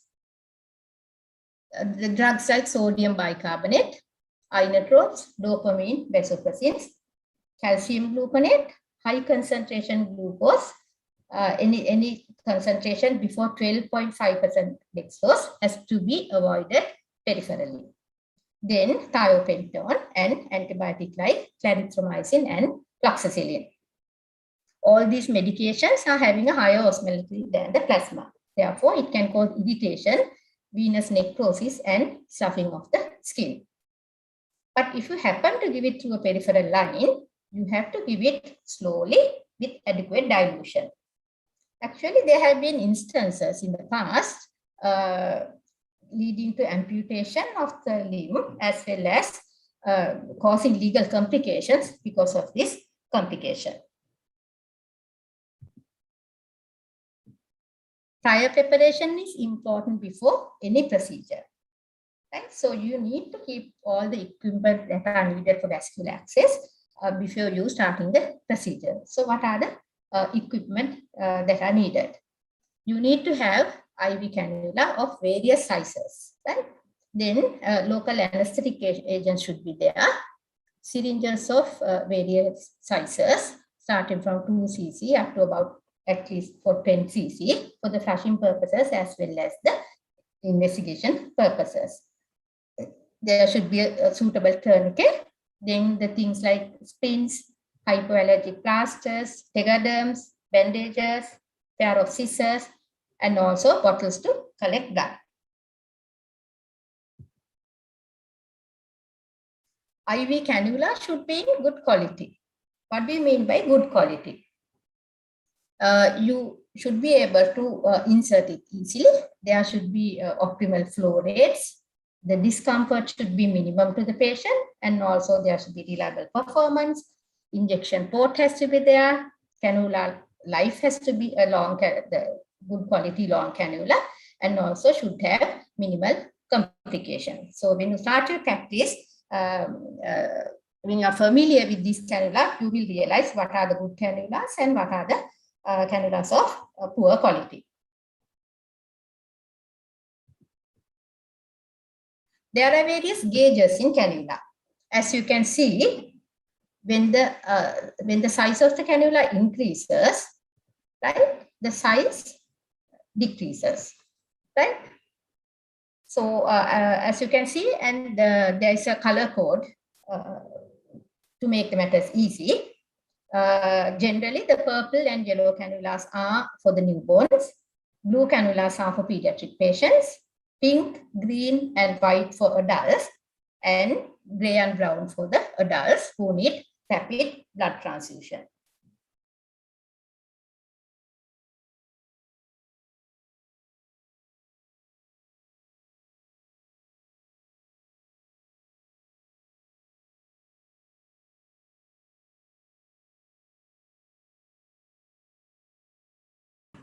Let's move on to the procedure.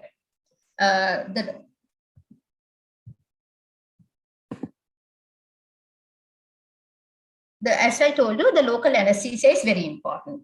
There are pharmacological strategies as well as non-pharmacological strategies to minimize pain. So when it comes to pharmacological strategies, there are two drugs available, EMLA and Amitop, and we in our country use EMLA frequently. Actually, there are clear differences between the two. For example, the onset of action is rapid with Amitop, and also emitter causes less vasoconstriction. So before using them, it is always better to mark the vein because, as I told you, because of the vasoconstriction, the veins can get lost or faded after application. How long does it take to get the action? It will take at least 20 to 30 minutes. So it is important to apply them well in advance and also in more than one area, because otherwise if you fail once, you may have to wait for another 20 to 30 minutes to get the action of the second application of the local anesthesia. Right? Okay, so when it comes to the non-pharmacological strategies, that includes various methods to distract the child. For example, you can ask the mom to talk to the child, things like play therapy, soap bubbles, toys. You can show the moving animated clips. The best thing these days is actually the smartphone. So with the distraction, it can minimize the pain in the child. The next important thing is to getting the vein prominent. So I'm sure actually you may have seen these steps during your undergraduate training. So what are the things you can do? You can ask the patient to clench the hand and try to pump some blood. Allow the arm to hang over the bedside, keeping it at a level below the heart. Or else you can warm the extremities by wrapping with warm towels or dipping the particular leg or hand in warm water. Actually, this is especially useful in newborn. You can tap on the vein lightly. That will get the vein prominent. And also you can create adequate venous pressure by applying a tight tourniquet or even with your hand grip, which will obstruct the venous flow.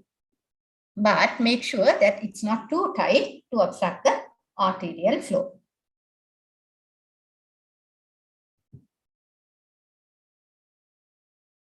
So once the vein is prominent, now you are ready to insert the cannula. Right? So first you have to clean the area with betadine and alcohol. Then select a straight section of the vein. Don't go for the tortuous parts. And you have to avoid veins closer to or at a junction of two tributaries. When you are puncturing the skin, do it about 2 to 3 centimeters away from the vein. Don't just puncture on the vein, because the chances of failing the procedure is more, right?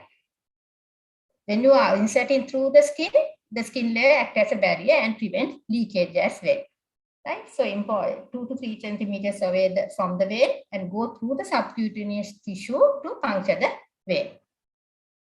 Remember, the cannula should not be up through the vein completely. How do you know that you have entered into the vein?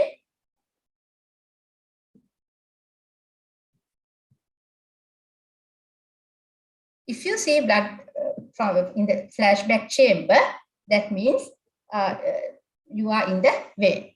Once you see the blood flow in the flashback chamber, then you have to insert the cannula further bit and then remove the stellate. And you have to always make sure that there is a free flow of blood from the cannula.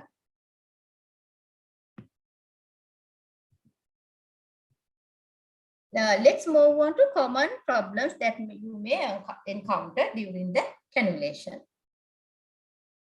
Firstly, just imagine with the insertion of the cannula, you will see the blood in the flashback chamber. Now you will advance the cannula and then remove the stellate. Then you have realized all of a sudden the blood flow has stopped. So what would have happened here? If you look at this picture, you will notice that tip of the cannula is a few millimeters further from the cannula proper. So what would have happened in this case was, once the stellate has punctured, you will see the blood in the flashback cannula. But when you remove the stellate, still the cannula proper is outside the vein. So that's why you just realize that flow stopped.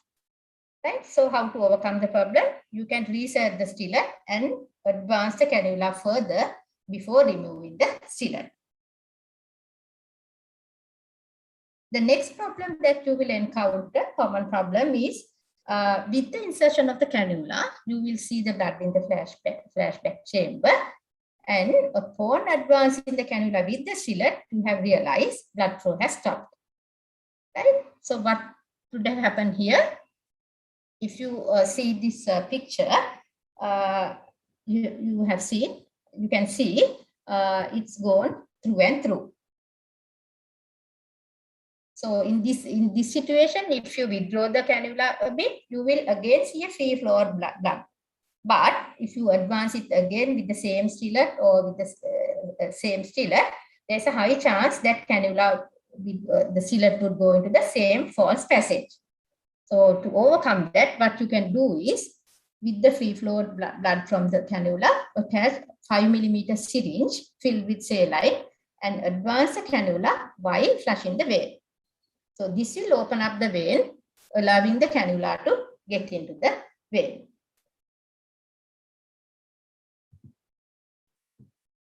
Proper anchoring is very important. Otherwise, the whole effort that you took so far may be in vain. Right? So when plastering, make sure the cannula tip is open and visible so that you can see a kind of leakage or early infection. And then plastering, first do a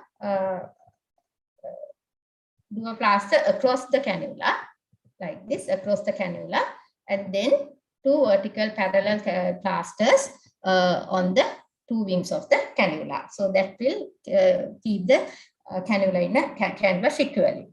So after that, you can apply a tegaderm over that, right? And in children, it is always better to use the hypoallergic plasters, not the sticky plasters. After insertion, you have to always check the patency of the cannula by giving a flush. You can use normal saline or even distilled water.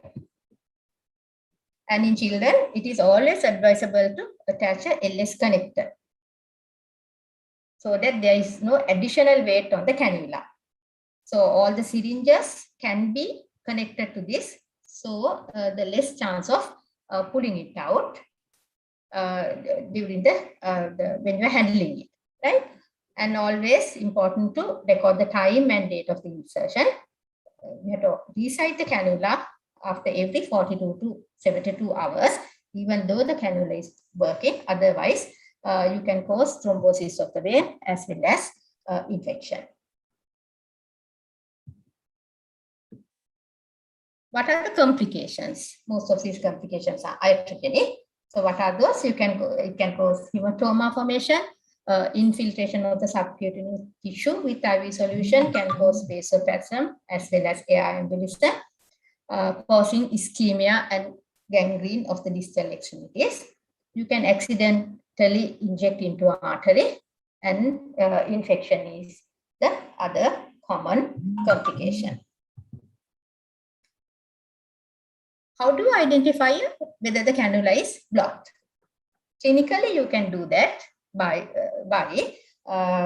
when you are giving a flush. If you feel any resistance to the flow, there's a high chance the cannula is blocked.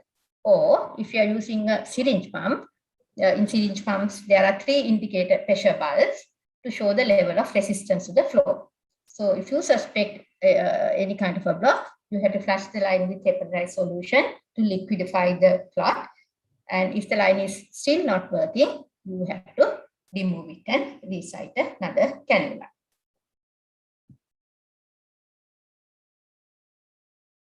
Okay, so let's move on to difficult, when you're having difficult cannulation. External jugular vein is a good vein to access, especially in a collapsed patient.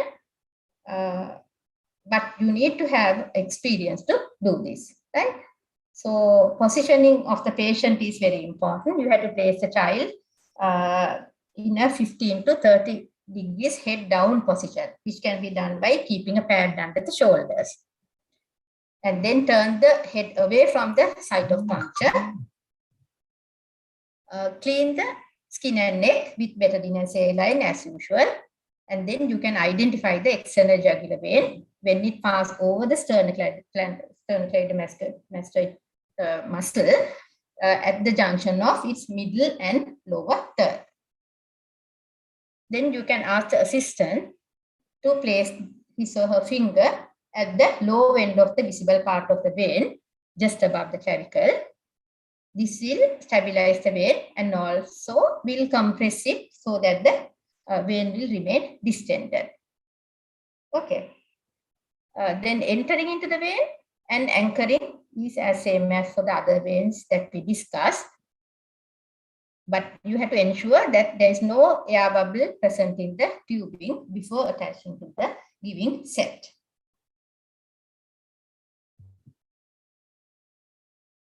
In difficult situations, the other things that you can use are the scalp vein cannulation. You can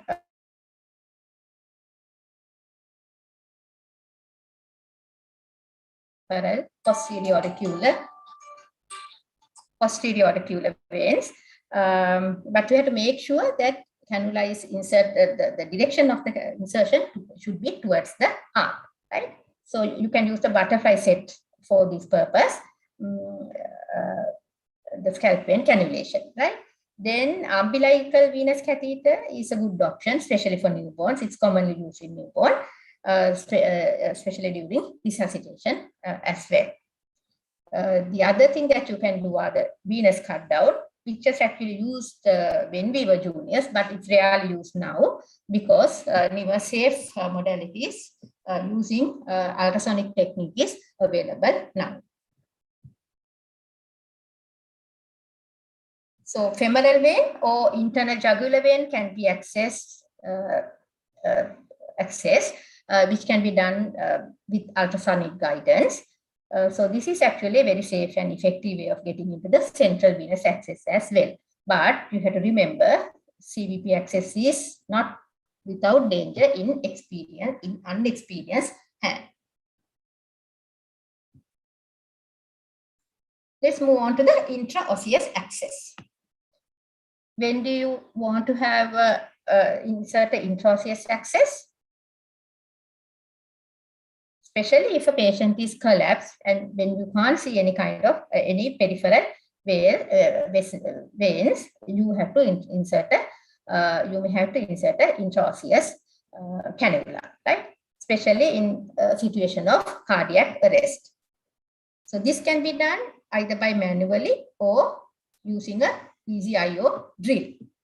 This is a drill, right? So it is a powered device that will rapidly introduce the intraosseous needle into the bone marrow, right? So you can use, it is less painful, therefore you can use even in conscious victims. So intraosseous needle manually can be used up to the age of 8 years, but easy IO drill can be used at any age, right? The landmarks for the both procedures are the same. You can either use the proximal tibia in the anterior surface, 2 to 3 centimeters below and medial to the tibial tuberosity, or you can use the distal femur in the anterolateral surface, 3 centimeters above the lateral condyle. The length of the needle, there are 3 sizes again. The length of the needle is different, but the size, the diameter is the same in all. They all are coming in 15 gauge.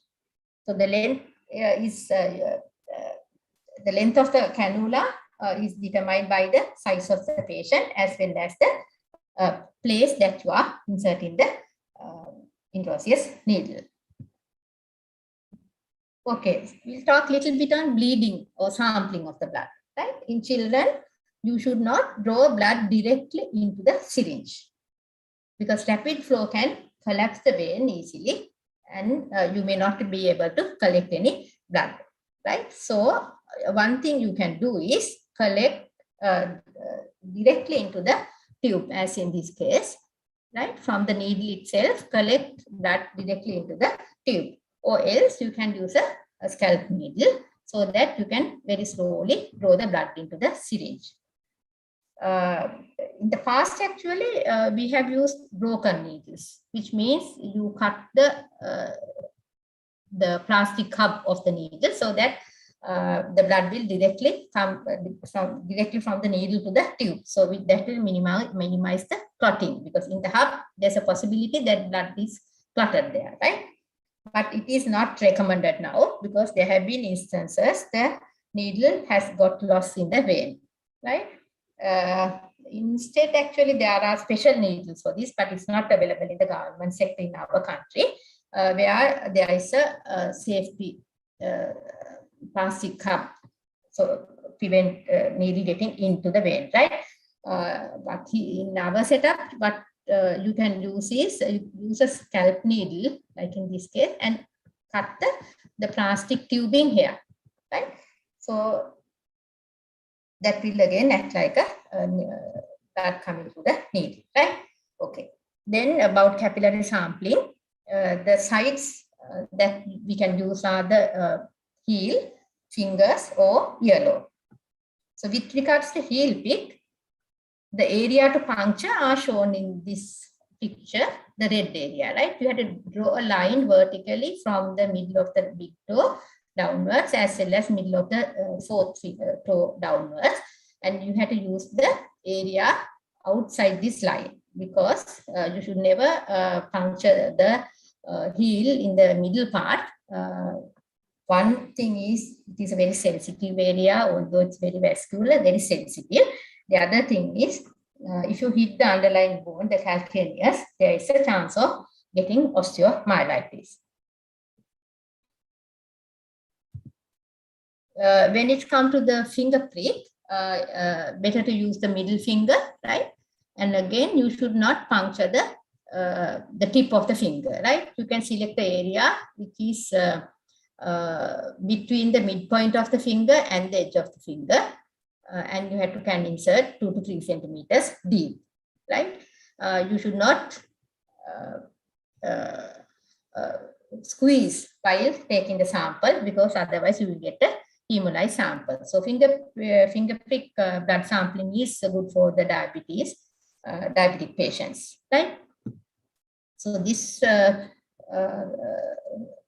picture shows how to hold the foot for the capillary blood sampling in a neonate, and this one shows how to take the blood for the into the capillary vein, capillary tube. Okay, what are the indications of butterfly needles? As I told you before, you can use it for the scalp cannulation or to obtain blood sample for investigation. The other indications are, if you happen to take blood culture without an IV cannulation, you can use a butterfly needle. And also, if you want to give once a day medication as outpatient basis, you can use scalp cannula. The scalp cannulas again has various gauges with a color code. So a little bit about PICC lines, peripherally inserted central lines. Here the catheter is inserted through a vein either in the arm or the femoral vein. There's a special catheter for that. So after insertion, you have to always take an X-ray to see the tip of the catheter, which should lie just outside the right atrium.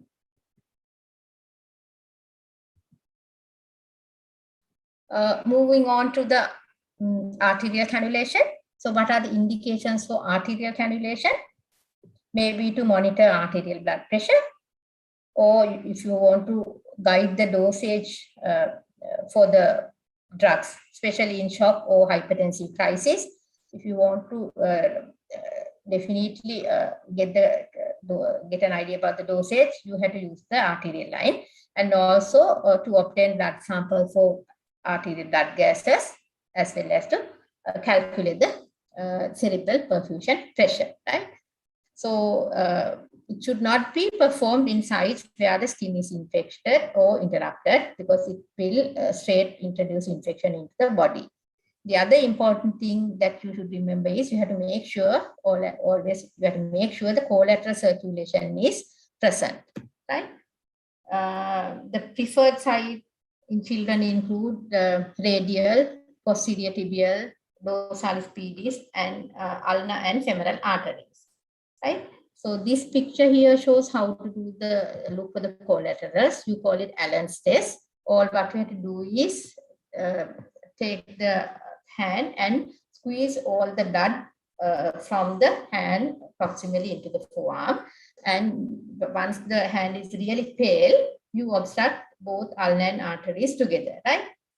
And if you want to cannulate the radial artery, you just remove the your finger on the ulnar artery, right? If the hand gets pink, that means the ulnar artery, ulnar collaterals are working, right? So that you can easily use the radial artery for arterial cannulation.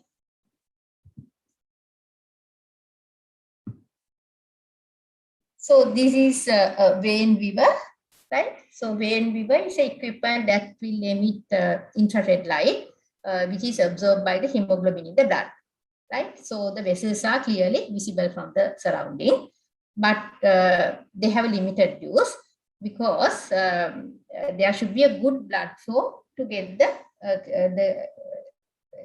veins clearly, right? Because it will catch only the hemoglobin. So in a patient who is collapsed, you won't see the veins properly, even with the vein viewer. And the other problem with the vein viewer is you won't get, you will get only a two-dimensional view. So you can't get any idea about the depth, right? But it is useful in situations where all the supervision veins are exhausted or damaged. And if you want to get into a deeper vein, you can use a vein viewer. On the other hand, this shows a cold light, right? It again emits the infrared light. But here, in addition to the vein, you can get some idea about the depth as well, right? So when the cold lights are actually especially useful in newborn to get into the veins, right? Okay. So that comes to the end of the lecture. In summary, we learn about different ways of getting vascular access, the basic principles of cannulation, and some troubleshooting. Any questions?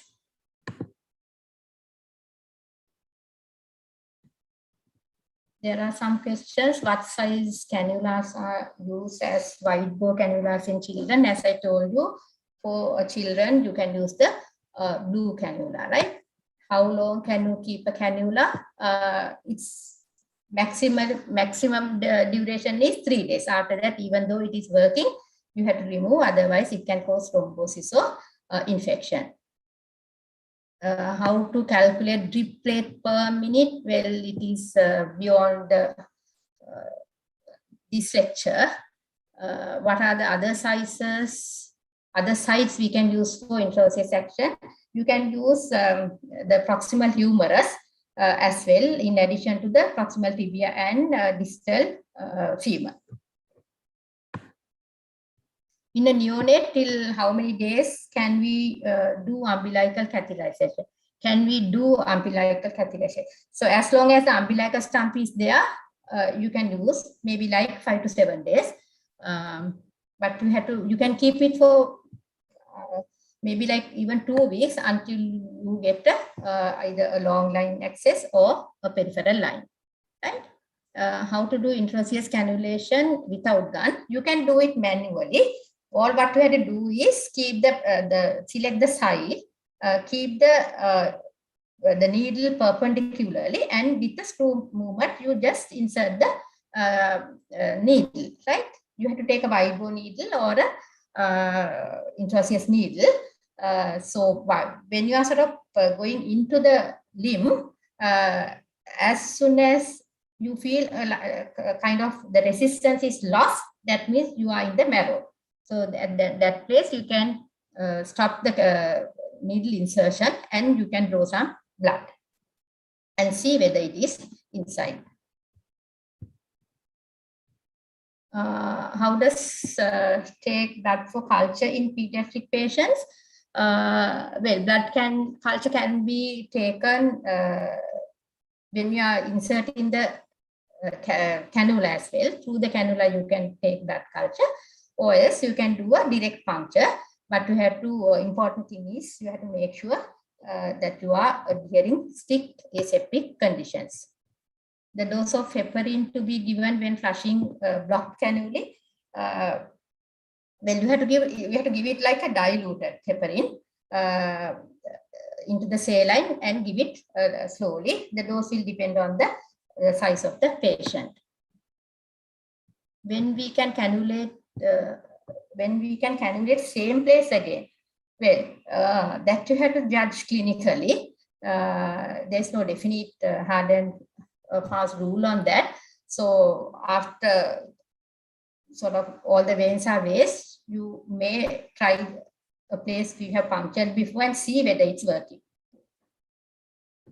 Madam, could you please explain it again about how to insert cannula to vein that you specially mentioned about 1 to 2 centimeters away from the vein something?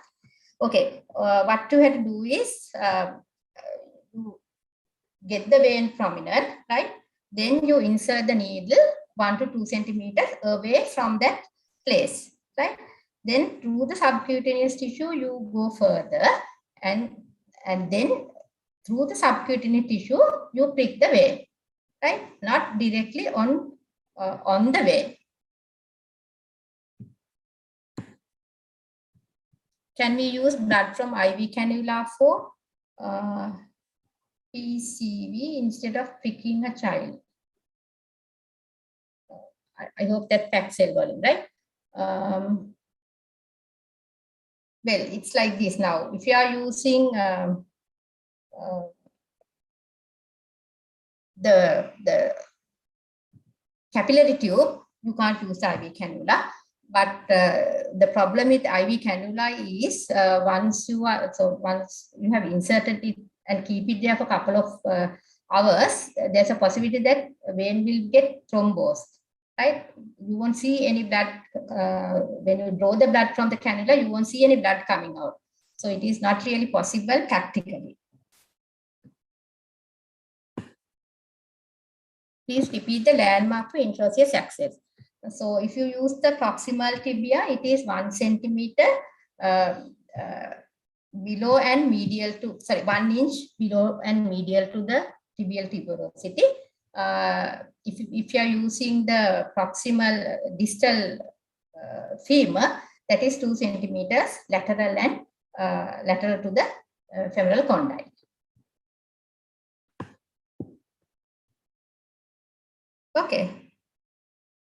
Okay, so we will stop the lecture here. You can move on to the next lecture, which will be done by Dr. Dumida Samarisinghe about the, I think it's about the pulse rate, right? Abnormal pulse. Abnormal pulse. Yeah. Thank you, madam.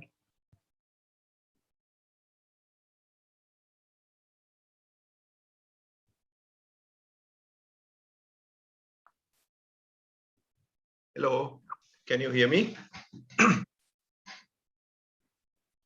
Yes, sir. Okay, so it's about abnormal pulse, and yeah, child with abnormal pulse is the lecture. So I think as pre-interns starting internship, you will be coming across a lot of children with abnormal pulse in your internship. So it's an important lecture. So we will make it simple and see what we can do during this lecture. So it is important to understand the main objectives of this lecture are to understand the structured approach to a child with abnormal pulse rate or rhythm. Because without proper understanding, you can't have a structured approach. So you should know the basics. We will discuss the basics. Then to recognize abnormal rates and rhythms. What are the common abnormal rates and rhythms that you can get during your internship? To understand the treatment protocols and to introduce the drugs used. Because you have to have a basic understanding about treatment protocols, because it is not just memorizing the treatment protocols. You need to have a proper understanding to apply these treatment protocols in a better way. So first thing in arrhythmia recognition is whenever a patient comes with abnormal pulse rate or rhythm, that means abnormal pulse means either a bradycardia or a tachycardia. So whenever you come across a patient with either a bradycardia or tachycardia, the first thing you should look for is whether the patient is in shock or not. If the patient is in shock, your management is management of shock. At the same time, you manage the heart rate. Then you have to see whether it is a fast heart rate or a slow heart rate. Because the drugs that you give for fast heart rate are not the same you give for slow heart rates. Then you have to see the QRS morphology, whether it is narrow or broad. Most of the supraventricular tachycardias, that means supraventricular means it's very simple. Anything that starts above the bundle of His, you know, the conduction starts in the sinoatrial node, SA node, comes down to the AV node, goes to the His-Purkinje system into the ventricles. So anything, any rhythm that starts above the level of the His bundle is called a narrow complex or a supraventricular tachycardia. So those tachycardias, as they go down through the normal His-Purkinje system, they generate a narrow complex because they travel very fast through the myocardium. They generate a narrow complex.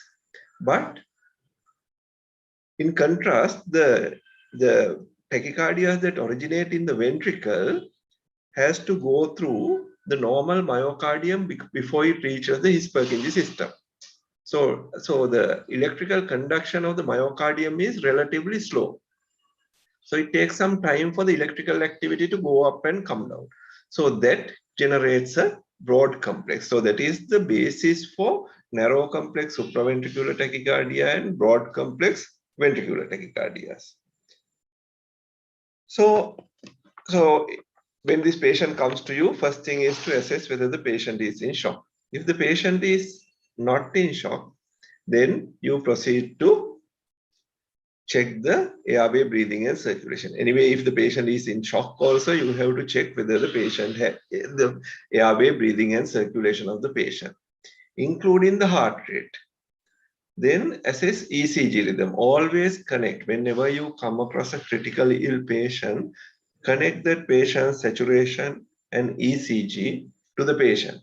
If you have a multi-parameter monitor, always check the ECG of a critically ill patient. Then during initial resuscitation, the usual thing, you have to open the airway, maintain high flow oxygen, ventilatory support if necessary. If the patient is symptomatic and if the heart rate is less than 60, you have to start chest compressions or give a fluid bolus. If there is symptomatic tachycardia, you need to give a DC shock or adenosine to break it. Why do we follow this order, airway, breathing, circulation in resuscitation? Because during resuscitation, your primary objective is to oxygenate the myocardium. For that, the oxygen in the air has to go through the airway. That is why first you should open up the airway. Then you should give high flow oxygen to increase the oxygen concentration. Ventilatory support if necessary to make sure that oxygen in the air that you give to the patient goes to the lungs.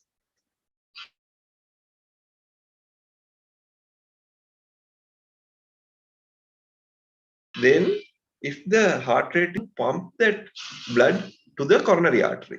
So that is why you go through these 3 airway, breathing and circulation. So that is the basis to follow that ABC during resuscitation. So in a patient with abnormal pulse rate or rhythm, it can be either a bradycardia or a tachycardia. Tachycardia, if it is a narrow complex, it is most likely to be a supraventricular tachycardia. If it is a wide QRS complex, it is most likely to be a ventricular tachycardia. So this is the first ECG that I'm going to show you. I'll show you 3 ECGs, common presentations. So when you see a patient, when you see a ECG, there are a few things that you should do. First, see whether there is a P wave, a QRS complex, and a T wave. So that is PQRST normal configuration. Then see whether their configuration is normal.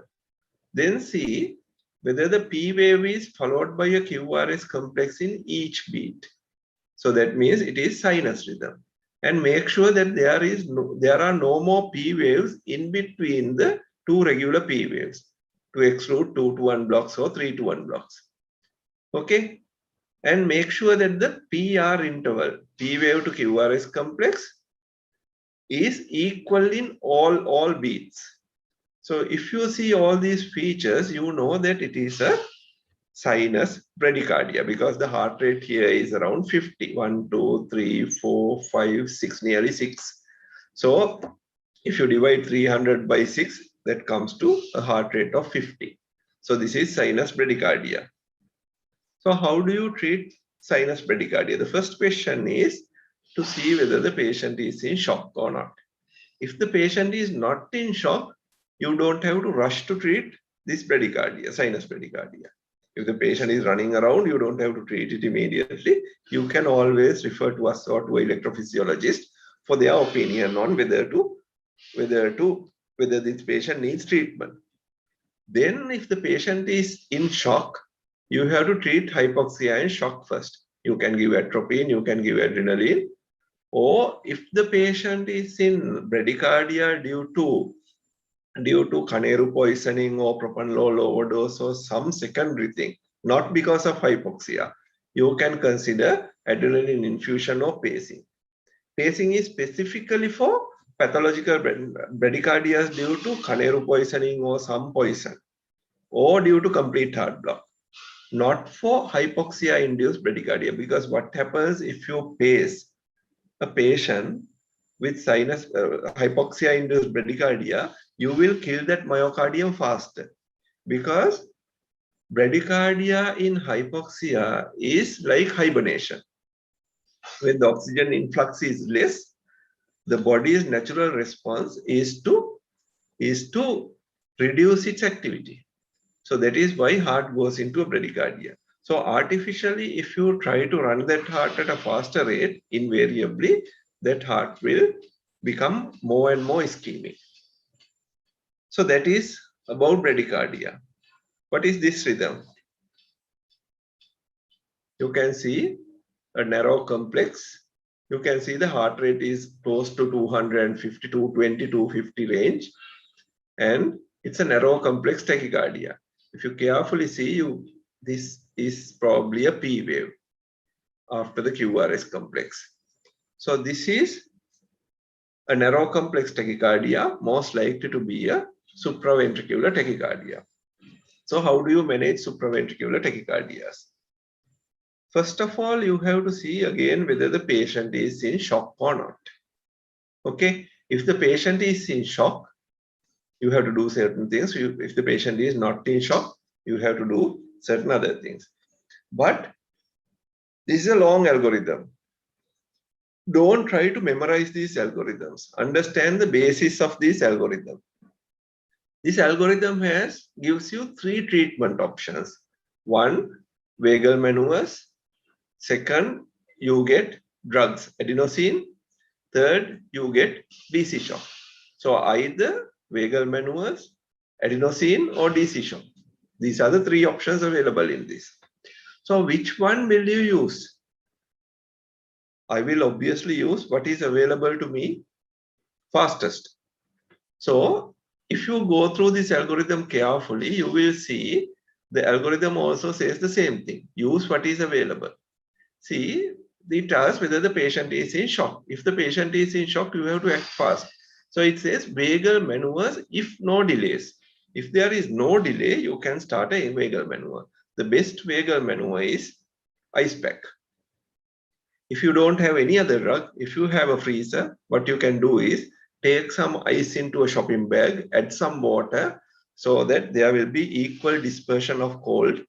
So that shopping bag with that ice and cold ice water, keep it on the patient's face for about 10-15 seconds until the patient starts to struggle for breath.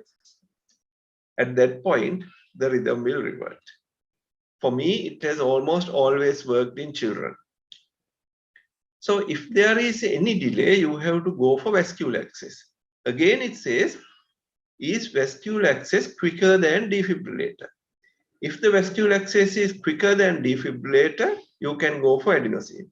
If there is any delay in getting the vestibular access, you can go for synchronous DC shock. Learn how to give DC shock. Don't be afraid to give a DC shock. Learn how to do it properly. There are enough and more YouTube videos on how to do it. So learn how to do it. And during this course also, they will teach you. And if the patient has diagnosed SVT or VT, the best treatment is DC shock, unless you have vagal maneuvers and adenosine. So if you decide to give adenosine, you can start with 100, you can go up to 200 or 300. If you read the books, the side effect they mention is asthma, contraindication. But even in asthma, if the patient is dying of tachycardia, asthma you can manage, and this adenosine is a drug with very short half-life. Nothing will happen because of adenosine. We have given enough and more doses to children even with asthma. Only maximum they do is they just cough once or twice. So it is a very safe drug. You can give adenosine up to 300 micrograms per kg, and yeah, you can consider amiodarone or procamide, but those are secondary to consultation with a pediatric cardiology team or an adult cardiologist. So basically this SVT algorithm, it has 3 arms: vagal maneuvers, DC shock, or adenosine. So use whatever is available. Don't wait for, don't try to transfer the patient to LRH to give adenosine or defibrillation. You have to learn. That is why SLCP is conducting these courses. You have to learn these things. The third rhythm. What is this rhythm?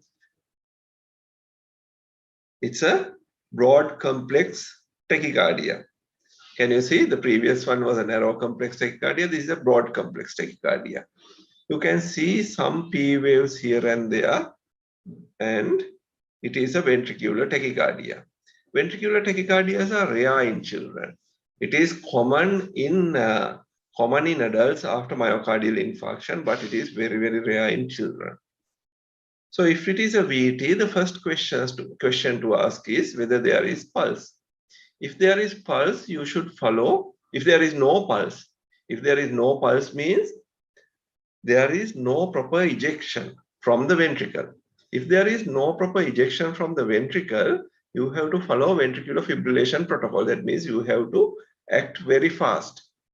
If there is pulse, then the second question is whether the patient is in shock or not. If the patient is not in shock, you can try amiodarone or DC shock. But if the patient is in shock, you have to revert that rhythm immediately. So you have to give a DC shock. You can start with 1 joule per kg. You can go to 2 joules per kg. You can use synchronous DC shock. There's a button called synchronization. So the machine will synchronize and deliver the shock in an appropriate place, basically on top of QRS complex. Because if you accidentally deliver it on top of T wave, it can go to a VF. But even if VF, you can give a asynchronous DC shock. So if it is a recognizable rhythm, if there are clear waveform, you can try synchronous DC shock, because sometimes if it is a very bizarre rhythm, the machine will not recognize the proper QRS complex. So even if you press the buttons to deliver, the machine will not deliver. If the machine doesn't deliver, all you need to do is to go to asynchronous mode and deliver it. So then if the patient is not in shock, you can give amiodarone 5 mg per kg over 30 minutes. But there's a word of caution. Even though you can use amiodarone, always be very careful when you use amiodarone, because amiodarone irreversibly blocks both alpha and beta receptors. So all the cardiac inotropes act via alpha and beta receptors except milrinone and calcium. So when you block, if you go to an overdose or if you infuse it too rapidly, what will happen is there will be severe myocardial failure and you will not be able to resuscitate that patient. So whenever you start amiodarone, don't leave the patient. Monitor him very carefully. The moment you see the deterioration, immediately stop it and go give it over a longer period of time. So be very cautious when you start amiodarone. When you start amiodarone, again, you can consider DC shock. And so again, it says use synchronous DC shock first. And if there is no discharge, use asynchronous. So you know the reason for that now. So basically, those are the three basic abnormal heart rates that you can get in during your practice. If you see a VT, always ask about 4Hs and 4Ts. Hypothermia, hypoxia, and all those things are given in that book. Cardiac tamponade, tension pneumothorax, and hypokalemia. All those things you need to exclude. So whenever you manage an arrhythmia, always take a quick history to look for the etiology of the problem. Don't just follow the protocols. You have to have a basic understanding about what you do. So that is all about a child with abnormal pulse. Basically, you will either get a bradycardia or a tachycardia. So bradycardia, you have to treat hypoxia, and you can start adrenaline or amiodarone infusion. Yeah, bradycardia, you can have to treat hypoxia and shock. Then you can start atropine and adrenaline. And tachycardia, either it may be a SVT or a VT. Any questions? I can see 2 questions in chat box. What is the age cutoff for immersion of face in ice? Okay, so what is the age cutoff for immersion of face? I have not seen an age cutoff because this is called diving reflex. Diving reflex has come from Stone Age, because it's again a protective mechanism.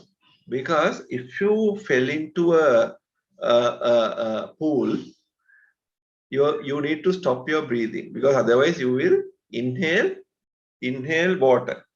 So you will get drowned. To prevent the drowning, the moment water touches your face, you will go into bradycardia and you will stop your breathing. Why do you get bradycardia? Because when you stop breathing, your oxygenation gets affected. You will not get properly oxygenated.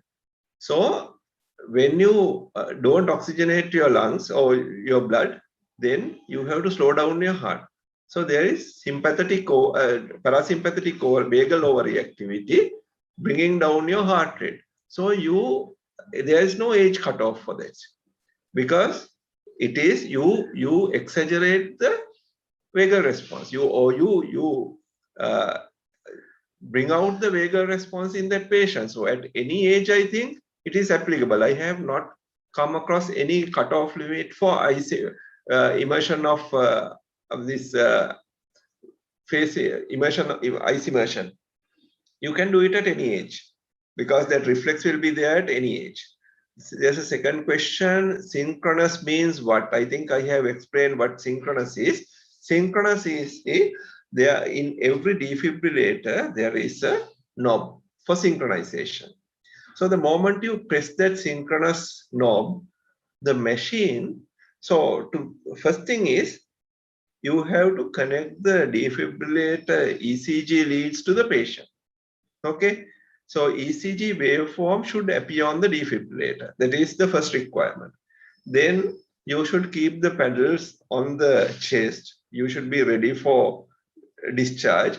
But before discharge, what you should do is you can press the synchronous mode. Once you press the synchronous mode, the machine will try to analyze the rhythm and recognize the QRS complex.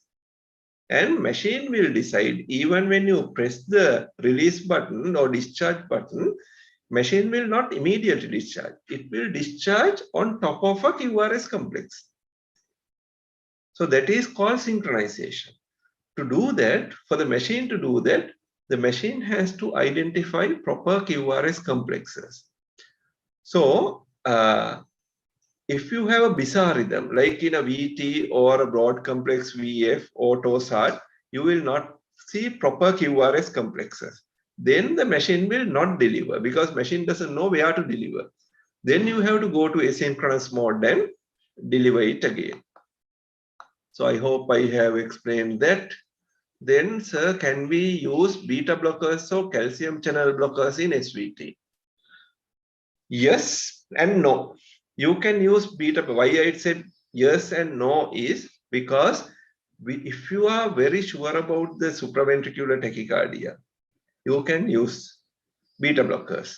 But in children, you don't use calcium channel blockers. Why? In children, if you give calcium channel blockers, they will go into heart failure. Children, especially children less than 2 years. What happens is they have, in children less than 2 years, they basically depend on extracellular calcium because they have very lesser amount of calcium in their sarcoplasmic reticulum. So in children less than 2 years, you can remember, I hope you can remember the cell structure from your A-level days. Calcium is stored in sarcoplasmic reticulum. So in children, their intracellular calcium is lesser compared to adults. So they basically depend on extracellular calcium for cardiac contractility, to maintain cardiac contractility. The moment you go ahead and block this influx of calcium, the myocardium contractility will come down. So because of that, you should not use calcium channel blockers in children, especially less than 2 years. Then the second, why I was worried about starting beta blockers in a vaguely diagnosed SVT, because sometimes sinus tachycardia due to hypovolemia. Even yesterday there was a case like that.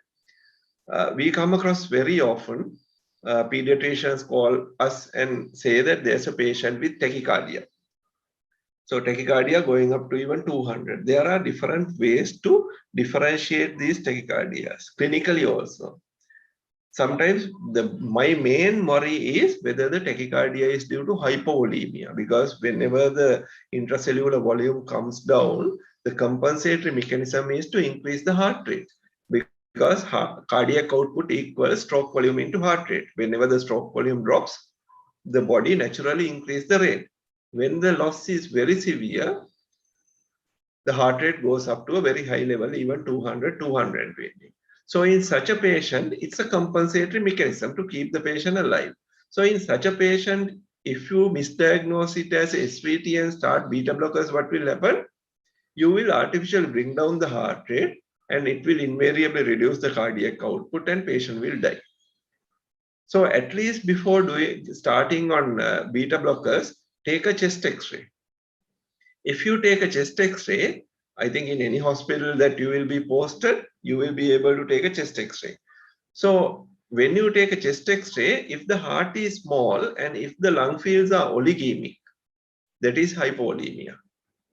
If the heart is large, in a SVT, where the child is symptomatic, you will have enlarged liver, you will have dilated heart, and your lung fields will be plethoric.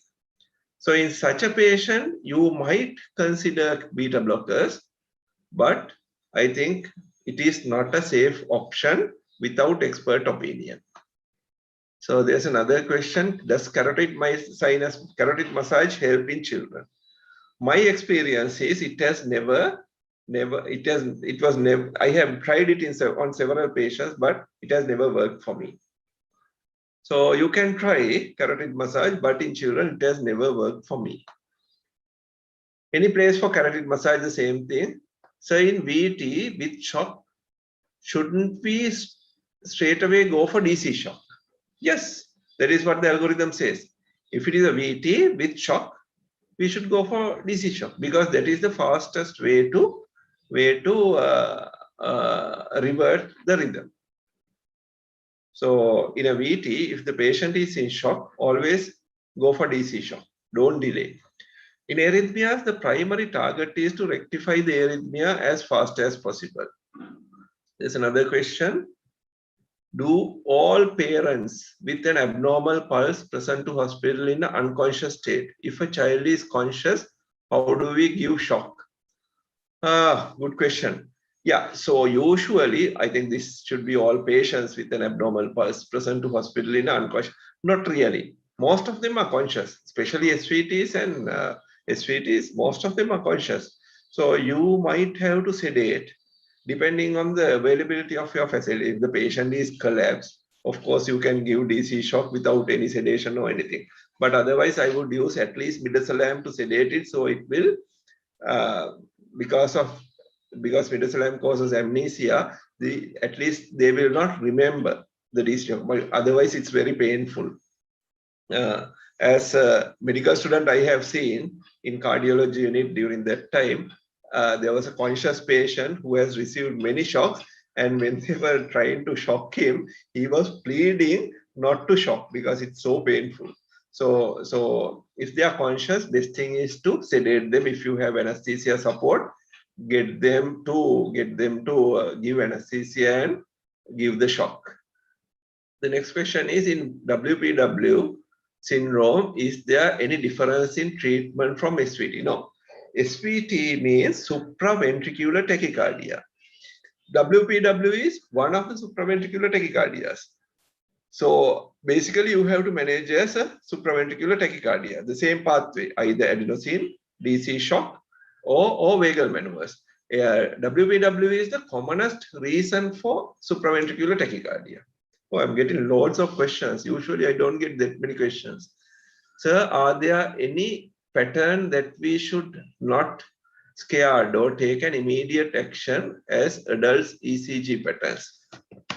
I don't get that question. Are there any patterns that we should not be scared? Take an immediate action as adults ECG patterns. I don't get that question. I think what you're asking is ECGs, any patterns that we should not scared or take an immediate actions as adult ECG. Basically, if you see a ECG with significant bradycardia, you have to treat it. If the heart rate is less than 30 or 40, you have to assess that patient very carefully and take immediate rectifying action. And don't wait till the last heartbeat disappears from the monitor to start chest compression. Start chest compression the moment the heart rate goes below 60 or 50. Okay, if you start your resuscitation early, you can stop your resuscitation early. Otherwise, if you wait for a long time, the myocardium will become ischemic and you will not be able to resuscitate that patient. And VT, if it is a broad complex tachycardia, you have to be worried. And other than that, I can't think of anything that you should be scared about. And you shouldn't be scared about, because there is always help around you. You should know how to get help. Another question, how many times we can give shock continuously? You don't give shock continuously, you repeat it. Because if there are certain things to do. That is why I say at your level, it is only the initial management. Then you should call your senior registrar or registrar or house officer and a registrar or senior registrar or your consultant and get help. You can't give shock. You can give shocks continuously, but it will damage the myocardium. So what you should do is, after the first or second shocks, you should call for help. Look for underlying pathology, especially hypokalemia, hyperkalemia, tension pneumothorax, large pericardial effusion, or something that is, because otherwise once it gets reverted, sometimes because of high automaticity, it comes back. Then you have to start drugs like propranolol, reduce that automaticity, and then give another shock. So there are various things to do. So basically, this is a very basic lecture for pre-interns. So as an intern, there's a limit. You should know your limit and when to call for help. Are there patterns that are considered abnormal ECGs for adults but when considered normal for children? Yes, there are ECGs. Actually, it is beyond this the scope of this lecture. children pediatric ECGs, there are like T wave inversion. T inversion up to lead V3 is considered normal in children, but abnormal in adults. So there are basic patterns. Then there's another question. So what are the sites you administer adenosine? Adenosine should be given using a three-way tab. Good question. Closest to the heart. Okay. So your cannula should be either in the antecubital vein or at least in the hand, not at the big toe of your foot. Okay. So because adenosine has a very short half-life and it should reach the heart very fast. So you give adenosine, calculate the dose, you don't dilute it, you give it neat and flush immediately. You connect one arm to the adenosine, use a three-way tab. One arm should be connected to adenosine, the other arm should be a normal saline syringe. Flush adenosine, turn the three-way tab the other way and flush saline. So it will reach the heart very fast. Good, I think we are running out of time. So very good. Thank you very much. The way you are explaining everything, mind-blowing. Oh, good. Thank you. Last comment. Thank you very much, sir. The way you are explaining everything is mind-blowing. Happy to have you here, sir. Thank you very much for that comment. And if you like to learn more cardiology, you can go to oh, there's another comment. Most interesting lecture I have had in my life. Oh, welcome. Then you can go to, there are more lectures that we have prepared. You can go to slcc.lk, and there's a tab called online training. Click that and register for more lectures on basic cardiology. And with that background, I think if you go through those lectures, you will have a better idea of what you will be doing. And yeah. For me also, this is the best response that I have got. Usually I don't get any questions. And okay, I will repeat the link. You go to slcc.lk. SLCC stands for Sri Lanka College of Cardiology. www.slcc.lk. And there's a tab called online training. Click that and you will be asked about your information, the name and everything. Then fill that, and within about 1 or 2 days, you will get a username and password and what to do with that username and password. They are separate in a separate platform. Go through those lectures whenever you have free time. They are about 20-30 minute lectures. Explains every basic detail about cardiology in children. Good. Thank you. Thank you for your comments. Interesting.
Hello.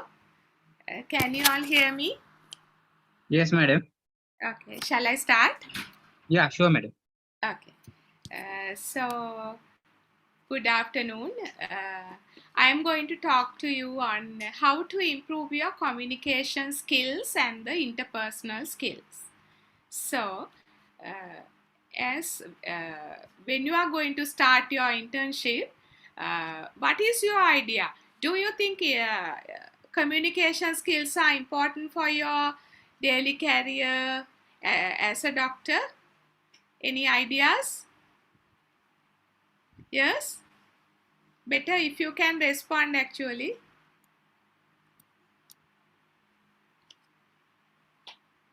Any ideas?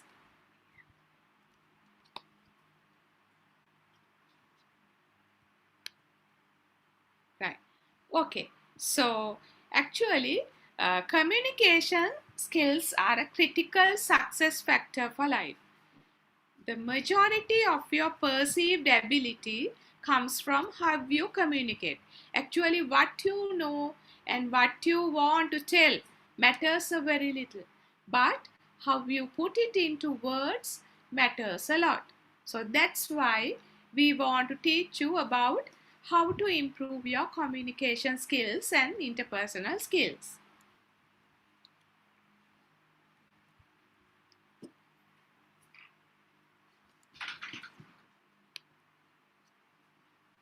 Right.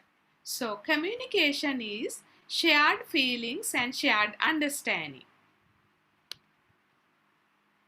So for effective communication is to express oneself in such a way that one will readily and clearly understand the content and the feelings of the other person. And also we have to respond appropriately.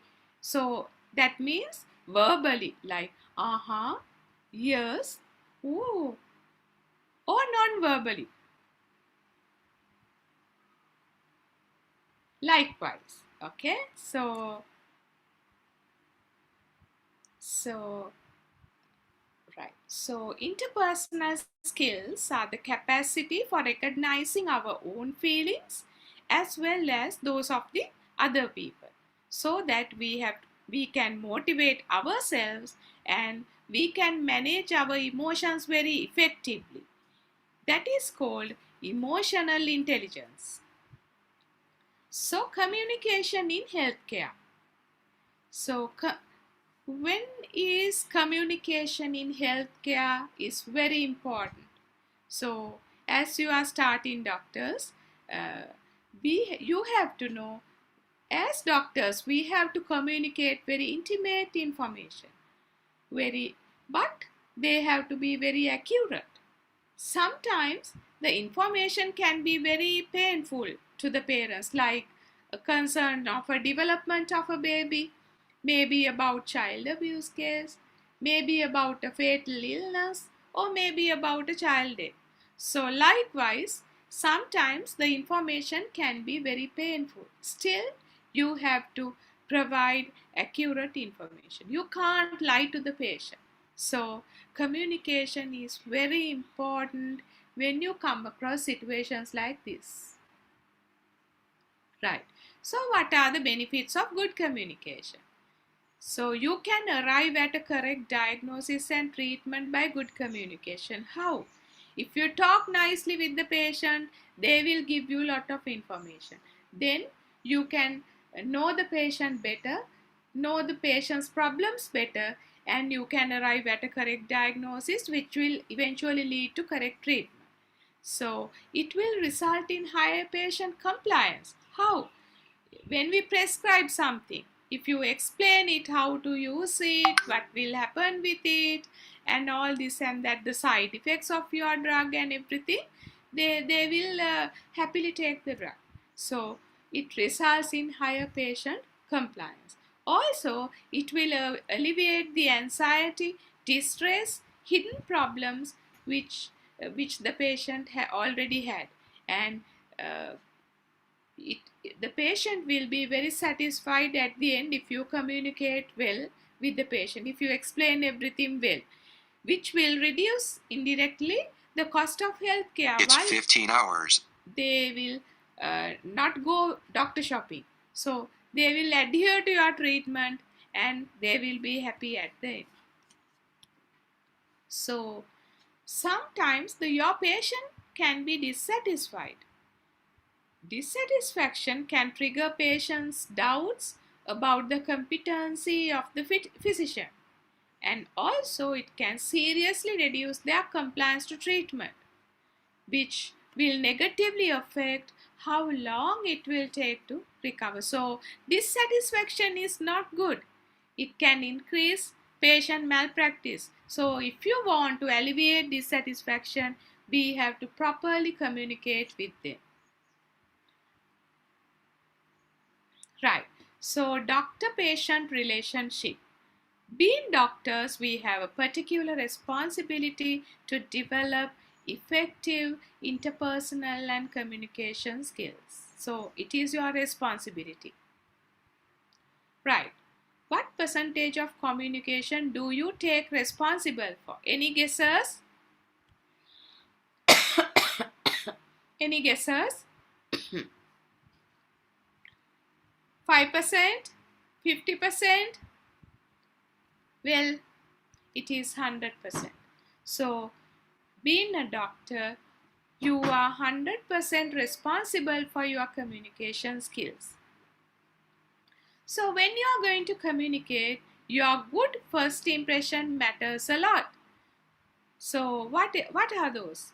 Your physical appearance, how confident you are, being alert, gentle, smiling with the patient, all these things matter a lot to create a good first impression. So your good first impression is very, very important when you are going to communicate. So when you are going to communicate, you have to show some respect to the person you are going to communicate. So introduce yourself by name, greet the patient appropriately, maintain privacy. So it can be a quiet room, not a very crowded place, or not a very busy place in the ward. Be pleasant. You should have a correct balance between formality and friendliness. You can't be too friendly with your patients. Maintain, give courtesy, pay attention to what they are telling, pay some warmth. So use appropriate language. If we use all the medical terms to explain certain things about the patient's illness or how to use their inhalers, so they will not understand it. So use simple, very simple language, not the medical jargon. Right. What percentage of communication is just given by the words? Any guesses? Well, the words will convey only 7% of your communication, but they should be properly planned and structured, must have an objective. When you are going to talk with the patient, you should have an objective. What am I going to tell the patient? You have to plan that, structure that. What will he ask me? So you have to think all about that before you go to the patient. What percentage of communication is just given by the tone? Well, the tone is also very, very important in your communication. It is about 38%.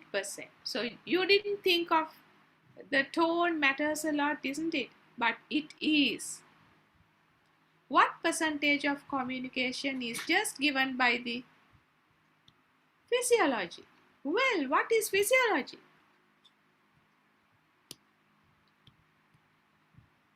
Your physiology is your body language, your posture, your gestures, your facial expression, blinking, breathing, everything matters when you are going to communicate. So what percentage of communication is just given by the body physiology? It is 55%. So your words matter very little, although you have to properly plan and structure them, but your tone, body physiology matters a lot.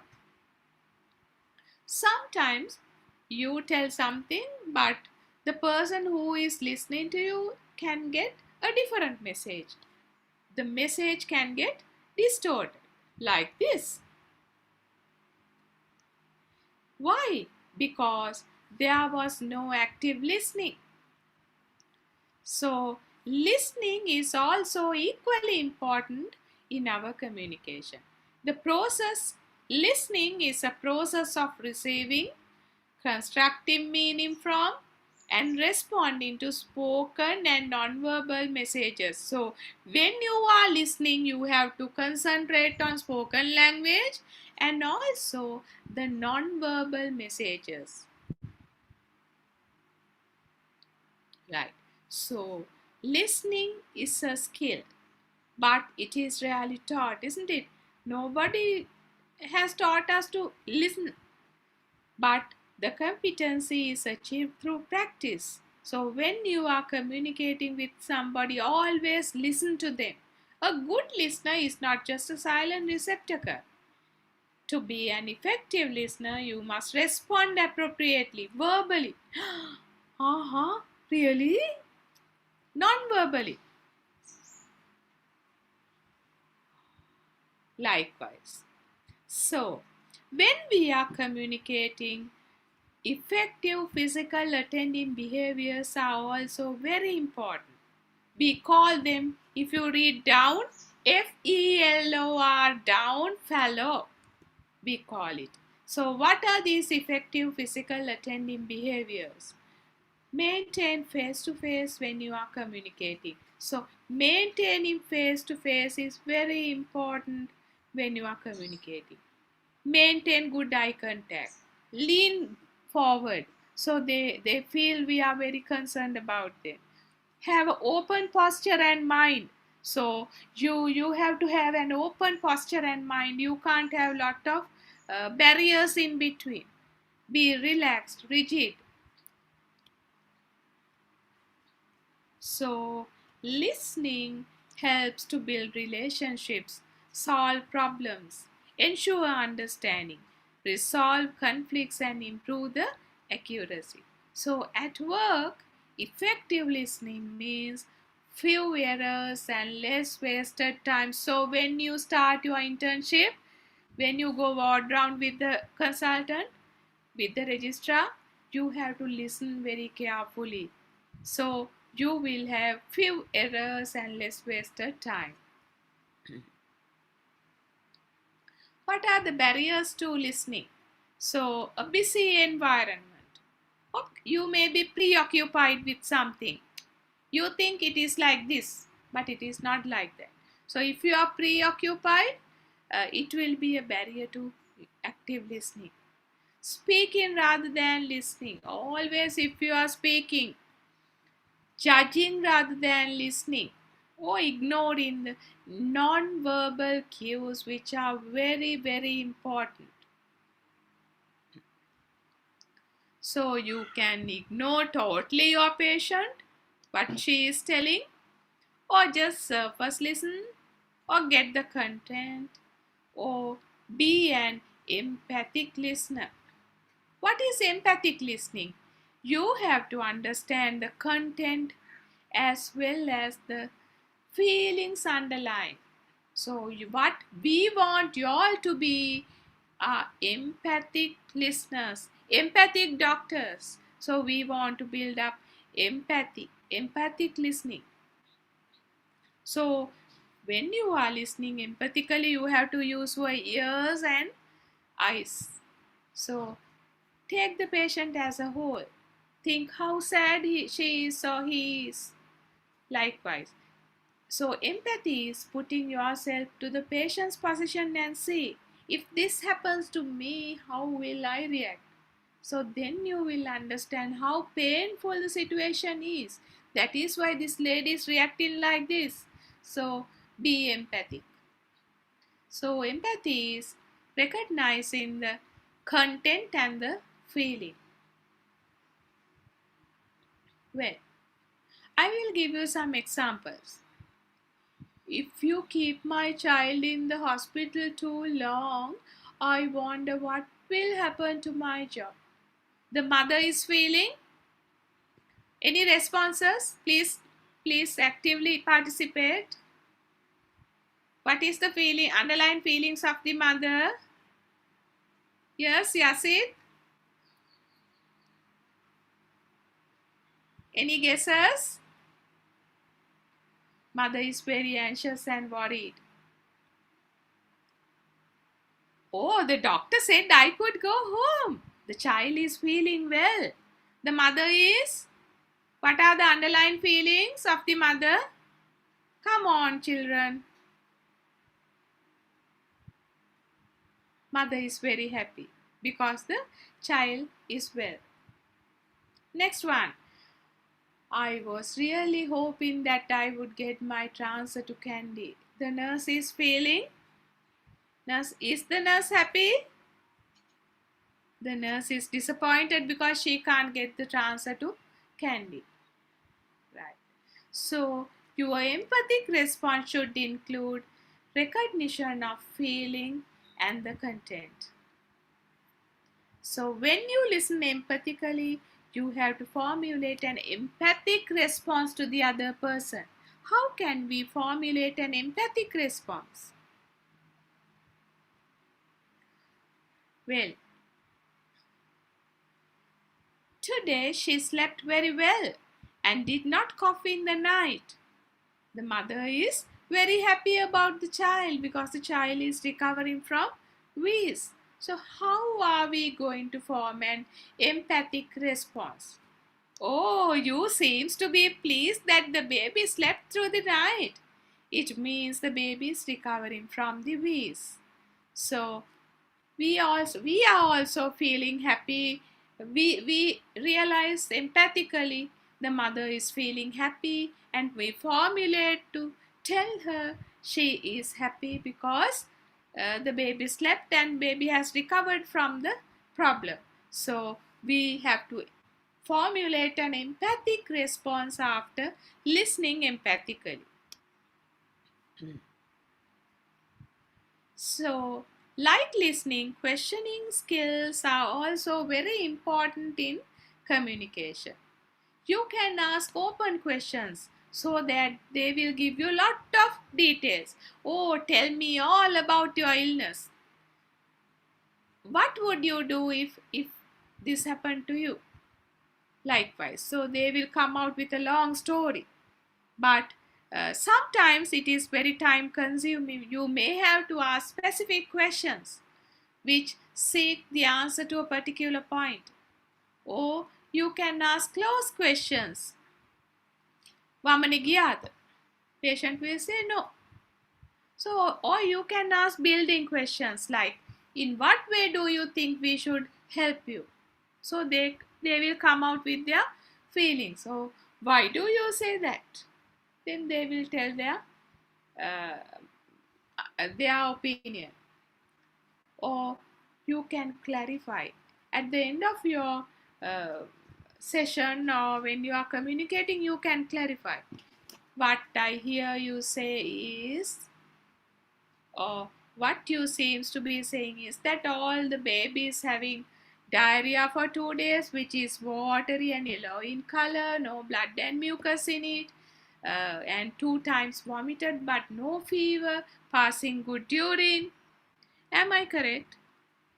Then if you clarify like that, if they have forgotten something, they will come out. So when you are communicating, use appropriate touch which can mold the behavior of your patient. So what is rapport? A relation of harmony, accord and affinity. So when you are communicating, you have to build up a very good rapport with your patient or the parent. So for that, alignment is helpful. Oh, alignment. This is alignment, matching and mirroring. So what are the things you can mirror? You can match your posture. Likewise, or If you are talking over the phone, you can match the tone, the volume of the content, the speed, the same language. Those things you can match and mirror, which will help the other person to realize she is also like me. We are in the same boat. So they feel equal. So they are more relaxed. So at the end of your communication, your patient will be happy. So if your level of rapport is good, it can be possible to alter their physical posture, actions, which in turn can change their situation. Summarizing at the end of your session. When you tell something, when you explain something, you have to summarize at the end. දැන් මම මෙච්චර වෙලා කීවේ මේ බබාට ඉන්හෙලර්ස් දෙන්න ඕනේ, ඒක දෙන්න ඕනේ මේ ස්පේස් එකෙන් උදේටයි රැටයි අපි හැමදාම මේක දෙන්න ඕනේ. මේක අමතක නොකර දීලා මාසෙකින් අපේ ක්ලිනික් එකට බබාව ගේන්න ඕනේ. අපි අවුරුදු 2ක් විතර මේක දිගටම දෙන්න බලාපොරොත්තු වෙනවා. Likewise. So summarizing will help to clarify matters. It will indicate you are actively listening to the person you are listening. It is all about your problem and sometimes about your management plan. Right. Confrontation. Sometimes, being a doctor, you'll have to confront. If the doctor uses confrontation alone, it may elicit a defensive reaction to your patient. Then how can we confront somebody about an action or behavior that you want to change? You don't like the action or the behavior. So, how can we confront? We have to confront empathically. So, that means confrontation with expressed empathy. How to do that? Well, when you do this, now say your colleague is getting late all the time to work and you are not happy. You want to change his behavior. Then how can we confront him empathically? We have to tell the facts, but empathically, so that we can change his behavior. How can you do that? When you become always late in the morning to the ward round, our boss gets angry. Or you can say, I feel you should not get late to work. Or you can say, I prefer if you can come to work early because the boss is getting really angry when we are late to work. Or yes, so I'd prefer because. All those things you can use for empathic confrontation without making your colleague defensive. Well, I have given you an example. Someone is a hemophilia patient who has bled into the knees and he is convalescing now. So the physiotherapist has given him a course of exercise.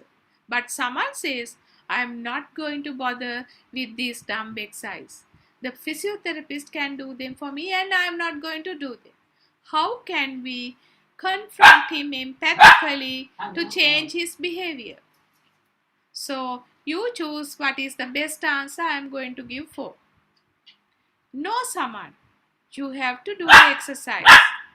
Will he be happy? That's really poor attitude. What's the problem? Will he be happy? Someone, you made a commitment to the physiotherapist that you would do the exercise on your own. Will he do it? I know it is quite boring to do the exercise, but it is very important that you do them. Is there any particular reason about the exercise that you don't like? How about that one? It's better, no? So if you address them empathically, we can change their behavior. Always, when you are communicating with your patient, you have to maintain confidentiality. So always assure confidentiality. Patient should feel very secure that all the information is kept secretly. So What are the important aspects of communication? Respect and warm up to your patient. Use appropriate words. Tone and body language is very important. Be an active listener, empathic listener, use empathy. Questioning and clarifying will help. Use appropriate touch. Build a good rapport. Summarize at the end. Appropriate confrontation, which is when needed, and maintain confidentiality. So, those are very important when you are going to communicate with someone. Sometimes you will have to confront somebody, angry, demanding patient or a parent. Has that happened to you or your house officers, registrars in the ward? Yes, it's a difficult, challenging situation. Always listen actively. Listen actively during the outbreak, but avoid being defensive and aggressive. Keep the tone of your voice low and controlled. Formulate an empathic response. Restate what you have said and offer any clarifications. So, use your interpersonal skills when you are communicating with your co-workers. Who are the co-workers? Can be your consultant, maybe the director, maybe the house officers, registrars, senior registrars, nursing sister, minor staff, maybe even the cleaning staff. So you have to show some respect and warmth to the others. Convey your points clearly. Listen and value their opinions. Empathize, support and encourage the other people. Give and receive constructive criticism, and you build an effective team. If you build an effective team, your healthcare will become efficient. People will be very satisfied and at the end of your services. So how to show something or a mismanagement or a default management to your co-worker? It should not be in front of the patient, which is very, very important. Should be done privately. Be constructive and concentrate on your future improvements. Get to the point. You tell the points clearly. You have to point out what is being wrong. Avoid blaming to them. Right. If you point out fault, mismanagement or something of a co-worker in front of a patient, what will happen? It will breach an important aspect of your professional behavior. The confidence of the patient towards the other members of the team will be lost if you do it in front of the patients. So always, if you are going to show something mismanagement of your co-worker, it should be done privately. If it is done in front of a patient feels anxious about your management. So, what are the important aspects of communication skills? Self-awareness. It is an honest, active process of learning about ourselves. Personal reflection. Acknowledge your strengths and weaknesses and practice good communication.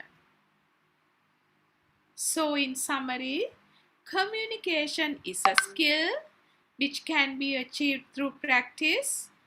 It is a critical success factor for life, and both parties will be satisfied at the end of your session, and you will have less problems in the ward. So, say there are two house officers with equal qualifications, but one is very successful, one is not that successful. Why? It is due to their communication ability. If you are a very successful communicator, you will have lot of friends, you will have lot of people around you. So communication is a very important thing in your life. So to build good communication skills, the desire has to come within you. Thank you.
Good afternoon, everybody. I think I'm going to do the next lecture for you. I hope my internet connection is a bit unstable. I noticed. I hope things are okay.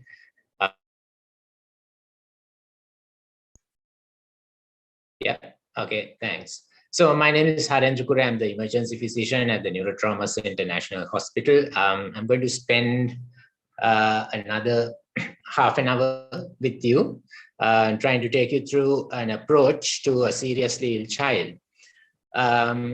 It's absolutely important that all you young doctors waiting so impatiently to get to work, put your entire knowledge base into a very systematic approach when you're dealing with emergencies, right? So that's basically what I'm going to try to do for you. Try to focus on what is important when you're managing a seriously injured child. So like everything else, the approach has to be simple, something that you can remember when you are in front of you is a seriously injured child. So it should not be complex and complicated. The approach has to be easily remembered. You need to kind of practice it in each and every encounter that you face in your exciting medical career that you're about to embark on. Okay, so the learning outcomes is going to be the structured approach to a seriously injured child, how you identify what are called life-threatening injuries, and how do you assess and fix the problem. So basically initial stabilization and resuscitation. So like all good things, we're going to start with a case-based scenario, which is the most effective kind of form of teaching emergencies to the medical professionals, be it young interns like you, to postgraduates or even senior consultants sometimes, nursing officers, our support staff. So very easy to do a case-based discussion and treat and kind of learn how the approach is. So this is a common scenario that I'm sure you're going to encounter in the future, in the very near future, actually. So here's a 13-year-old young naughty child climbing up a tree while the mom has gone out shopping. Of course, in this day and age of lockdowns, this won't be happening that commonly, but anyway. And he falls down from the tree onto a low garden wall and then onto the footpath. So he falls from a height of, say, about 6 feet, and he cannot stand up. And when the mother comes home, she finds him lying on the ground, and she calls 1990. Okay, so that's the kind of mechanism of injury and the scenario that we are going to take forward in our learning objective. Right. So now, it is absolutely important that you grasp this simple concept. when you're managing emergencies, be it a trauma, be it any other emergency. The approach has to be very systematic. And the important aspect is assessment, which has to be very objective. And you need to have a goal when you're assessing your patient, right? It should not be haphazard. It's not like shooting in the dark. You have to do something, you have to do it systematically, so therefore it becomes very efficient. You don't take a lot of time. You do it in a sequence. And you have to have some goal as to what you want to find out, because when you find out something, you find out whether that is normal, abnormal, or whether it is immediately life-threatening, and then you need to fix the problem before you carry on with the rest of your assessment. So in trauma, the first and foremost thing that you need to do is look for what is called catastrophic external hemorrhage. And as the name suggests, what you mean by external hemorrhage is something that is very obvious to your naked eye. So something that you will see where the blood seems to be gushing out from some injured part of the body. So you need to control that. That is absolutely paramount when you're managing a trauma. And whether it be pediatric or adult, it is the same thing. So the first thing that you look for is you scan the patient as this patient comes in front of you to look for any catastrophic external hemorrhage. And the adjective here, catastrophic, means that, you know, the bleeding can be so rapid and fast that it's going to compromise the intravascular compartment very fast. So if you don't control it and stop it, you might actually end up with a mortality. Okay, so that is the important things. That is why you have to address it first. Second, of course, is the airway. And what are the things that we need to assess in the airway? Okay, so what we need to know is this airway patent? Is it open so that it can conduct the atmospheric air down to the lungs? So you need to have some form of finding out, is this airway patent? And the most simplest thing to do is to try and get the patient to speak to you, so you can ask a simple question. That patient is able to produce a sound and get an answer to you. If that happens, then you know there are so many things that are assessed in that simple process of asking a question and getting an approach.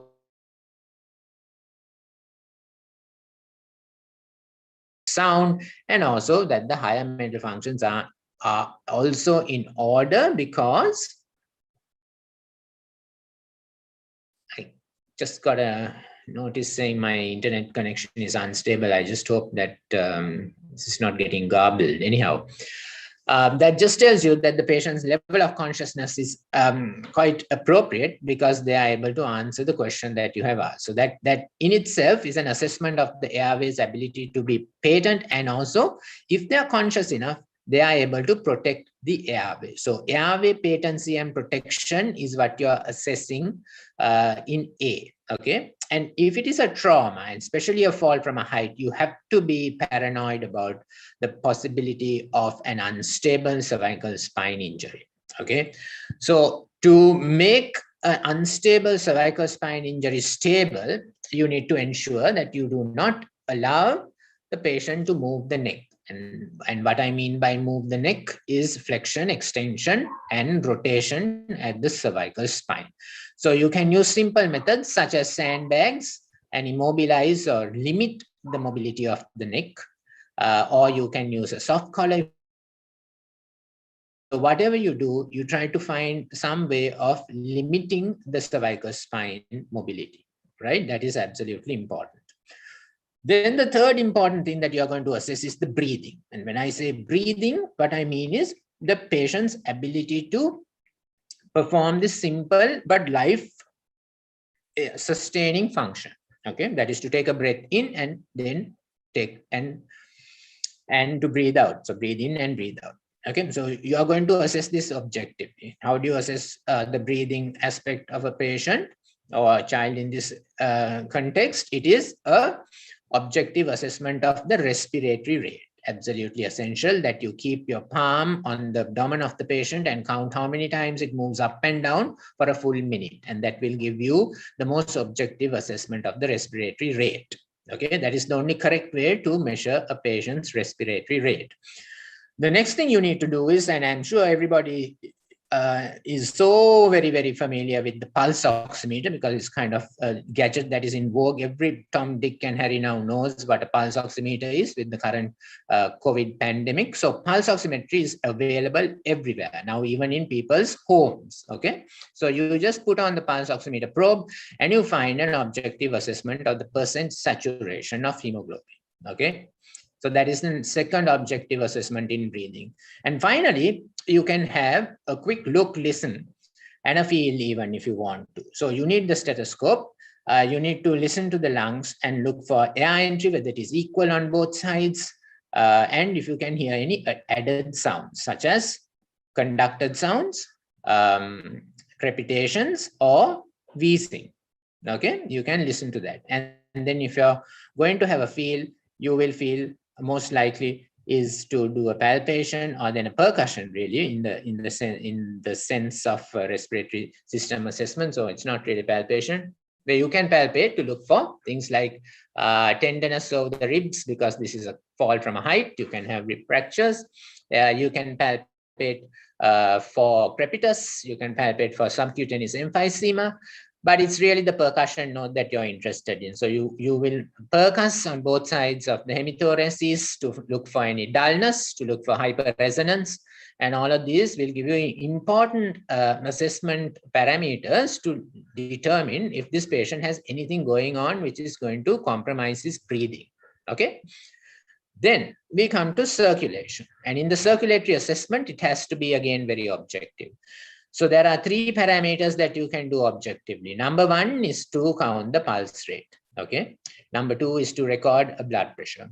Number three is to look for peripheral perfusion in the form of a capillary refill time. And I'm sure many of you must be aware how you do this. If you do not know, this is a skill that we can teach you when you come to us or in your clinical training assessment.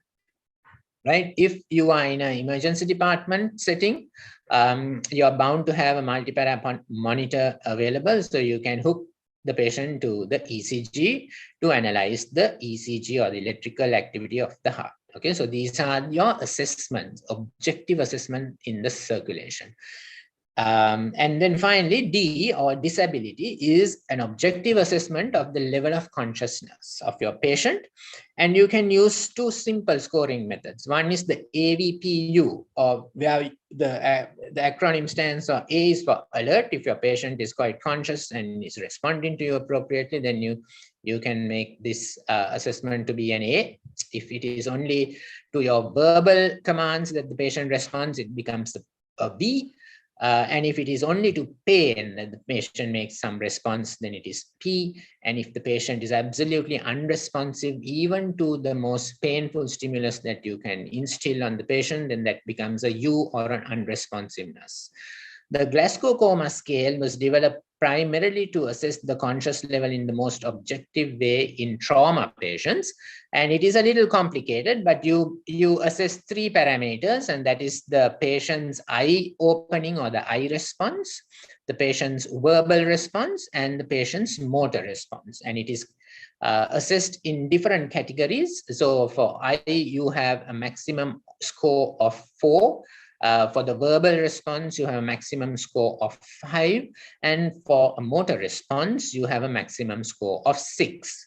And I cannot kind of dwell into the details of the GCS, but I'm sure this is something that all of you have studied and learned in your medical career, schooling career. So it is time to put it into practice as you become junior doctors. And as time goes by, I'm sure you will become very proficient in assessing conscious level using the Glasgow Coma scale. The next important objective assessment in disability is to see what the size of the pupils are on both sides, see that whether they are equal in size, and see what their reaction is to light. So pupillary size and pupillary reaction to light. So all of these things give you kind of a very objective assessment of the level of consciousness, and also an inclination of whether there could be an underlying traumatic brain injury, especially if you find that the conscious level is less than 13 or there is inequality in the pupils, right? This will give you a prompt to consider that this patient may be harboring a very serious condition in his brain, Okay, right.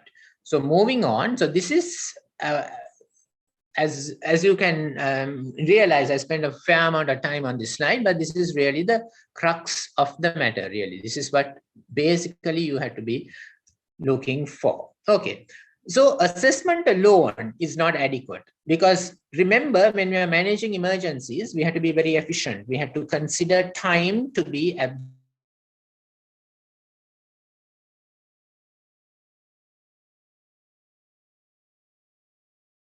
patients or resuscitating patients who have got fairly significant life-threatening conditions. So trauma is one such thing. Right. So if you see catastrophic bleeding, the simple, quickest, most appropriate thing to do is to apply pressure, or to, if it is a limb, you can apply a tourniquet. And if it is something that you think you can immediately put a suture, such as a gaping wound in the scalp, which is profusely bleeding, you should do that. Okay, so you assess it, you find there is catastrophic bleeding, and you fix the problem immediately then and there. Very simple things that you can do very efficiently, quickly. The important thing is to remember to do it.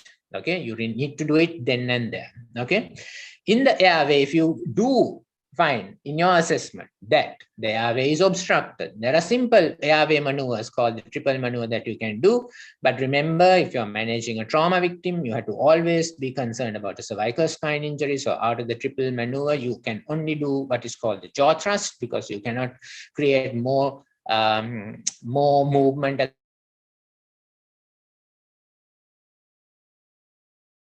the chin lift is something that you will avoid, but a jaw thrust will be minimal movement at the cervical spine.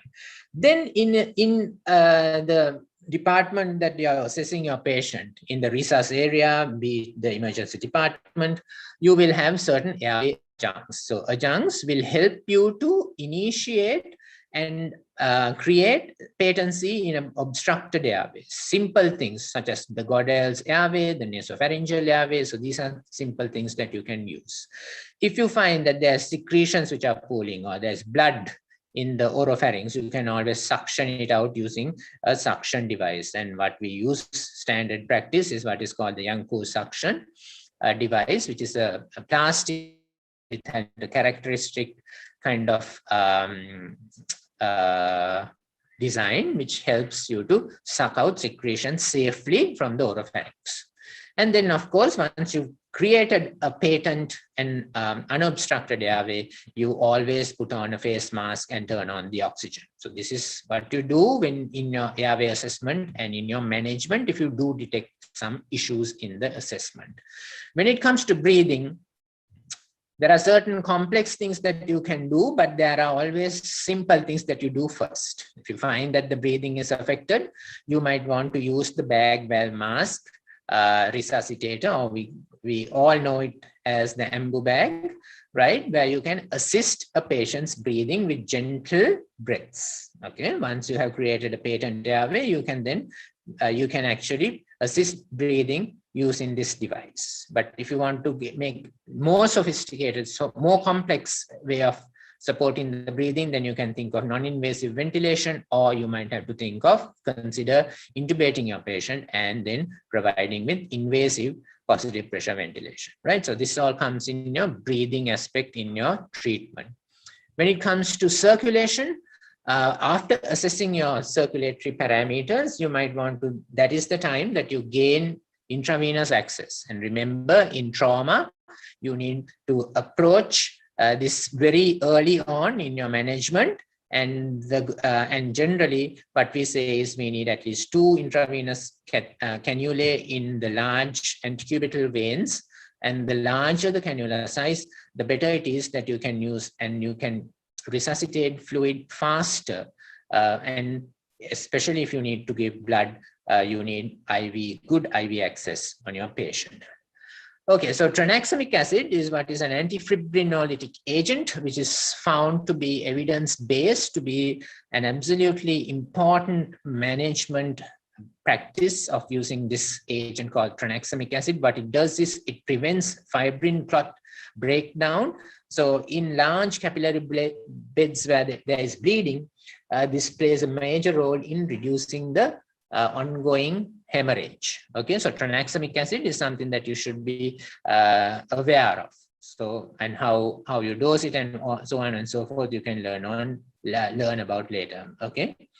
And if you find catastrophic bleeding, and if you find that your patient is absolutely unstable hemodynamically, and it is a patient who was subject to trauma with a very dangerous mechanism or with a high impact velocity, you must always start resuscitating this patient with blood, because hemorrhagic shock is the most likely cause for their hemodynamic instability. So it is blood and blood products alone that you should start resuscitating these patients if you suspect a concealed hemorrhage, or if you can see it with your own eyes that there is catastrophic hemorrhage. You need to replace blood with blood. That is one of the important tenets in management of trauma patients in the early stages of resuscitation. And this is something that is going to drive down the mortality or morbidity in trauma victims. Remember that very, very well, that when you are suspecting hemorrhagic shock, you have to replace blood with blood. So the earliest blood product that you can get from your blood bank is O negative blood. And then once the cross match is complete, you can get group specific cross-match blood, but you can always start with O negative. Until the blood arrives, you can always use crystalloids in the form of normal saline with a dose of 10 ml per kilogram as a bolus. And what is meant by a bolus is give it as fast as you can, depending on what kind of IV access you have achieved. Okay, never forget the management of pain in trauma, and the go-to or the gold standard of analgesics in trauma is intravenous morphine. And the dose is 0.1 milligram per kilogram, and it is the same for pediatrics and for adult. So you have to give adequate pain relief, especially in trauma. Right, so here are certain little, a few images that I'm going to put up on the screens. Unfortunately, one of the drawbacks in these Zoom-based discussions is that I don't get to hear any feedback. But what I'm going to do is kind of keep a few seconds or a few seconds of the image so that you can kind of have a look at it. So this is a child with, as you can see, he's got a nasal prong delivering oxygen. So obviously his breathing has got compromised, but this is abrasion over the neck. So what are the things that you should go cross your mind? What kind of problems do you think this little child might have? Okay, so it's already come up. Yeah, I will answer your questions at the end, okay? Yeah, so this is what is called a dynamic airway, where we are anticipating airway compromise due to laryngeal edema. So children who are exposed to burns or bruising over the anterior aspect of the neck, you should have to have a very low threshold to electively intubate these patients, because once the airway narrowing paramount importance. Okay, what you see down below is a chest X-ray, which actually, if you are an emergency doctor, you should not actually be diagnosing this on a chest X-ray, but this should be a clinical diagnosis. So it's kind of obvious what it is, isn't it? Okay, yep. So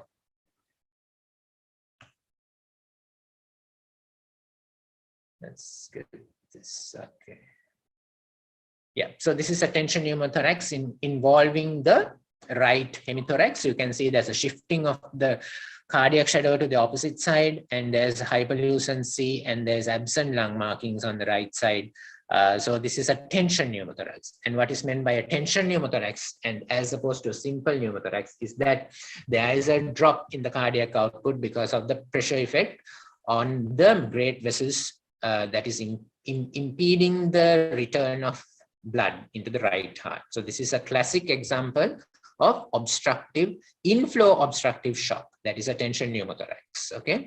And if you do detect this clinically, you need to get a decompression done as early as possible. There are two options. Either you can do a finger thoracostomy and relieve the tension immediately. You can also go for a needle thoracocentesis, which was the old practice, but in emergency departments, we practice a finger thoracostomy immediately. And then you follow it up with a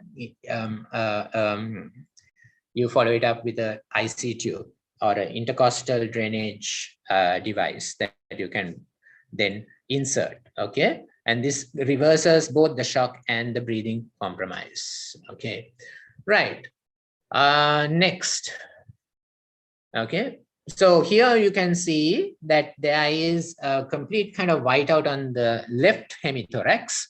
So what are the possibilities that should cross your mind, especially if this is a trauma patient?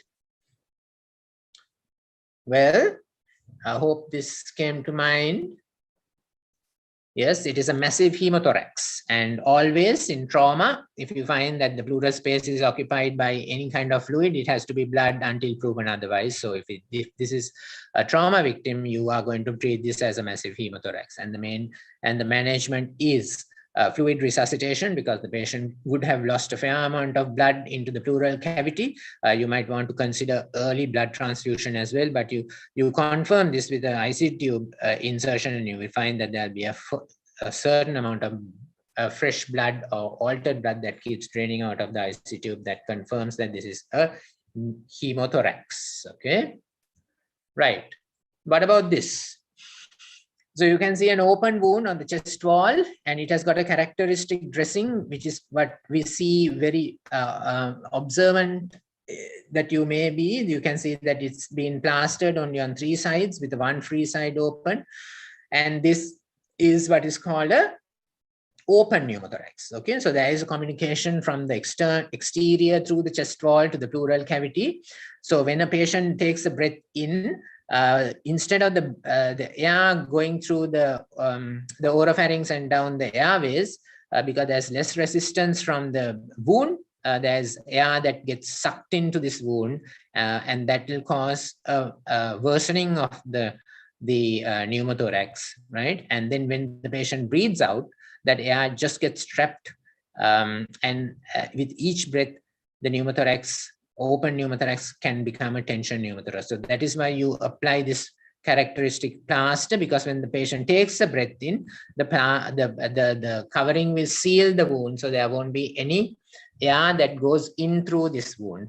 But when you breathe out, it will flap. The flap effect or the valve effect will be there, and the air will be shunted out. Right. So this is a simple valve-like plastering technique for open wound on the chest wall, which otherwise might convert a simple pneumothorax into a tension pneumothorax. So the definitive management here would be to put a intercostal drain not through the site of the wound, but from another side, which is generally you will be taught how to use surface landmarks to insert IC drain. So you go in the 5th or 4th intercostal space in the mid-axillary line, or just anterior to the mid-axillary line. So that is the general landmarks for inserting an intercostal drainage tube. And definitely you will not go through the wound, right? You have to do it separately. Right. Okay. So following on, sorry about that. Yes. So here you see imprint aberrations on the hemithorax following trauma. So you find that this patient is finding it difficult to breathe.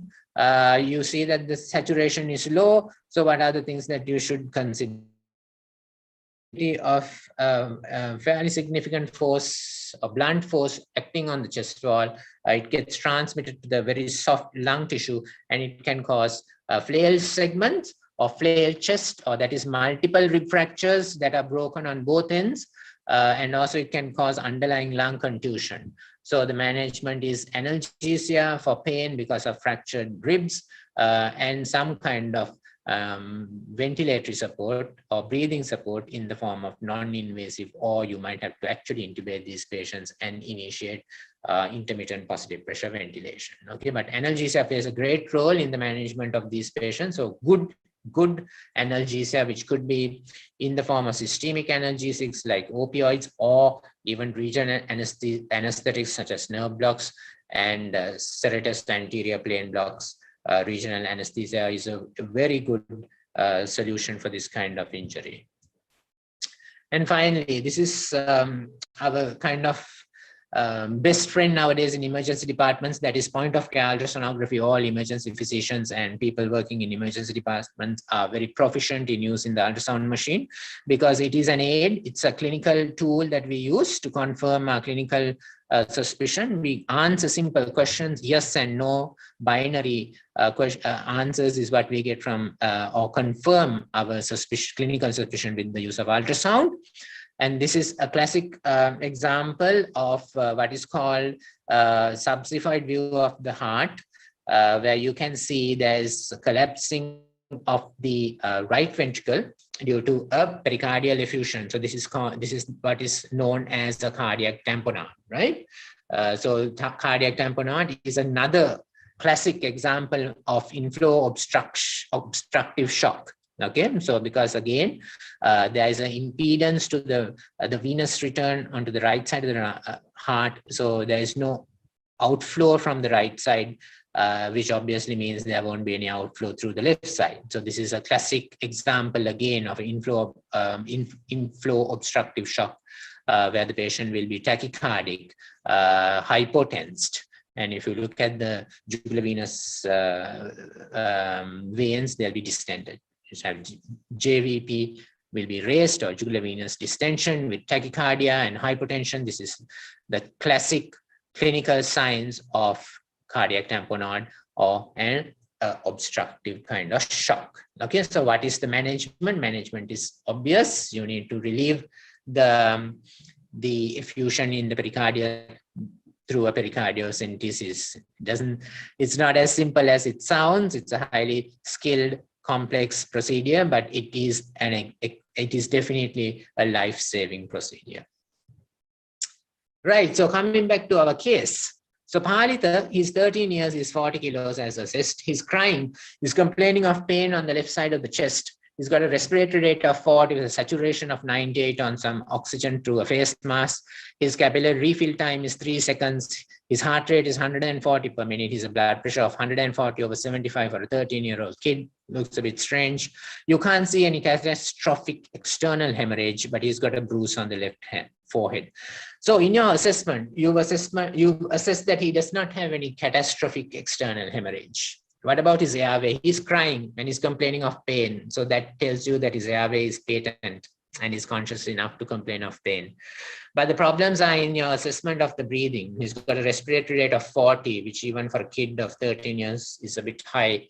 But then somebody might say it's because of the pain, but I would think otherwise. It's a bit of a worrying symptoms. Remember, respiratory rate is one of the most sensitive vital parameters that you can assess objectively, which tells you the gravity of the condition that you're dealing with. And a respiratory rate which is high is always something that you need to be very concerned about. He's saturating 98%, but that is with supplementary oxygen. So that doesn't really tell you that nothing is wrong with his breathing, but it just should flag to you that something is not quite right.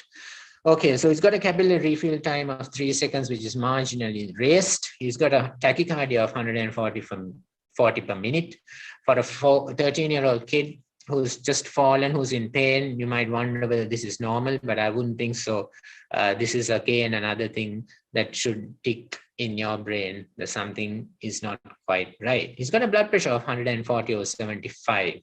And now this is a bit strange for a child of 13, but there again, it's the pain, it's the anxiety, it's the sympathetic stimulation, which is possibly driving up the blood pressure. But remember, sympathetics do play another role as a compensatory mechanism by causing peripheral vasoconstriction, which can drive up your diastolic blood pressure and narrow your pulse pressure. And that is one of the earliest signs of compensation for a state of hemorrhagic shock. So that is something that you should pick in your assessment. So that is why I always say these numbers have to be assessed very objectively, because they give a wealth of clinical information for you to focus on what could be wrong in this kid. Okay, and he's got a bruise on the left forehead. Now that should trigger that there could be some underlying traumatic brain injury as well. Okay, so these are the pertinent points that you would pick up in the initial assessment if you do it objectively, and you pick up many possible life-threatening problems in this kid who's fallen from a height. Right, so moving on. A little while into his arrival in your emergency department, he's becoming progressively more pale. He's complaining of more pain, and now his conscious level is changing. He's becoming confused. You find that the peripheries are getting cold and clammy. Now his saturation is dropping even. This becomes a bit thready. His heart rate has gone up to 155. His blood pressure has now fallen with a systolic blood pressure of 60 with a diastolic, which is not actually recordable. Okay, so things are not that great. Okay, and the capillary refill time has gone up to 6 seconds. So all this tells you that his cardiac output is compromised, right? He's not perfusing his brain. He is shutting down his peripheries. He's trying to kind of redirect his blood to the most vital organs, and even that is not doing that well. Okay, he's tachycardic, blood pressure dropping, saturation dropping in spite of oxygen. So this kid is pretty sick. Okay, right, sorry. Okay, so what are the problems that you think? Is his airway getting obstructed? Yes, it could be getting obstructed because his conscious level is changing, right? So that is something that you need to be concerned about. What about the problems in his breathing? Well, it could be a tension pneumothorax. He was complaining of a pain on one side. His blood pressure is dropping. He is tachycardic, and his saturation is not picking up with supplementary oxygen. Could it be an open pneumothorax? No, there's no obvious wounds. Could it be a massive hemothorax? Yes, it could be, because he's fallen from a height. It could be a flail chest, and it could be underlying pulmonary contusions. What about his circulatory parameters, which are very concerning? It could be a cardiac tamponade. It could be a solid organ rupture. It could be a ruptured spleen. He could have retroperitoneal hemorrhage, which may go unnoticed. So these are some of the things that have to cross your mind when you're seeing these patients. What about his disability? Well, he's getting confused. He could be having a progressively worsening head injury. Could he be having some underlying spinal cord injury as well? Well, unlikely in this situation, but something that you might always consider when you're dealing with a patient who has fallen from a height. And always remember, in your in everything else, or the external part of his examination, hypothermia and hypoglycemia should not be missed. So you need to keep these patients warm, and you need to always check their capillary blood sugar. Okay, that is absolutely paramount. Okay, so coming back to Paedita again, we find that there are obviously, again, a confirmation that he has no obvious external hemorrhage. Yep, his trachea is midline and there is no stridor. Okay, his chest is clear, his air entry is normal, bilateral. He's tachycardic, his blood pressure is dropping, and his peripheral perfusion has got compromised. So he's definitely in what is called shock, when what is most likely to be hypervolumic, and because this is trauma, this is a hemorrhagic shock. Okay, so that should work up. You need to work those things simultaneously in your mind. Okay, he's slightly confused, but he's alert. Okay, his pupils are reactive and equal, and he does not have any focal neurology. Okay, his abdomen is tender on the left side, and he's got a large contused left flank, but there are no external fractures of the long bones. Okay, so if you put all these things together, you can work out what might be the problem that Paedita is having, considering the mechanism of injury. So it looks, so how do we intervene to Paedita? Okay, he has no catastrophic external hemorrhage, so there's nothing that you can do there.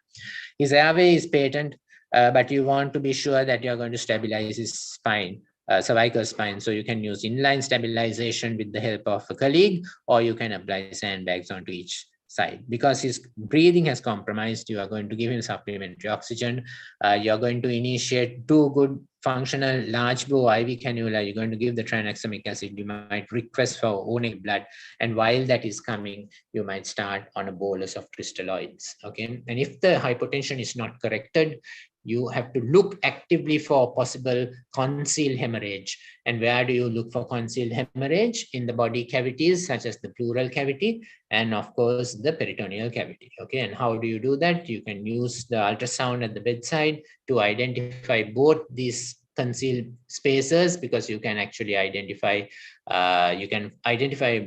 pleural effusion, which is always blood until proven otherwise in trauma. And if you see free fluid in the abdomen, that is intra-abdominal bleed following a solid organ or a bowel damage. Okay, so these are the things that you have to think of, and you need to following your assessment, you have to start treating these patients. So what are the possible solid organs, especially with a left flank bruise and pain in the lower left part of the hypochondrium region? You are thinking of liver rupture, it could be spleen rupture. So all of these need to be considered. Right. So diagnosis. So in Palika, we find that we confirm that he's got a ruptured spleen and a multiple lacerated left kidney. So 2 solid organs that have got injured is what we find out following more extensive imaging. So what are the specific therapy options? Well, you can monitor this patient very carefully in intensive care. You can consider operative surgery. You might want to consider interventional radiology, or if you don't have any of these special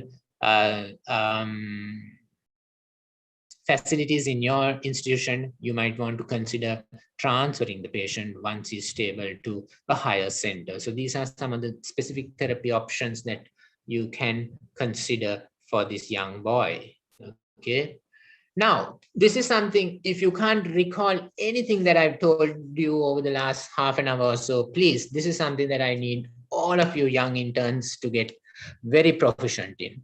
And the lecture that preceded my talk was absolutely important, communication skills. And there's nothing more important as a young and budding clinician that you need to master at the onset of your clinical career, and that is communication skills, because that is so very essential when you're managing patients. Okay, you need to communicate with patient, you need to communicate with patients next of kin, but more importantly, you need to communicate with each other, right? And I'm sure at some point, I'm going to communicate with all of you guys and girls, right? You're going to call me up at the neurotrauma center and you're going to discuss about a patient that you have that you want me to help out in managing. But I need you to talk to me in this orderly, systematic way, because I need to get an objective assessment in my mind through your eyes. Okay, so remember, ATMISTA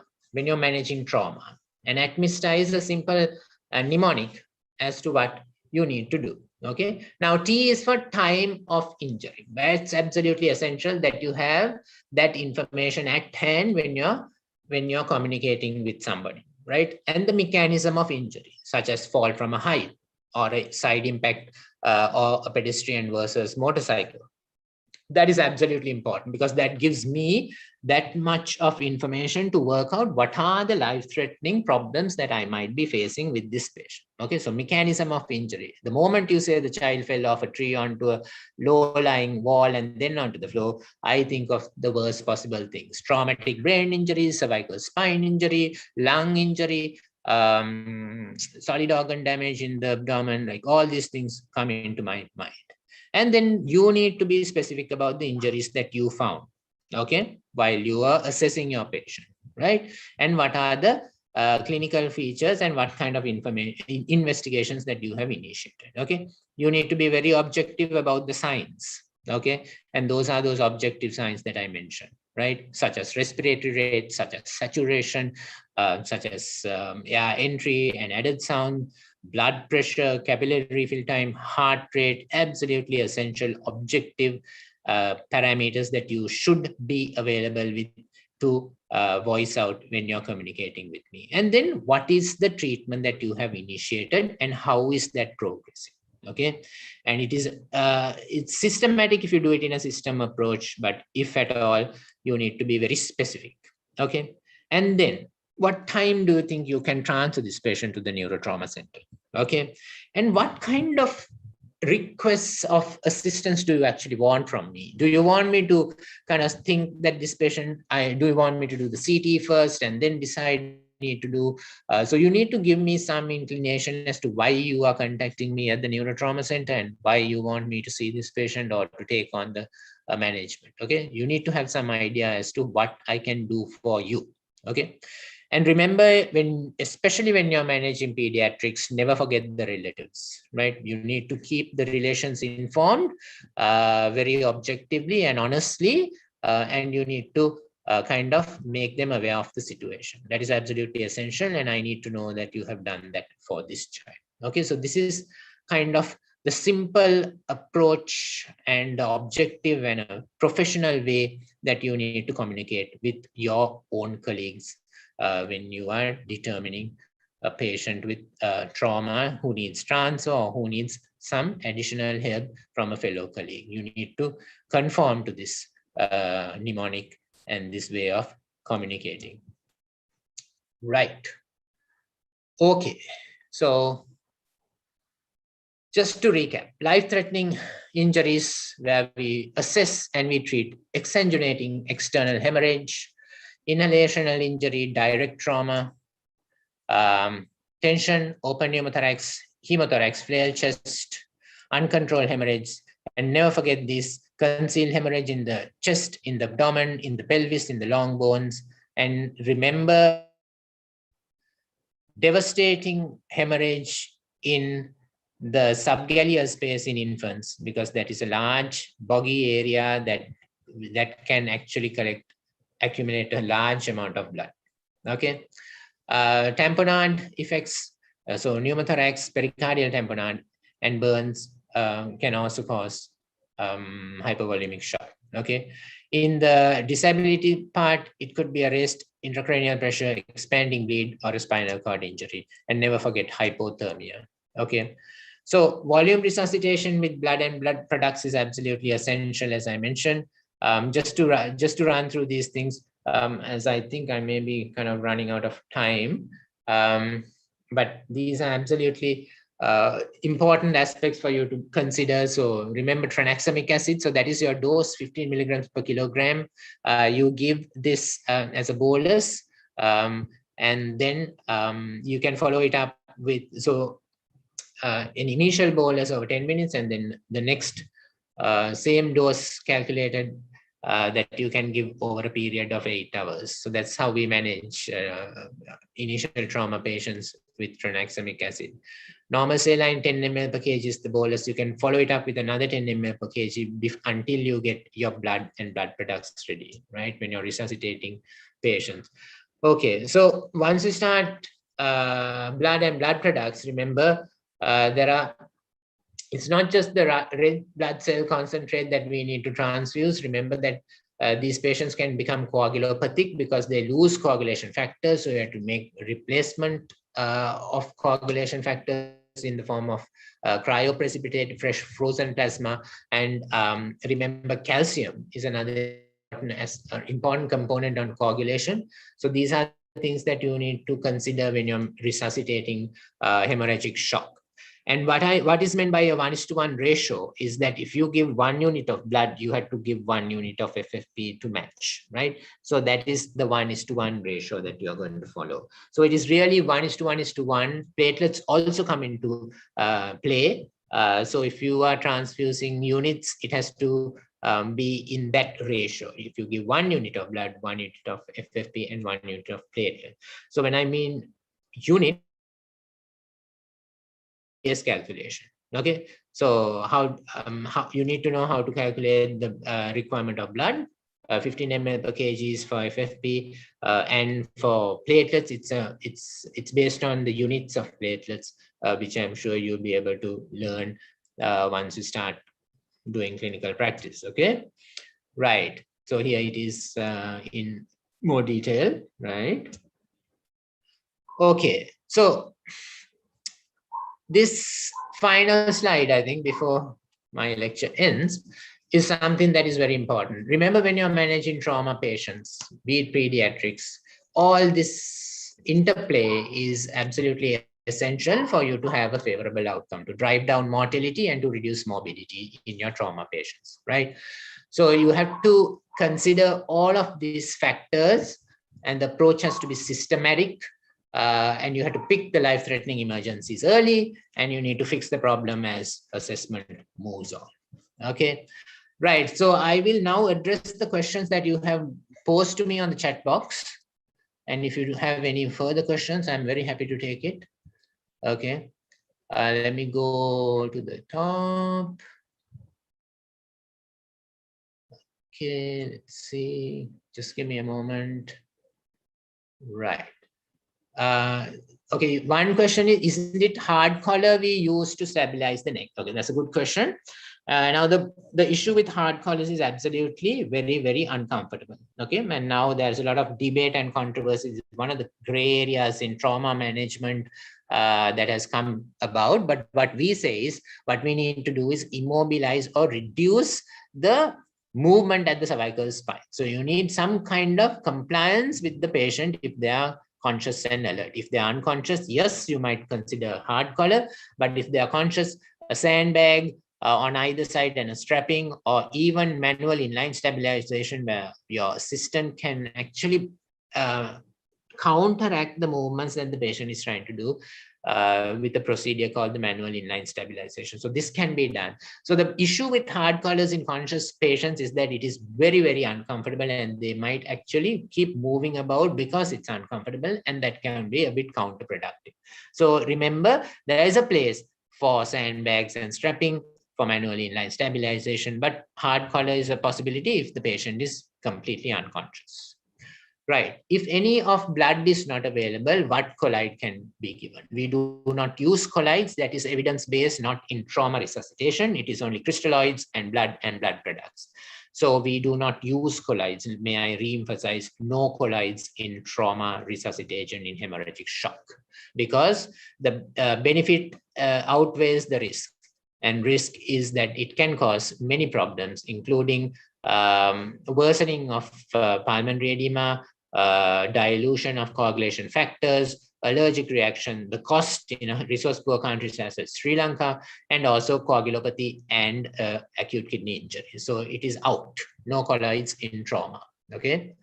Bolus, why is it 10 ml and not 20 ml per kilo? Well, it is pediatrics. So in pediatrics, this is one exception that we manage 10 ml per kilogram. But let me just re-emphasize here. As you know, this slide set is from the APLS, that is Advanced Pediatric Life Support, and it is they who recommend this 10 ml per kg. But as emergency physician, sometimes you might actually opt for 20 ml per kg, even in children in trauma.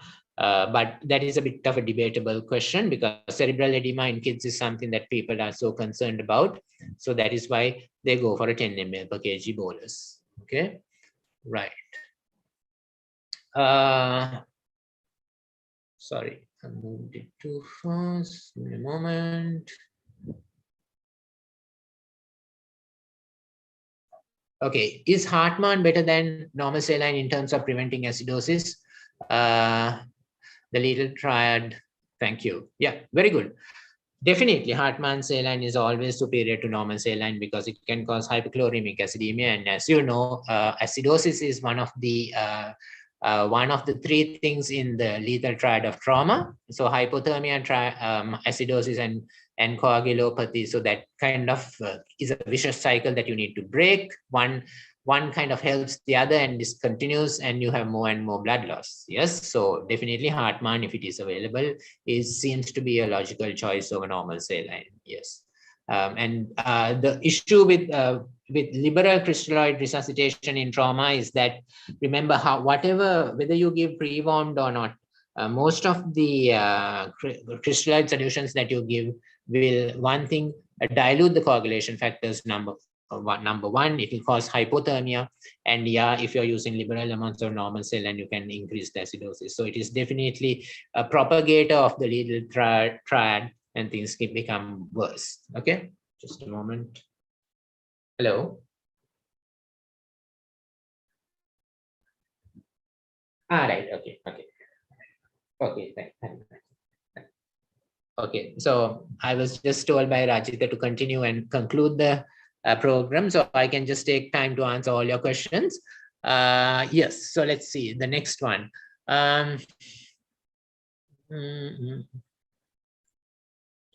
Okay, in the case of head injury, can we use morphine?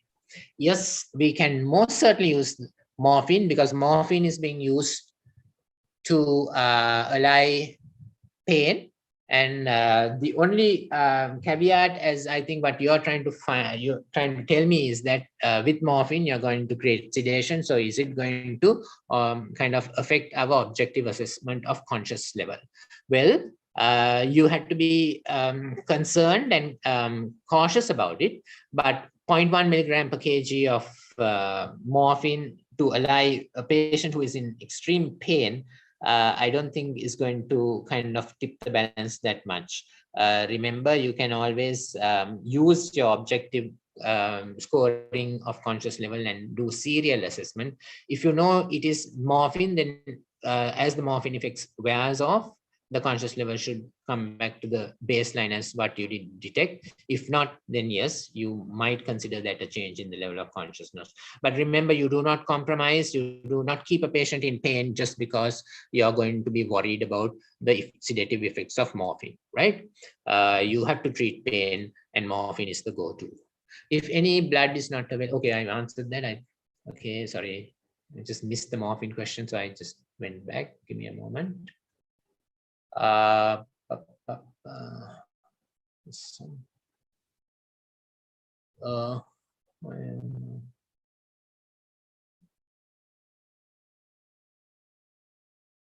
there's some question which I'm missing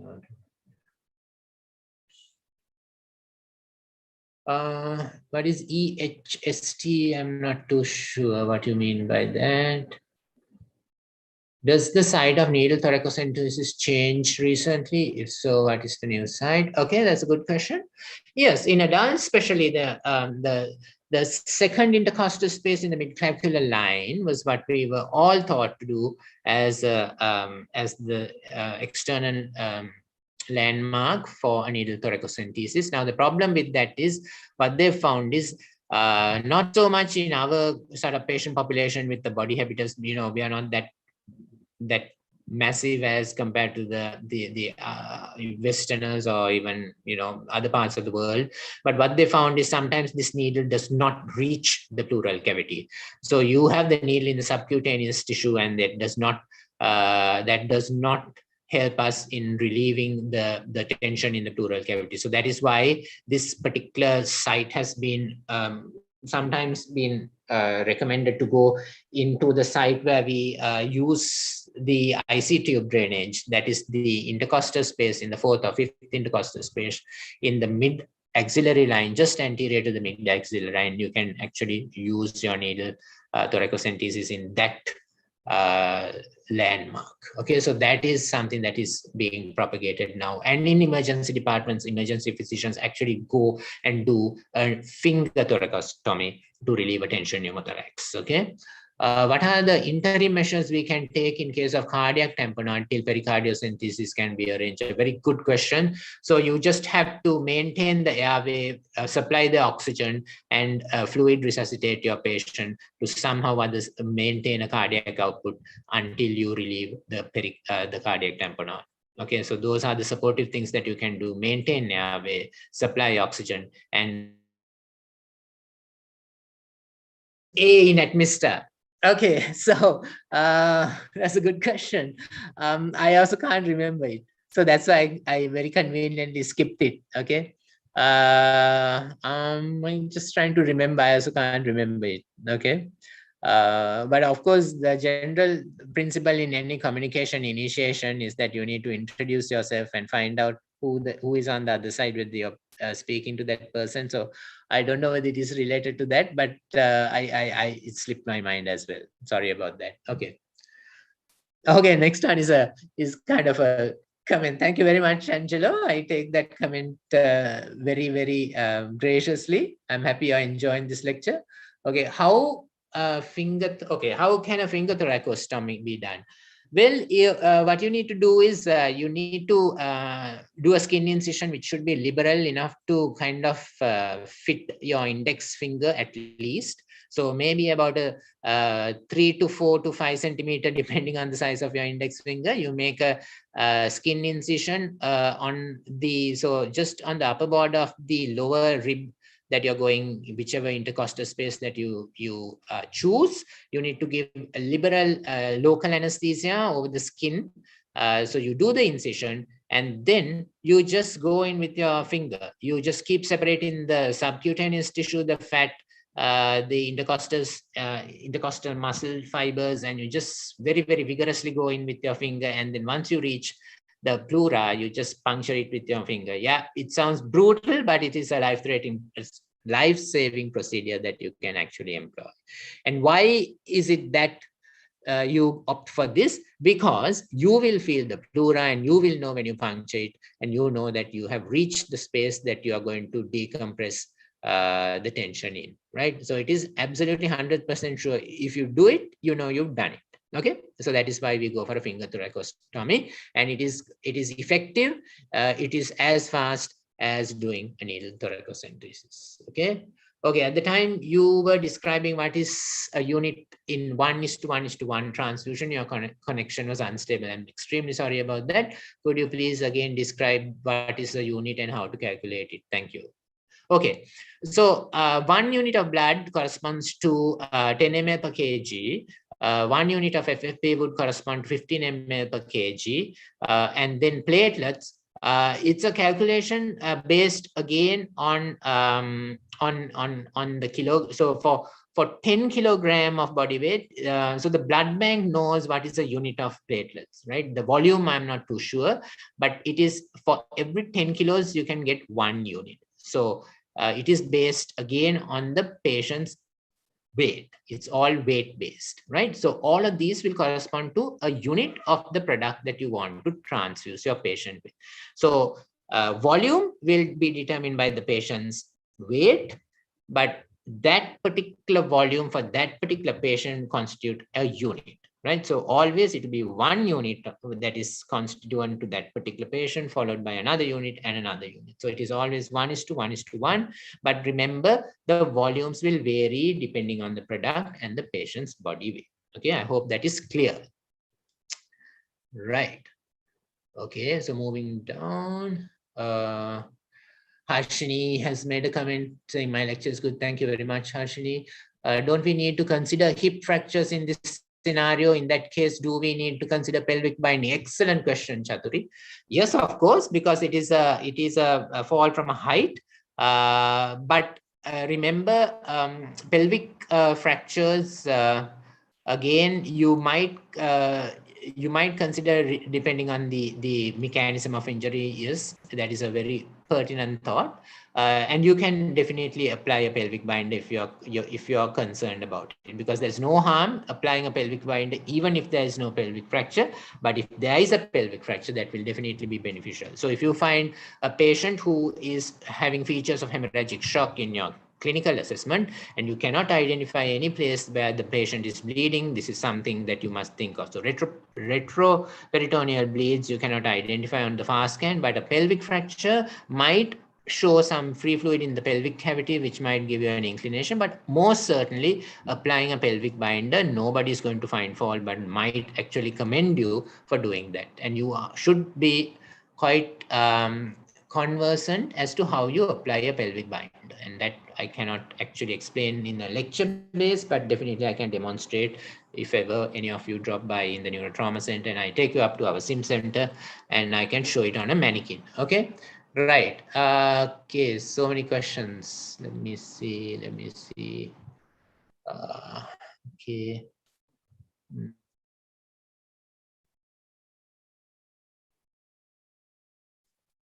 Okay, right. Can you explain about selecting cervical collar size? Well, that is very simple, Farhan. You can size the, okay, the issue is really in our setting, we find very few, appropriately sized cervical collars. So that manual inline stabilization or sandbags and a strapping is more appropriate, because cervical collars, especially in the pediatric age group, is so hard to come by. Okay, but generally you have a sizing mechanism, so they are generally sized as small, medium, and large, and pediatric and adults can vary. So you just have to keep it, you had to, the cervical collar has to fit in a position where the head is held in a neutral position. So you can't have any extension or flexion. It has to kind of splint your chin against the anterior chest wall.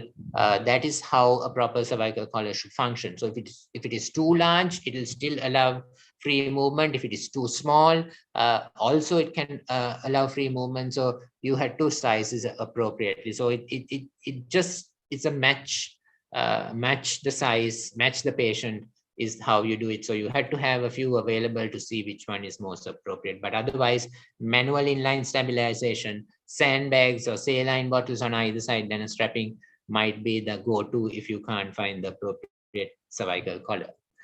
Right. Thank you, Yatev.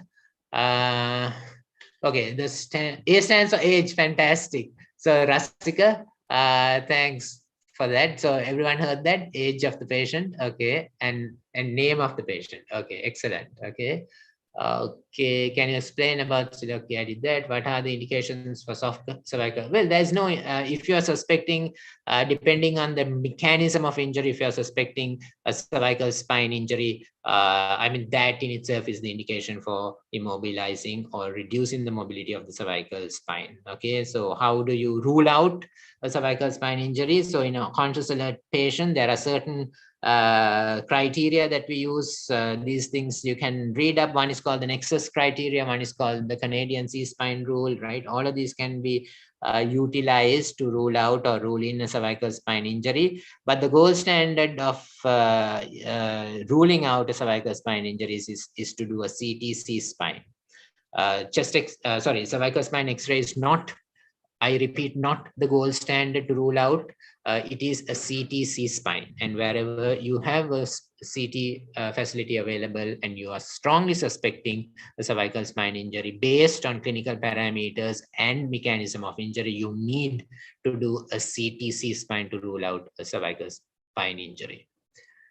Right, I think I have answered all questions. So this probably means we can all call it a day, and hope this has been a very productive day for you. Just a recap of the structured approach. So catastrophic external hemorrhage, C-spine control and airway patency protection, breathing is all ventilatory support, circulation is hemorrhage control, disability is to prevent any secondary brain insult, and exposure, never forget, temperature, hypothermia. Okay, thank you very much for the kind attention. May I wish all of you exciting clinical career as you embark on your new career as a doctor. It's exciting stuff. I've had 26 years of experience, and there's not a day that has gone by without learning something new. Even though I'm a consultant, I still learn something new every day. So all the best. Hope I can meet some of you in the neurotrauma emergency department, which, mind you, is now a COVID care, critical care unit that I've converted to.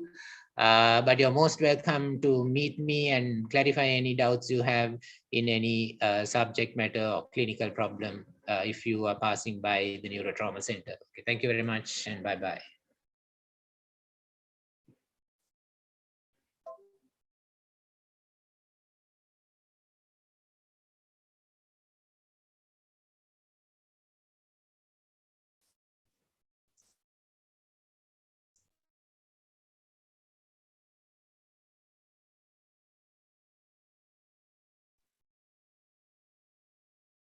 So this concludes the day's proceedings because Dr. Srilal De Silva will not be having his lecture. So I think I was asked by Rajita to